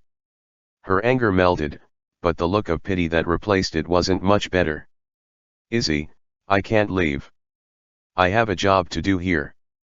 It hasn't been the full 6 months. I'm still on assignment for another 30 days. The country is." I shook my head. "Collapsing," Nate said, striding our way. "The country is collapsing." "Then it's my job to cover it," Serena stated like that was the end of the discussion. "You don't mean that?" The words rushed out in a whisper. "I do." She adjusted the straps of her backpack. "I'm here doing exactly what I'm supposed to be doing. This is the longest assignment I've ever been given. I fought for it, and I'm not about to end it early just because it's getting dangerous. I'd never be able to hold my head up at the office." Nate lifted his hand to his earpiece and cocked his head to the side. "Working on it," he barked in the professional tone I'd grown accustomed to before facing Serena. "Serena, I hear what you're saying, but it's not safe for you to stay. You know that." "I know that. Izzy knows that. 3 provinces have fallen in the last 24 hours. I completely understand your dedication to your profession, but for the sake of your sister, I'm not above begging you to get on that helicopter." "And that tone? That wasn't Sergeant Green. That was my Nate." I looked up at him, and my heart clenched. Underneath all the Kevlar and the weapons, he was still the same man who'd held me after my nightmare this morning. The same man who'd pulled me from that airplane 10 years ago. You would get my dedication to my profession, wouldn't you? Serena said with a sigh. Hell, your dedication to yours is the entire reason Izzy ended up in Senator Lauren's office. Are you going to end your deployment early? She did not. My head snapped toward Serena, but she didn't catch the panicked rise of my brows because she was looking at Nate. What? Nate asked. Serena scoffed. You seriously thought it was a coincidence that she's spent the last 3 years working for the woman who's been pushing legislation to end this war? That she took off for Washington right after you? Her voice trailed off. A muscle in Nate's jaw ticked as he slowly brought his gaze to lock with mine. My stomach dropped. Shit. It didn't matter that the legislation had never stood a chance, or that I'd basically been beating my head against a brick wall for all the progress we'd made. I'd spent the last few years fighting fruitlessly to end the conflict that had dragged him from my arms time and again, and now he knew it. I saw it all in those blue eyes. Shock, disbelief, denial, and an emotion too dangerous to acknowledge, let alone name. He looked at me like he used to before New York, dropping the wall he'd locked himself behind. Oh shit. You thought it was coincidence. You really didn't know, Serena muttered. I couldn't look away. Couldn't speak. Couldn't confirm or deny the blatant truth Serena had laid at his feet, exposing me with nothing more than a few words.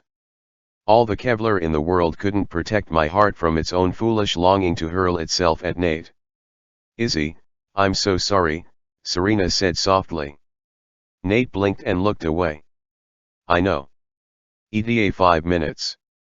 He was talking through his radio, and when he finished, he looked at Serena. Here's the deal. I'm putting Isabeau on that helicopter in 5 minutes. I really hope you're on it. She swallowed and glanced back to where Taj was talking to Sergeant whatever color. Even if I wanted to go, which I don't, I can't leave him. He doesn't have his visa yet. Has he started his paperwork? I asked. Because if that's all that's keeping you here, I can. It's in process. She moved forward and cupped both sides of my face. What did I tell you the first time you asked me not to cover a war zone? That ignoring a situation doesn't make it better for the people living it. My throat threatened to close, my body recognizing my defeat before my heart. I still feel the same way. Me leaving isn't going to help these people. The least I can do is bear witness. You're not coming with me, are you? My voice broke on the last word. She shook her head. I've worked too hard to get where I am to quit. I pressed my lips between my teeth and fought the immediate burning in my eyes. The very passion I'd always admired about Serena had the potential to get her killed, and I didn't know what to do about it. I'll give you guys a minute, but that's all we have, Nate said quietly before walking toward Taj. I won't be able to come back, I whispered. I pulled every string I had to get here, and I have the feeling Nate did too. She smiled. Only you would come searching in the first place, and I love you for it. Leaning forward, she rested her forehead against mine. But I can't leave. Not yet. And if the province falls before your 30 days are up. I could barely get the words out. Please tell me you'll get out before then. I can't leave you here. I'll leave if the province falls. Promise me. Promise. I'm not trying to get myself killed. But I'm not leaving Taj. It would be unspeakably cruel to abandon the person who has done so much for me, and he won't be safe here anymore, not after the work he's done for me, the work he's done for our government in the last few years. You know they'll kill him the first chance they get. Hope sprung up in my chest. I can work on his paperwork. At least I'll do what I can to push. The State Department is overwhelmed. I appreciate that. Her hands fell to my shoulders. Just remember that I'm here because I choose to be. What's happening is more important than me. Not to me. I winced. And yes, I can hear exactly how self-centered that sounds. Serena laughed and pulled me into a hug. I've missed you. And no matter what, my assignment is up in a month. I'll be home before you know it. Nate walked by, followed by the remaining operators, but I couldn't let her go, even when the wind gusted in, somehow hotter than the stifling, stagnant air of the room. Stay with Nate, Serena whispered. That man has his faults, but there's nothing he won't do to keep you safe. And how would you know that? I found the strength to pull back so I could look at my sister. A smile curved her lips. Because I see the way he looks at you. Guess nothing much has changed there. I shook my head. He's been an absolute ass from the second I got off the plane. The only reason he's looking at me is because I'm his assignment. But that wasn't the entire truth. Feeling his gaze on me, I glanced over my shoulder to see him waiting for me in the doorway, and turned back to Serena. But there's been a minute or two that he's just been. Nate. We're making the best of a really awkward situation. Are you, now? She retreated a couple of steps, her fingers sliding down my arms until she held both my hands. If I had to promise that I'd leave if the province falls, then you make me one too. What promise do you want in return? I gripped her hands and told myself this wouldn't be the last time I saw her. If I even thought it, I wouldn't be able to walk away. Promise me that you won't marry Jeremy. She nudged my ring with her finger. I blinked. There was no way she knew. Because he's mom and dad's choice, or because you've never liked him. She'd made her opinion widely, loudly known the night Jeremy proposed at our family's very renowned, very well-attended Christmas party. No, her voice lowered, and her posture softened as she grinned at me like we were back in that apartment in DC and not in the middle of a war zone. Because I see the way you look at him too. She glanced meaningfully over my shoulder. You have no business marrying one man while you're in love with another. I'm not. I yanked my hands back, but she held tight. You are. She gave my fingers a squeeze and then let me go. And Jeremy's never been good enough. Stop settling for less than what you deserve. Stop walking the path mom and dad laid for you unless it's the one you want. One step at a time, she backed away. I'll see you in a month. Let's grab pizza from that little place near the old apartment. God, I miss pizza. She flashed another smile, then turned away and walked out, taking Taj with her. Somehow, I made myself walk to Nate. Somehow, he got me into the helicopter. Somehow, I managed to breathe as we took off, leaving my sister behind in Mazar-i-Sharif. Nate slipped his earbuds into my ears and played some of my favorite music on the flight back to Kabul, but it barely made a dent in the noise of my thoughts. I'd had her, hugged her, and now she was gone. Our flight back to the States was scheduled for 10 days from now.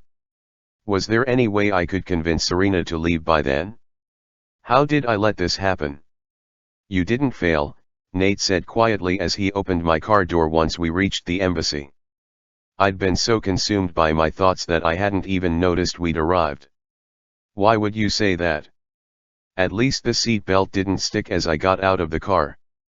Because I know you, and I know how you think. Unfortunately, he was right. It feels a lot like failure. The heat beat mercilessly as we walked toward the entrance. She made her choice. We passed the Marine guards, and Nate opened the door. Serena has always been stubborn as a mule when it comes to her work. I nodded, but it didn't make it hurt any less. The crisp air was a relief against my face as we entered the embassy's foyer and started toward the stairs. I wanted to crawl into bed and sleep off the utter, heart-wrenching defeat. Lucky for me, none of the staff was waiting, which meant I had a chance to make it to my room without being noticed. Nate and I walked up the steps in silence. Is what Serena said true? He asked as we neared the door to my room. About why you went to work for Senator Lauren. Why you went into politics? I stopped dead in my tracks. Oh, God. I'd almost forgotten that Serena had accidentally ratted me out. I opened my mouth to answer, but someone stepped out of the next room down the hall, saving me from embarrassment. Damn, I've been waiting all day for you, a man said angrily, and Nate and I both looked down the hallway to see the figure striding our way with purpose, his face becoming disastrously clearer with every step. Not just any man. Jeremy was here. My stomach hit the floor. I'm done hearing you don't want to talk. He reached for my arm and got a good grip on the upper part.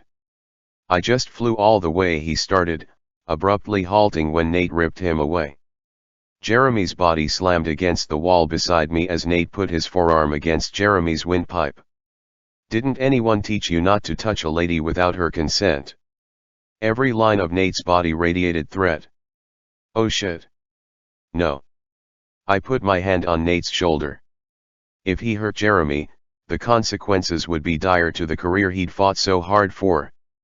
Don't. It's okay. I'm okay.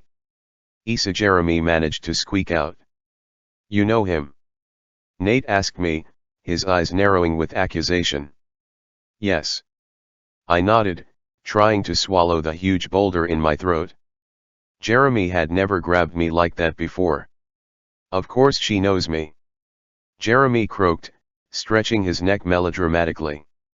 Nate dropped his forearm and backed up a step. Through all these years, I'd never had the two men side by side to compare before, but now that I did, the differences were startling. Jeremy was polished, from his gelled, coiffed head of dark hair to his Armani shoes. His face was flawless, and I knew he'd flash that politician's smile in a heartbeat with every certainty that it would sway someone to his side. But he didn't know Nate. Nathaniel was taller by a couple of inches, stacked with muscle, and he wielded an aura of fuck around and find out. One of Nate's smiles had to be earned. And every scar the man carried only made him more. I'm her fiancé. Jeremy straightened the Hermes tie I'd given him for his birthday. Hermes. In a freaking war zone. The hurt that flashed through Nate's eyes cut into me with a single glance, but he quickly masked his features as he ripped his gaze from mine, assessing Jeremy in a whole new way. His eyes caught on the badge Jeremy had pinned to his suit coat. The badge that said Jeremy Covington. Nate's body managed to go even more rigid. I don't know who the hell you think you are, Jeremy began, all but poking Nate's chest. Not a good idea. He's my security detail, I said quickly. Let's just. Shit, this was bad. So bad. I needed to get him away from Nate before it got even worse. Let's just go in my room and talk. My hand trembled as I fumbled for my room key, but Nate had his out already. He opened the door with efficiency and stood back, holding it open so Jeremy could swagger through into my suite. I followed after, pausing to glance up at Nate, who stared ahead with professional indifference. It's complicated. Seems pretty simple to me. His scoff was almost silent, but not quite. You're marrying Dickface. Chapter 14. Izzy. Georgetown, October 2014. I've been thinking about leave. Maybe not this year, since you'll be in the middle of classes when I'll get block leave, aka vacation, but maybe next year we can pick a place neither of us has been and just go. Just leave everything behind for a week or two and just be. And I know you've probably traveled a lot more than I have. There wasn't money for that growing up, but the only good thing about deployment is the ridiculous amount of money I've been able to save. So, if you're down, send back a list of where you'd want to go with the next letter. Let's go somewhere warm, Izzy. Somewhere with a beach. Somewhere I can XXXXX. He'd crossed that part out so many times that the pen had ripped through the paper in one place. I sighed and set the letter on the kitchen counter. How was it possible to miss someone so much when I'd spent so little actual time with him? How many times have you read that one? Serena asked as she finished up dinner on the island cooktop in front of me. Once or twice. Just like Nate, I could find the positives in the bad, and the one good thing that had come from Dickface leaving me for Yale was Serena moving into the 2-bedroom apartment when she'd been hired by the Post. She liked to beat herself up that it wasn't the times, but I was just ecstatic to have her with me. More like 100 times, she muttered, flipping the grilled cheese in the pan. You know I'm happy to cook, right? The exposed side was more than a little charred. I lived with Margot that last year at Syracuse. It's not like I don't know how. Your job is to study. She pointed a cheese-covered spatula at me. Study, Isabeau. Not memorize love letters from Nate. They're not love letters. I snatched up the paper just in case any of that cheese made a jump for it and landed on Nate's letter. He made it clear that we're not together. Right. She arched a brow. You look like Mom when you do that, I muttered. She scoffed, and snatched the letter out of my hands. Take it back, she demanded, holding the letter above the grilled cheese, which was now smoking. You're going to set the apartment on fire. Take it back. She dangled the letter just above the pan. Fine, I take it back. I lunged, but she leapt out of reach and then started to read. Serena. She whistled low, leaning back against the other counter. The man is good with words. I know that. I grabbed the handle of the pan and moved it off the burner, then threw open the window in hopes of avoiding another encounter with the smoke alarm and our noise-sensitive neighbors in 3C. Promise me that you're out there living and not just existing, she read from the end of the letter, blowing out a long sigh. See, even the guy who is clearly in love with you wants you to get out more. Which is weird, but if it helps convince you, then I'm all for it. 1. Nate is not in love with me. Someone who loves you doesn't turn you loose on the male population and tell you to have at it while he's gone. I understood his point, really and truly, but that didn't mean I agreed with it. In this case. She waved the letter as the scent of smoke dissipated. That's exactly what someone who loves you would tell you to do. I have to give the guy some respect. He could have locked you down in Georgia and left you pining. Instead, he thought of what would be best for you. She made a face. I think you may have found the one good guy left on the planet, and I don't care what Mom and Dad say about him. They didn't know much about Nate, but they'd made it clear they thought dating an enlisted soldier was a major step downward from a Covington. I hadn't bothered telling them we weren't dating after that comment, and honestly, whatever I was with Nate was a step up from Jeremy. He'd sent me an Insta DM last week I'd happily ignored. That guy had some major growing up to do. So why are you so keen on me getting out more? I settled on the kitchen stool and started scrolling on my phone for takeout. It was like we were kids again, fending for ourselves while Mom and Dad were at one gala or another, except we were adults. Kind of. Since my definition of adulting was paying all my own bills, and Dad was still covering tuition, books, and this apartment, I wasn't exactly the poster child for independence. Not in the way Nate was. Because there are plenty of decent ones left who aren't perpetually unavailable. She looked up at me. And you need at least a few nights a week that you aren't wearing that. I looked down at Nate's hoodie. What's wrong with this? Nothing. She rolled her eyes. What's going on with Paul, anyway? That was your second date a couple nights ago, right? Patrick, I corrected her, finding a local restaurant that had a reasonable delivery time. And pretty sure that's not going to work out. Shocker. Her eyes flared with mock surprise. Let me guess. You're both at Georgetown Law, and that's just too much in common. He wants to go into politics, and you abhor it? He's good looking but just doesn't rev your engine. Nice, but not memorable? Oh, and the death sentence to every potential Isabeau Astor suitor he's available. He's a 2L who wants to go into corporate law, and I'm pretty sure he's more attracted to his phone than me. Patrick didn't look at me like I was the answer to every question. He'd only kissed me once, and it had all the heat of 3-day-old leftovers. And I sighed. He wasn't Nate. None of them were. I'll trade you. I waved my phone. Dinner for my letter back. She cocked her head to the side and stared at the paper. I really wish he hadn't redacted this part. I bet it was hot. Serena. Fine. Have your non-boyfriend's letter. She gave it back to me and entered her order into my phone. I folded it neatly and put it back in its envelope so I could store it with the others. He'd sent a package this time, complete with 3 newly highlighted books. I had mine ready to go back for him, too, and had started a birthday package that needed to get out in the next couple of days if it was going to have any hope of making it to him.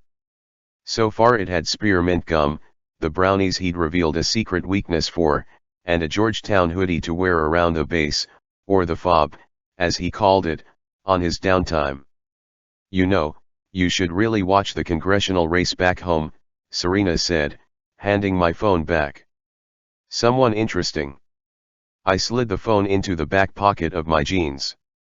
Or someone you think is interesting because you're a high-powered reporter on a mission for truth and justice. Can't it be both? She dumped the burnt sandwich in the trash can and set the pan in the sink. Not usually. She's running on a platform of ending the war in Afghanistan. My gaze jumped to hers. Figured that might get your attention. She leaned toward me, bracing her elbows on the small island. Not sure she's got the numbers to get elected, and honestly, I don't see legislation like that passing. Not with the makeup of the Hill right now. But still, I bet Dad could pull a few strings to get you an internship if she wins. Politics. I shook my head. No, thank you. Any string Dad pulls comes with more, and I'm going into the nonprofit sector. Somewhere I could make a difference. Dad's going to be thrilled. She grinned.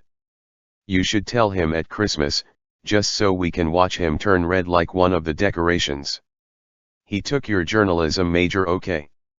I grabbed the closest notebook to me and opened it to the first blank page, numbering 1 through 10 on the left side. Because he was still hoping you'd be his key to gaining a little political power with Covington. Dad wants a politician in the family more than he's ever wanted us. Isn't that the sad truth? The past few years had only made that glaringly obvious. The least we could have done was given him one kid with an MBA for Astor Enterprises. I'm not working my ass off to rid myself of his leash just so he can slap a harness on me and take me for a little walk in whatever direction he sees fit. Nope. She shook her head. On that we agree. And let's spare the awkwardness at Christmas. I'll break the news when they come out for my birthday in March. Serena grimaced but quickly covered it. Look, I know you're excited that they say they're coming, but just don't. She bit her bottom lip. Get my hopes up. I finished the sentence she obviously didn't want to. Exactly. They'll come. I lifted my brows at her skepticism. They will. They promised. Besides, they booked a hotel already. I just don't want to see you disappointed. Again. I wouldn't exactly call them reliable, which is why I think you would benefit from dating someone who actually is. She glanced pointedly at my paper. Nate has yet to let me down. I stared at the empty numbers on my list, my brain spinning with my favorite word possibilities. Somewhere with a beach. Somewhere Nate could kiss me in the water. That's what I pretended was in that scratched out portion of the letter. Oh, and it's Lauren, Serena said. Who? The woman who's running for Congress. Eliana Lauren. I'll look her up. The least I could do was see if she was worth voting for.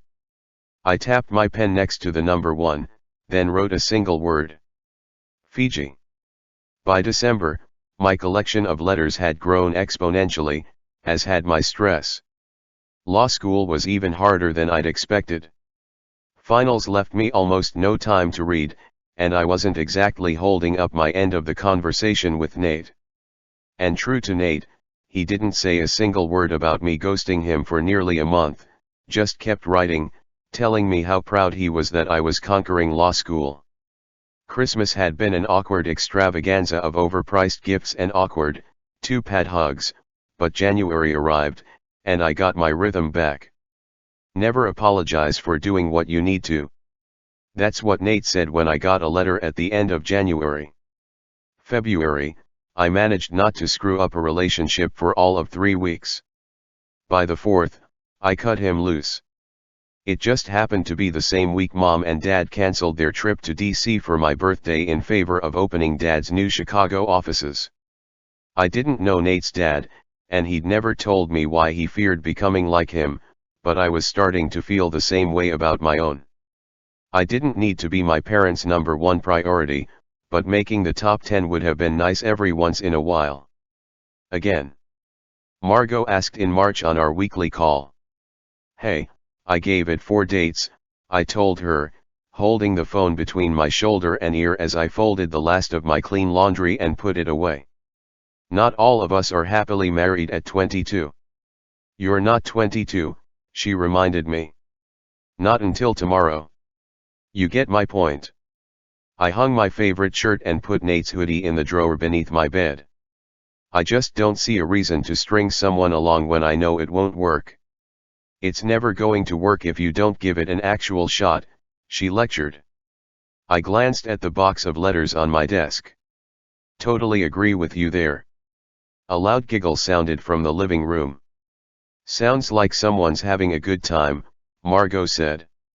Serena has her boyfriend over, which is why I'm hiding in my bedroom.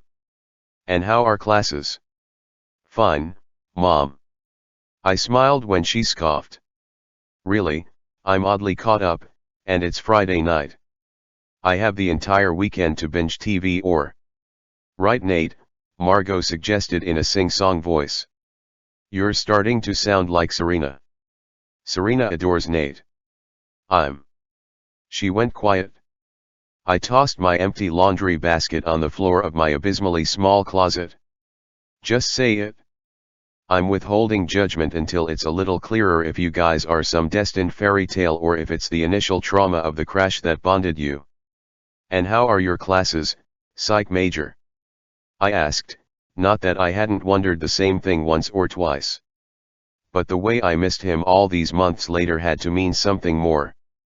Between our letters and the short bursts of time we'd had, I almost knew Nate better than I had dick-face Jeremy. Letters didn't leave a lot of space for bullshitting the way empty movie dates did. I'm barely passing one of my classes, Margot admitted. Like actually barely passing? I asked, pausing. Or in danger of getting a C? They're basically the same thing. I grinned. No, they're not. But seriously, is there anything I can do? Besides moving back to the tundra of upstate New York and personally taking me to coffee every afternoon so I can see your pretty face. Right. Besides that. The doorbell rang, but I flopped onto my bed, knowing Serena would get it. Nope. Just listen to me whine on our calls. Always happy to do so. Izzy. Serena called out. I have to let you go, I think our dinner just got here. We said our goodbyes, and I ended the call. Izzy. Serena shouted again. Coming. I hoisted my soft flannel pajama pants up higher on my hips and zipped up my Georgetown hoodie over my braless boobs so I wouldn't freak out Serena's company in the 2 seconds it would take to snag my dinner and fade back into the cave of my room. I opened my bedroom door to find Serena grinning at me with an eerie resemblance to the Cheshire Cat. Yes. I'm getting out of here for the weekend. Luke's roommate is out of town, so we'll have his place to ourselves. He's throwing some stuff in a bag for me right now. She looked so happy that I couldn't bear to remind her that tomorrow was my birthday. That sounds amazing. Have a great time. I forced a smile and prayed she didn't see through it. She squeezed me tight. You're going to have the best birthday. Promise me you'll actually leave the apartment. Will do. That was a blatant fib. I'd leave the apartment long enough to fetch coffee down the block, but that was it. I was already planning out a full binge fest on the couch. She pulled back and studied my face like she could detect lies. Okay. Dinner is on the kitchen counter. I love you, Love you. She squeezed my hand and then raced out, grabbing her boyfriend's hand and shutting the front door before I even made it to the living room. Weird, but okay, I muttered, turning toward the kitchen and the scent of freshly delivered Chinese food. I jumped at the sight of the handsome man leaning casually against the counter, like he was supposed to be here and not half a world away. He was dressed in jeans and a coat he hadn't even unzipped yet, and a travel-worn camouflage backpack rested on the floor next to his feet. Despite the exhaustion in his blue eyes, he looked so damned beautiful that I could barely breathe. Nate. He was here. In the States. In my kitchen. Hey. He smiled, flashing that dimple. My heart took off like a racehorse, and so did I. It took less than a second for me to dart over the couch. Who cared if pillows went flying? I wasn't wasting time by going around. He caught me in his arms before I could land on the other side. You're here, I mumbled against the warm skin of his neck, my feet dangling as he hugged me tight. Happy birthday, Isabo, he said. Best present ever. Chapter 15. Izzy. Kabul, Afghanistan, August 2021. I leaned back against my closed door, my heart pounding for all the wrong reasons as I watched Jeremy survey the suite, taking in the seating arrangement and little kitchenette. Guess the conversation I'd avoided for the last 6 weeks was going to happen whether I was ready or not. Anger rose swiftly, heating my skin. How dare he show up like this? You could always tell Nate to throw his ass on the curb. Except I doubted Nate was going to be speaking to me after that exchange in the hallway. No doubt he was already calling his replacement. You're marrying Dickface. God, the look on his face had been worse than betrayal. Nate had been disappointed. Seeing that he knew my history with Jeremy, I couldn't blame him. I was disappointed in myself for how long I'd let this go on. The weight of the ring on my finger felt like an anchor, tying me to the one person I was starting to realize had never deserved me. Your room is nicer than the one they gave me, Jeremy said, taking off his navy blue suit jacket to reveal an immaculately pressed shirt. He was dressed to enter the Senate chamber, not Afghanistan. After draping the jacket across the back of the desk chair, he turned toward me, his brown eyes sweeping over me with the same assessment he gave the suite. The little crease in his forehead told me he found me as lacking as he did his own accommodations. For the first time since we'd started dating back at Syracuse, I didn't give a shit what he thought about me, my travel-worn slacks, or my dusty blouse. I didn't need to impress him anymore. The thought made me stand a little taller. What are you doing here? I pulled my scarf off, dropped it into my bag, and crossed my arms over my chest. After failing to get Serena on the helicopter, this was the last thing I wanted to deal with.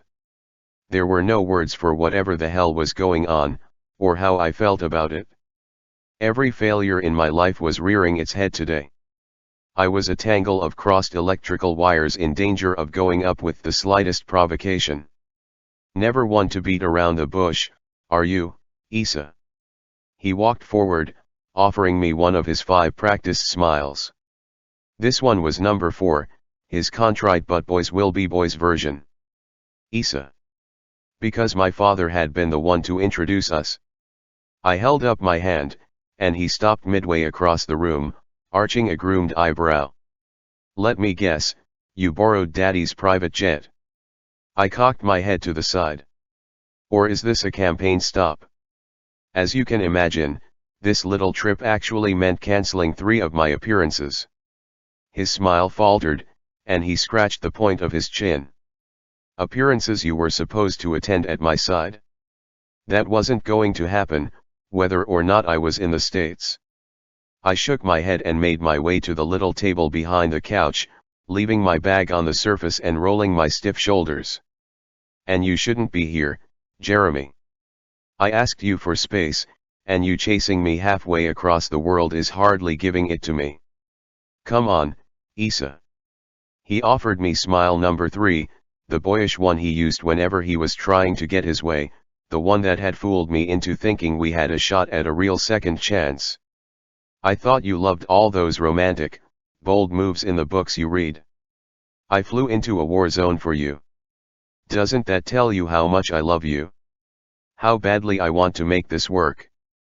I kept the couch between us when he came my way. It tells me you probably already had a photo opportunity downstairs, where you were no doubt helping process visas, or talking to would-be constituents about how best to evacuate them. Surprise flared in his eyes, and then he looked downward as he trailed his fingers across the arm of the upholstered couch. Naturally, I did what was needed to convince my father that this was a campaign expense. Aren't you sick of that yet? Constantly appeasing your father? God knows I am. I didn't even realize it until the words were out of my mouth. I was stuck in a perpetual cycle of trying to please the men in my life, only to have them abandon me at their convenience. Seeing Nate only made it that much clearer because unfortunately, instead of breaking the pattern, he'd become part of it. Come on, Issa. You know I can't get elected without my dad's support. We play the game. That's what we do. Right. Well, feel free to get right back on that plane. If I could have rolled my eyes any harder, they would have come out of my head. Politics always came first with him. It was one of the many reasons my parents loved him more than I did. Come with me. The pleading look he shot me was unpracticed, and it nearly disarmed me. If I have to listen to one more person lecture me about how unsafe it is, I started. Oh no, he said, shaking his head. I have nothing but the utmost respect for the work you're doing here. It's going to be a great bullet point on your resume and talking point for future interviews, but... My eyes flared. Of course it was all about points with him. But what? He cringed and offered me smile number 3 again. But we had an agreement. You would support me on the campaign trail, and I wouldn't push you to leave your career once I was elected. My mouth opened, then shut, then repeated the process as I struggled to find the words.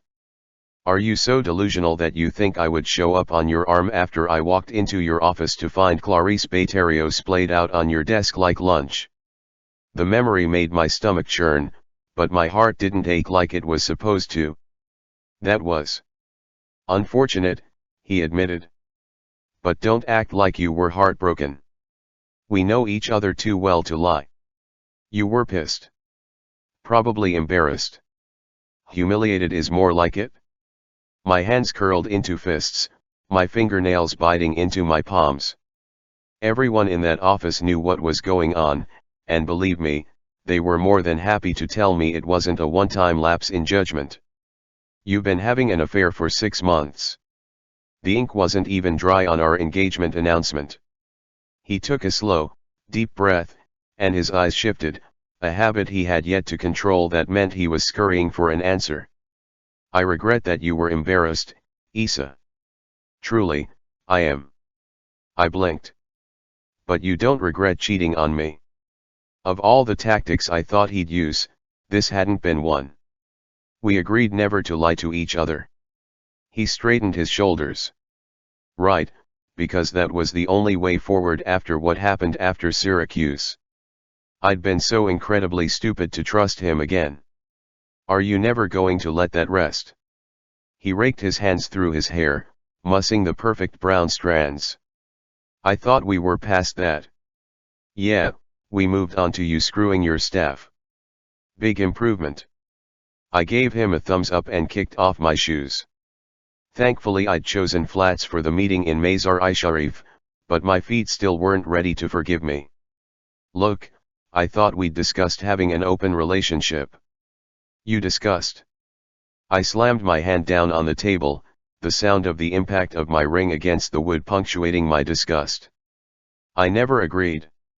You knew that was never going to fly with me. I would never agree to that. Your father wants. My father doesn't make my decisions for me. I recognized just how true the words were, but only because it was dawning on me just how false they had been in the past. Even Jeremy was Dad's choice, not mine, and I'd been so hungry for his approval that I'd gone against my gut and given a second chance to a relationship that had never deserved a first. And as much as he's desperate for political ties, he'd never expect me to accept less than I deserve, and I'm finally seeing that you, Jeremy, are way less. He swallowed and glanced down at my hand. If you're still wearing the ring, then there's still hope. I haven't taken it off because your actions have rendered me speechless, I replied, walking past him toward the kitchenette. I don't know how to tell people why I'm not wearing it. So just keep wearing it, he suggested, following me. I pulled a bottle of water from the fridge and didn't offer him one. He'd taken enough from me already. Then I twisted the top off and drank almost half of it in greedy gulps before setting the bottle on the counter. If we're going for complete honesty, let's just lay it out, I said, bracing my palms on the counter and hopping up to sit on it. Neither of us really honestly wants this. It's been engineered by everyone around us for optics. Not just for the good of my career, but for yours too. He tugged his tie loose. I never wanted to go into politics. I shook my head. He laughed, and it wasn't the happy, melodious sound he'd perfected over the years. It was raw and a little ugly, but at least it was real. Let's not pretend we both don't know exactly why you went into politics. He shoved his hands into his pockets. Exactly why you're still here. I gripped the edge of the counter, preparing myself for the scathing verbal assault that had made him such a star in the DA's office. After all, public service looked much better on his resume than private practice. Don't act like there haven't been 3 of us in this relationship from the second I saw you again in DC 2 years ago. His eyes narrowed. Or did you think I didn't recognize your bodyguard out there? Like you didn't have his picture stuck to your fridge for the first year of our relationship. You've never gotten over him. I may have slept with other women, but I sure as hell didn't love any of them. Other women? How naive had I been? How were we supposed to have a devoted, committed relationship when there was never any room for me in your heart? Jeremy continued. You might not like it, but we both know he's been standing between us for the last 2 years. Of course I went looking for someone who actually wanted me, because you never really did. It didn't matter that he left you in New York. You've still been pining for him. I sucked in a breath but didn't deny it. Mind your words, Jeremy. He put up his hands and backed up 2 steps, leaving the kitchenette. Oh, heaven forbid I speak against the saint that is Nathaniel Felon. Tell me, is he the reason you've been declining my calls? The reason you were so quick to take Newcastle's place on that plane? Did you know he was here? Have you been having the same kind of fun you're guilt-tripping me for?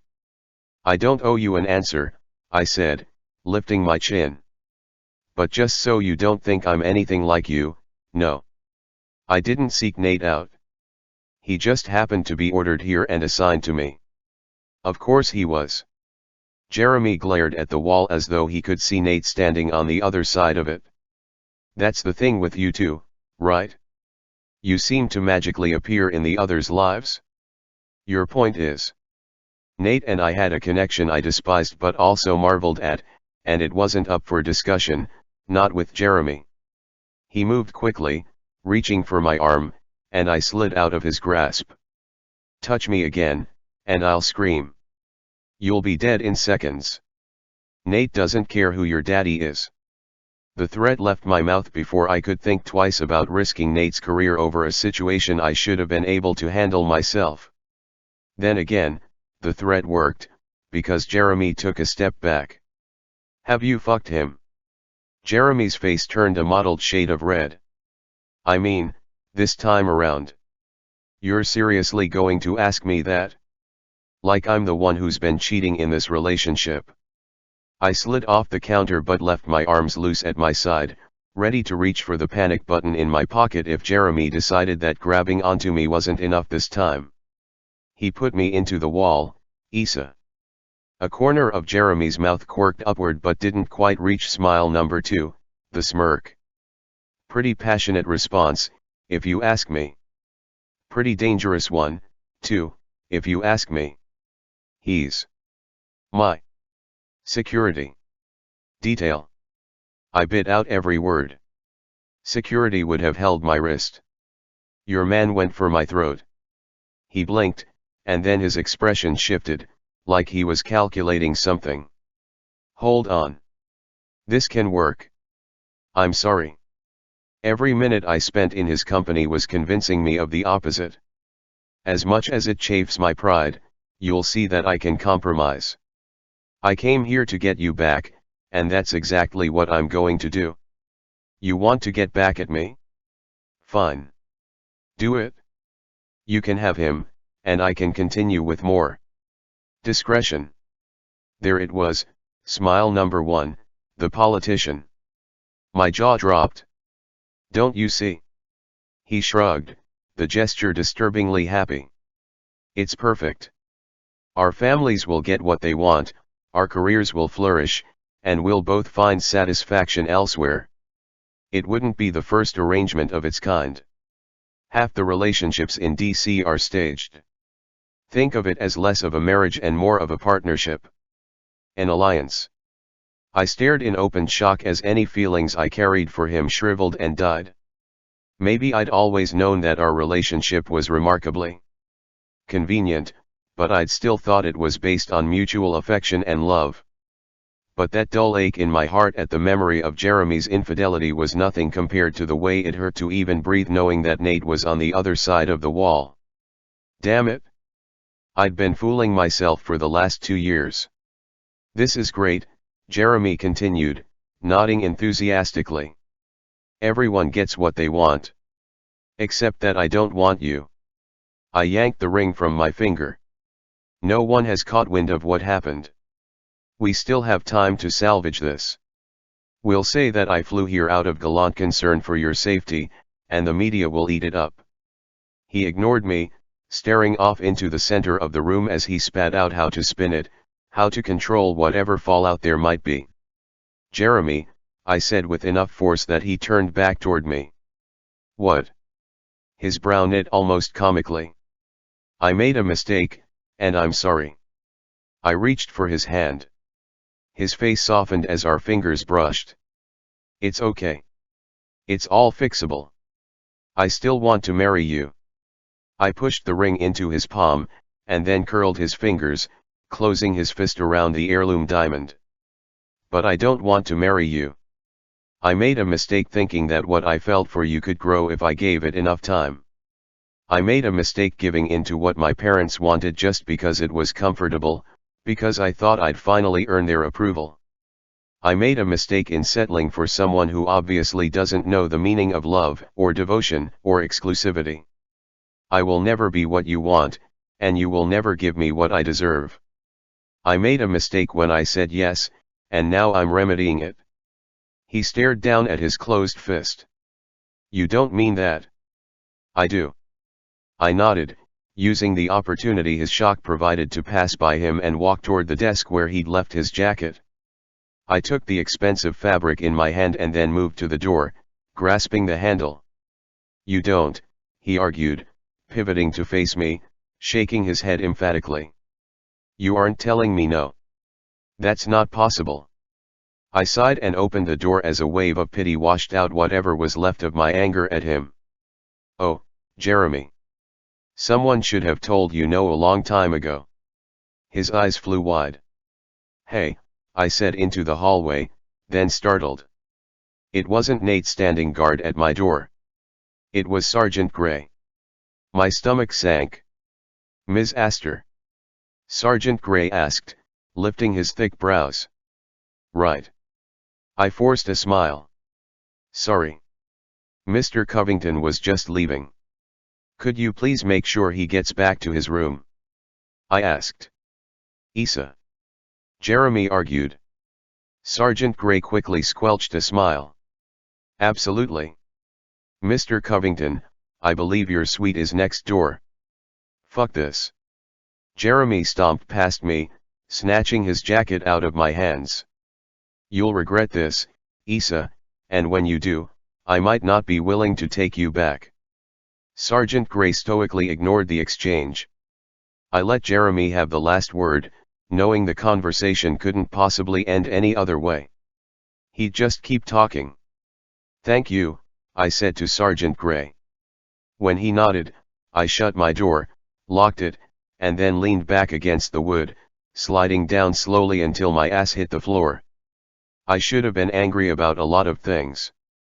My father's constant political chess moves, the flippant way Jeremy treated his cheating, or my own participation in something that obviously never had a chance.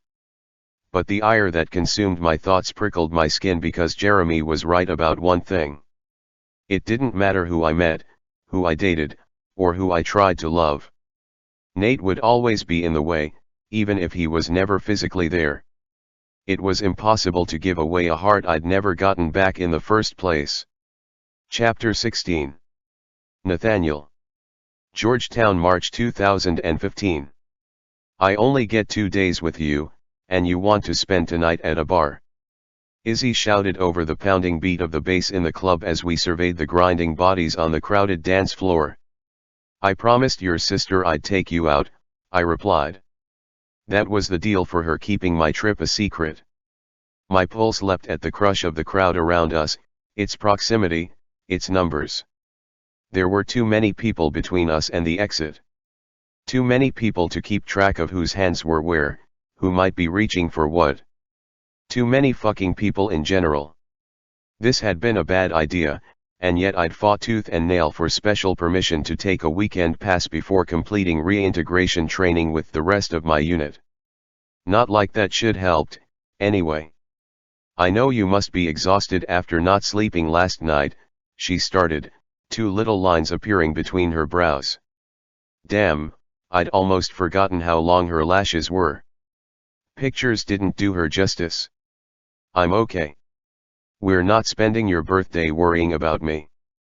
Guess I hadn't been as stealthy as I'd thought during my sleepless hours, but at least I'd kept my personal promise to rack out on her couch and keep my hands to myself. Looking at her now, in that V-neck wrap-style blouse, and jeans that looked like they were created with the sole purpose of hugging her ass, I was pretty sure I deserved sainthood. Hell, I deserved sainthood the second she'd invited me to sleep in her bed and I had managed to decline. There was nothing I wanted more than to pull her against me and pick up where we'd left off 9 months ago, with my tongue in her mouth and her legs wrapped around my waist. But there were things she didn't know, and I had the feeling that once she did, she wasn't going to want me in her bed, even if we were only sleeping.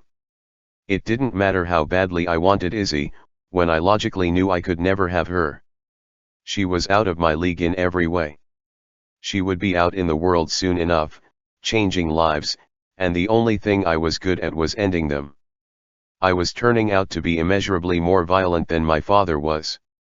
At least he'd never killed anyone. Come on, I said, holding out my hand. Let's get you the drink I promised Serena. 1 drink and we're out. She laced her fingers with mine, and just like we were back on that plane, tumbling toward uncertainty, I felt the unmistakable warmth of home. Agreed. I led us through the crowd, fighting the rise of my blood pressure that seemed to spike a little higher with every person who brushed against us, then claimed the only 2 empty bar stools at the counter. Izzy took the one closest to the door, and I sat so I faced her, casually looking back over my shoulder to see how many people were behind us. There were only a half dozen or so between the corner of the bar and the wall, so this was definitely the lesser of the evils. But it was all still pretty fucking evil. There were people between us and every exit in this place. So, what's it going to be? I asked, lowering my voice now that we weren't in the direct blast radius of the speakers. Beer? Tequila? Cosmo? Nope. She drummed her painted fingernails on the counter and looked over the shelves of liquor as the bartender approached. "What can I get you?" the bartender asked, flashing me a smile. A few years ago, the brunette would have been just my type. But I'd found out over the last year that my type was now Isabeau Astor. Not just blonde. Not just brown eyes. Not only quick wits and an infectious laugh. Not just a tendency to talk about 14 subjects at once through lips softer than silk. Only the complete package of Izzy seemed to do it for me. No one else. I'd fallen for her a little harder with every letter, every secret she shared, every time she made me laugh. And it wasn't that I hadn't had offers while we were in the sandbox, or that I'd deluded myself into thinking she was back here waiting for me, especially after I'd told her not to. It was just that no one was Izzy. Which put both of us in a damnable situation. "A glass of champagne," Izzy ordered with a grin. "Champagne?" the bartender asked, leaning in like she'd misheard. "Yep," Izzy replied, reaching into her purse and handing her driver's license to the bartender. "It's my birthday." "So it is." "Happy birthday." The bartender smiled and handed back Izzy's ID. "And for you?" she asked, turning toward me and leaning in even though I hadn't spoken. "Yangling, please," I ordered, reaching for my wallet. "And we'll take the bottle of champagne if you don't serve by the glass." "I've got you," the brunette said, getting to work. "So what was your favorite part of today?" Izzy asked. "When I dragged you to my favorite pizza place. My favorite bakery for my favorite cupcakes? Or when I hauled you through campus?" "Everything about seeing you," I answered honestly. The ability to speak my mind around her was my favorite part of whatever this was. There was no need to play games, to play coy or even flirt. I could be exactly who I was and say exactly what I was thinking when it came to Izzy. Today had been everything I'd traveled from Savannah to give her, and I had to give Serena major credit for making it happen. The second I'd messaged her from the Instagram account Izzy had insisted I set up, telling her I wanted to surprise her sister, Serena had happily flipped her lid. She'd also slipped in the fact that their parents had bailed on Izzy as usual, and that she wasn't seeing anyone, into the brief conversation. Not going to lie, I'd been relieved about the boyfriend's situation, not her parents'. Not that Izzy didn't deserve someone. She did. I was just selfishly glad that I'd get her to myself for the weekend. Her smile was instant and heart-stoppingly beautiful. "Just wait until we get home and I make you watch Laddie-Hawk. Your namesake." The corners of my mouth curved.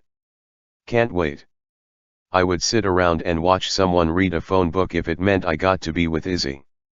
I just wasn't sure I was going to last in this bar much longer without losing whatever was left of my sanity.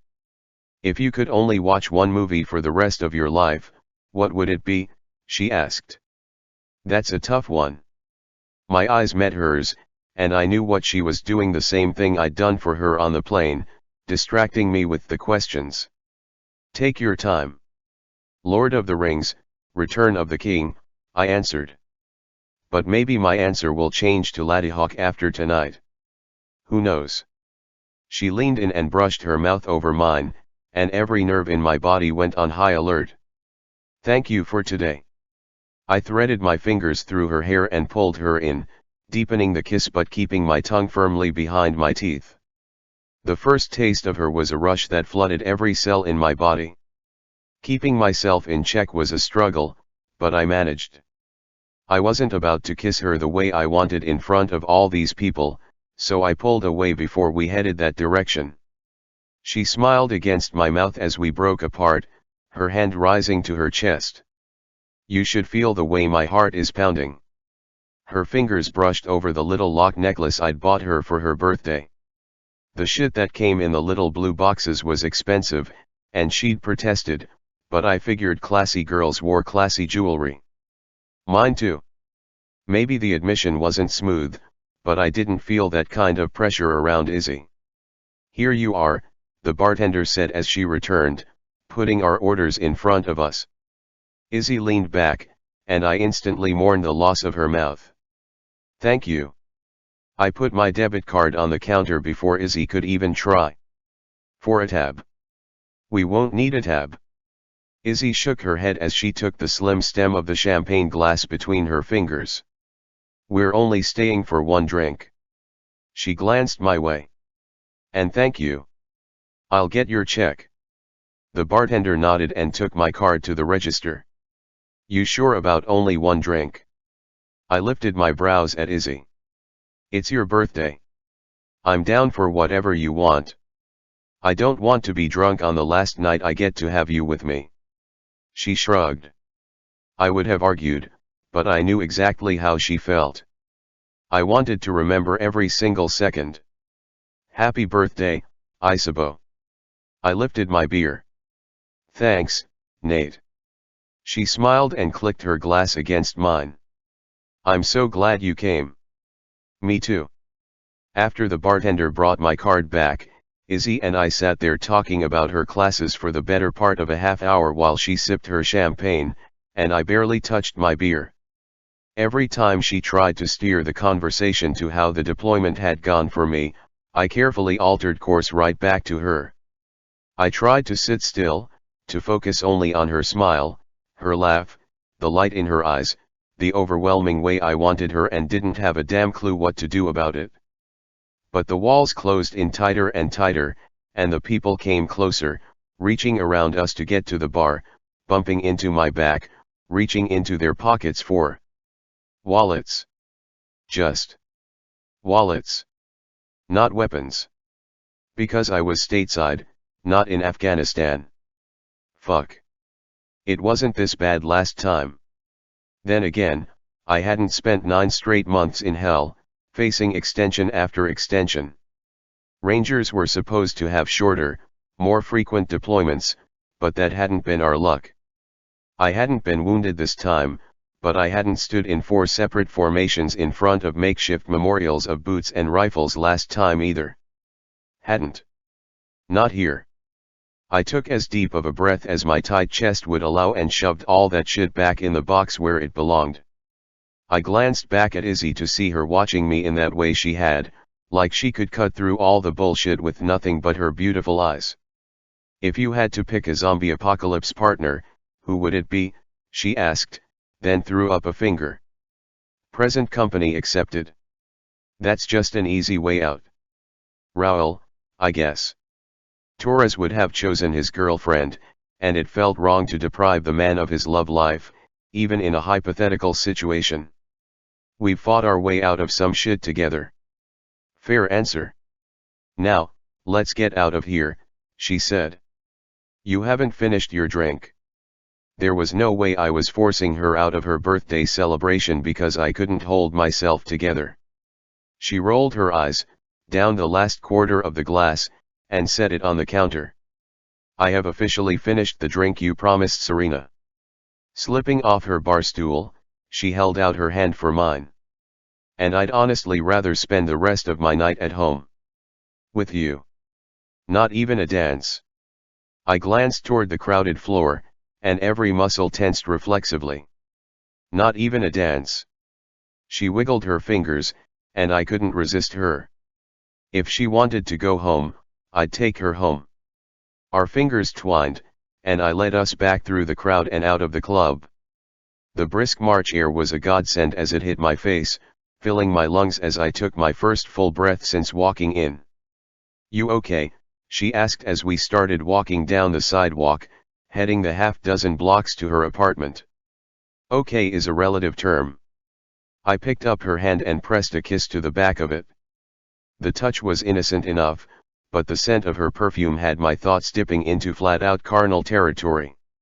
I wanted to stretch her out underneath me and kiss every curve she possessed until that scent was branded on my brain, replacing every bad memory I'd gained over the last few years. You haven't talked about the last 9 months for you, she said, her finger flexing around mine as we started to walk again. Even in the letters. I looked both ways before crossing the first street with her and fumbled for the right words. if they even existed. Writing you was my escape. I wasn't exactly eager to put all of that on you. Even if I want to know. She flinched. Crap, that came out weird.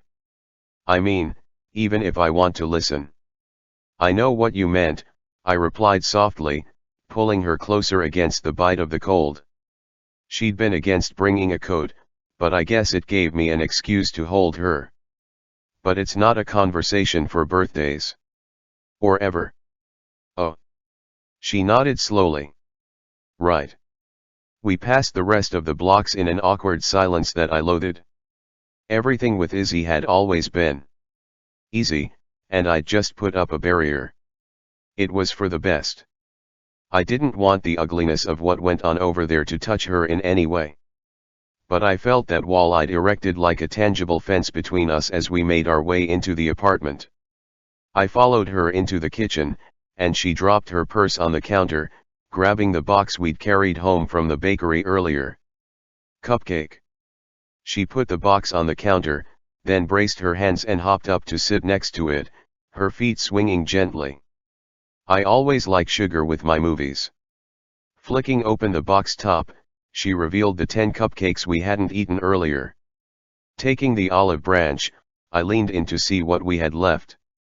You don't seem like a vanilla guy, she teased, looking over the contents. Maybe a carrot cake one.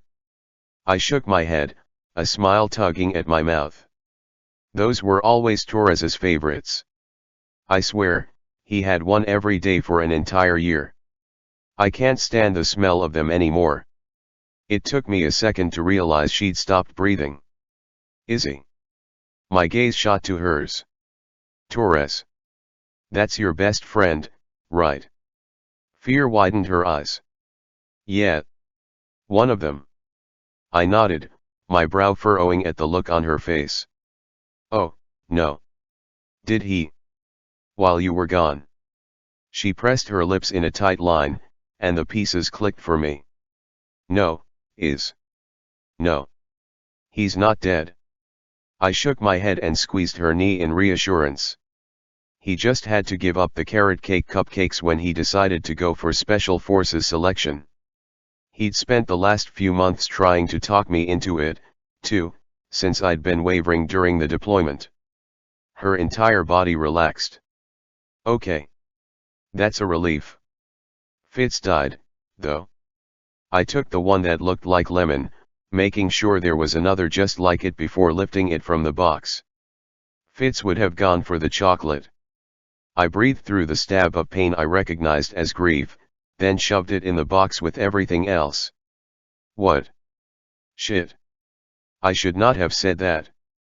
I paused in peeling the wrapper from the cake and found her staring at me. Fitz?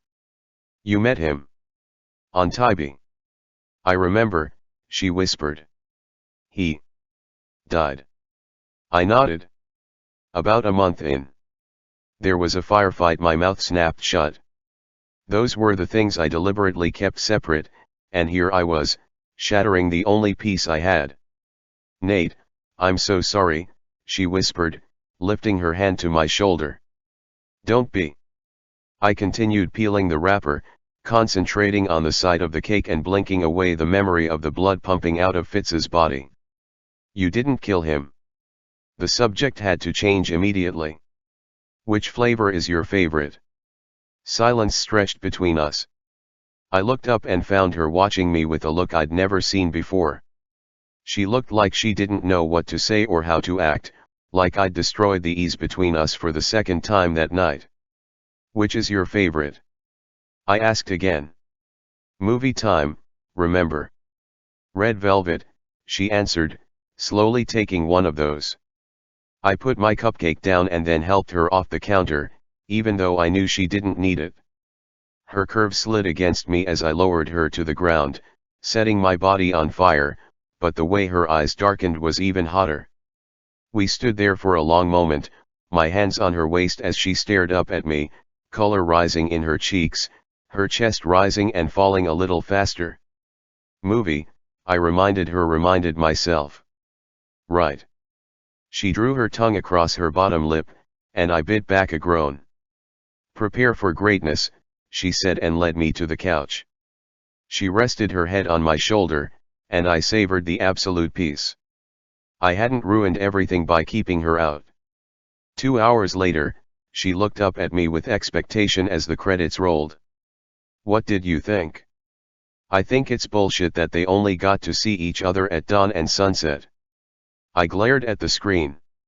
"They win in the end," she replied with a laugh, tucking one leg under her and turning to face me on the couch, her knee brushing my thigh. "Doesn't mean the years they spent like that weren't bullshit." I shook my head. "Ah, Nate." She grinned, taking my face in her hands and pulling my attention from the credits. "You're a romantic at heart." I scoffed. "I've been accused of a lot of things, I suppose. Being romantic isn't one of them. There were only 2 people in the world I even remotely softened for. She just happened to be one of them." Her gaze dropped to my mouth, and I fisted the cushion by her side to keep my hands from reaching for her. "You know what I've decided?" "What?" My palms itched to feel the curves of her body. She leaned into my space until her lips were only a matter of inches from mine. Fuck, I was going to break. I could already taste her, already hear the little gasps she made between kisses. The memory of her had been my constant companion these last 9 months. "Fiji," she whispered against my lips. "I'm sorry." The blood had definitely fled my brain. "Fiji." Her smile was contagious as she swung one knee over and settled into my lap, straddling me. "That's where we should go for vacation. It's warm. It has sandy beaches. It's remote, so you won't worry about crowds. I like beaches. The last time I'd been on one had been with her." My hands rose to her hips as arousal hummed through me. "Good. Then Fiji it is." She ran her fingers through my hair, and I leaned into her touch. Her lips ghosted across mine. "You can kiss me in the water." "Yep." I was done for. The strands of my good intentions were unraveling by the second. It was all I could do to keep from flipping her back to the couch. "Nate." Her lips blatantly teased mine. "I'm going to kiss you now." They were the same words I'd said to her back in Georgia, but fuck me if they didn't sound a million times sexier coming out of her mouth. I kissed her first and groaned when she opened for me. She was so damned sweet, her tongue rubbing against mine as I relearned every line of her mouth. Kissing her was just as explosive as I remembered, and 1,000 times more addictive. My fingers speared through her hair as I tilted our heads for the perfect angle, the kiss spinning out of control. Her breasts pressed against my chest. Her hips rocked over mine. Her breath became my own. This was exactly where I belonged, wherever she was. The connection between us was as undefinable as it was undeniable. "I'd almost forgotten how good at this we are," she said between kisses. "I thought about it every single day." I angled her hips and rolled mine so she could feel exactly what I was thinking right now. "I missed you." She kissed my jaw, my neck, as her hands swept down my arms, then my torso. "And I know I shouldn't have. That it's completely illogical." I fisted my hand in her hair and brought her mouth back to mine, using my lips and tongue to tell her that I felt the exact same way. My fingers drifted from her hip to the small of her back, slipping under her shirt to stroke the hollow of her spine. She gasped at the light touch, and I swallowed the sound. "I bet you're sensitive like this everywhere, aren't you?" I asked, trailing my fingers up and down the smooth skin of her back. "Why don't you find out?" Her hands worked at her waist and her blouse fell open to the sides, revealing a pale blue lace bra that cupped her breasts with an expertise that made my mouth water. "Fuck." The word escaped as a guttural groan. "You are so goddamn perfect, I suppose. Touch me." She didn't have to tell me twice. My hands stroked up her sides, caressing the dip of her waist, and then up and over her ribs before cupping her breasts over the lace. She was more than enough to fill my hands. "See? Perfect." She laughed, then kissed me, and I lost myself and every good intention I'd had in the taste of her mouth, the sound of her little moans, the feel of her nipples hardening beneath the fabric under the stroke of my thumbs. I licked and sucked a path down her throat and across her collarbone, then grasped her ass with one hand and lifted her slightly so my teeth could test the buds of her nipples. The lace was too thick for what I needed, what I craved. I tugged one cup down and savored the sound of her soft cry as I sucked the peak into my mouth. Nate. Her fingernails bit into my shoulders. My dick strained at my zipper, but I was thankful for the barrier. It kept me in check as I moved to the other breast, exposing it so I could give it the same treatment. So sensitive, I said against her skin as she shuddered. Or maybe I only respond like this for you, she replied, her voice all breathy and sexy as hell. I didn't want anyone else touching her like this. Mine. Fate, God, whatever energy ruled the universe had brought her to me. And she was mine. Except she wasn't. There was a reason we shouldn't be doing this, but I couldn't remember what it was. I shoved that thought aside, kissing her deep, then banding my arm around her back and flipping us so she was underneath me. Bad idea. My hips settled into the cradle of hers like they'd been created to fit mine. Her hands stroked down my back, then tugged up my shirt and took the same path along my bare skin. My common sense fled as I rocked against her, eliciting the sweetest moan I'd ever heard. Again, she demanded, sliding her hands to my ass. I pressed a hot kiss to her throat and gave her what we both wanted. White hot need raced down my spine. Kissing her felt like I was 16 again, with no control, no experience, just blind, primal want. Tell me what you need, I said between kisses as I moved down her neck to her breasts, flicking my tongue over the peaks one at a time. I want you to touch me, she said, arching up for my mouth as I rolled my hips against hers again. There was too much space between us. Too many clothes. Which was a good thing. If I could just remember why. Tell me how. I wanted the words as I pressed my mouth to the sensitive skin beneath her breasts and then the hollow just under her ribs, where her stomach planed, kissing every line of the scars from the plane crash. Or you could tell me how you want to touch me, she challenged, smiling even as her back bowed the closer I got to the button of her jeans. I lifted my head and met her gaze. I want to unzip your pants and slide my fingers between these sweet thighs to see just how wet you are for me. Her lips parted and her eyes glazed. And then I want to dip those fingers inside you so I can stroke and tease. My hand moved across the waistband of her jeans, and I watched her for any sign of hesitation. But I'm going to need you to tell me that's what you want. Her dilated pupils and stuttered breaths weren't enough. I wasn't going to screw this up over a lack of clear communication or push her further than she wanted to go. That's exactly what I want, she said, covering my hand with hers and putting it right over the button. Fuck yes. Eyes locked with hers, I flicked open the button and drew the zipper down. She nodded, tugging her lower lip between her teeth. The motion snapped my self-control, and I rose up over her, sucking the tender curve free, then kissing her breathless. She sucked my tongue into her mouth as my fingers slid under the lace of her underwear, and I groaned. She felt like heaven, hot, slick, and softer than satin. You're so fucking wet that you could take all of me in a single thrust. I circled her clit with my middle finger, and her back bowed again. Nate. She pushed her hips against my hand. The sound of my name like that on her lips made my dick throb. Make her do it again. So hot, I whispered with another kiss, sliding a finger inside her. I bet you'd burn me alive. It would be a hell of a way to go. I trembled like a teenager at the feel of her heat, the way her muscles clamped down tight around my finger as I stroked in and out as I watched her, cataloging exactly what made her gasp, and what made her hips swivel for more.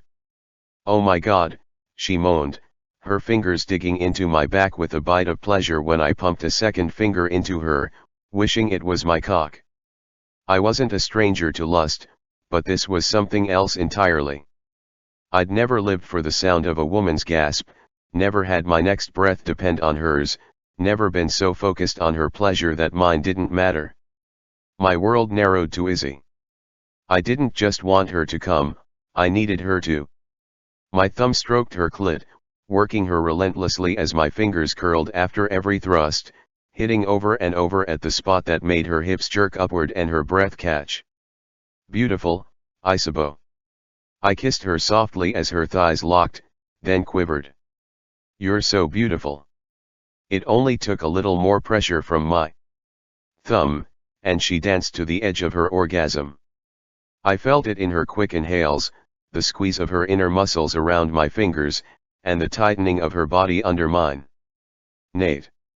She rocked back into my fingers, riding my hand, seeking out what she needed, and I pressed my dick into her thigh to keep from stripping off what clothes she had left and taking her. I couldn't take her. She'd never forgive me because she didn't know. Her back bowed and she cried out as she came, her walls fluttering against my fingers, her back arching over and over. Watching her come undone and knowing I'd been the one to take her there was the highlight of my entire fucking life. I buried my face in her neck, kissing her soft skin and inhaling the sweet scent of her perfume as I eased her down. Only when she fell limp underneath me did I slide my fingers from the warmth of her body and kiss her mouth one last time before sitting up. I'd remembered exactly why going any further would make me an asshole. She looked at me through hazy eyes and sat up with me, reaching for my jeans. We can't. I flew off the couch like it was on fire and nearly tripped over the coffee table. Smooth. Why not? She arched a brow and glanced meaningfully at my dick. I'm not blind, and you clearly want to. Trust me, I want to. That's not the problem. I shook my head. The knowledge that I was about to disappoint her was all that held me back. She deserved so much more than someone who flew in and out of her life like a hurricane. She deserved someone who could give her everything. Is it because I suggested Fiji, she asked, and it took every ounce of self-control I'd ever had, or ever would have, to keep my eyes on her face, and not her bare breasts rising above her bra. No. I would love to go to Fiji with you. Damn it, I could still taste her skin, and I was pretty sure that for the rest of my life, I'd be instantly hard the second I smelled her perfume. Okay, then what's wrong? I looked into those big, brown eyes and debated lying, preserving the tiny breath of happiness that existed in this moment, but I just couldn't. I can't go until 2017.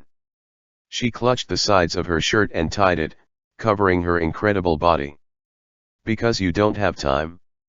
Do you need to go home instead? Because I get it if you need to see your mom. No, I shook my head. She actually flew out when I got home a couple days ago. Besides, Mom knew that as much as I loved her, I wasn't ever going back there while he could still breathe. We can't do this because as much as I would love for now to be the right time for us, it isn't. It isn't. She drew her knees to her chest, and my stomach twisted. It can't be. I'm on orders to a new post. 3 months from now, I'll be stationed at Joint Base Lewis McChord. It's in Washington State. That's not the Washington I was hoping for. Her shoulders slumped, and she tucked her long blonde hair behind her ears. Yeah. I swallowed. I wasn't going to tell you on your birthday, not that. Fuck. What was I trying to say? Not that it should bother you. Of course it bothers me that you're being sent across the damned country. She stood, wrapping her arms around her waist. And I know that I don't have a right to expect anything. You were really clear in Savannah that we're not together, but I was hoping. Her eyes closed, and she blew out a long, frustrated sigh. I don't know what I was hoping. I do. I moved toward her and cradled her face with my hands. I was hoping I'd be a hell of a lot closer to you than 2,800 miles. I'd hoped that we could actually be more than a possibility. She lifted her hand to my chest. Me too. There it was. Everything that needed to be said and everything we couldn't.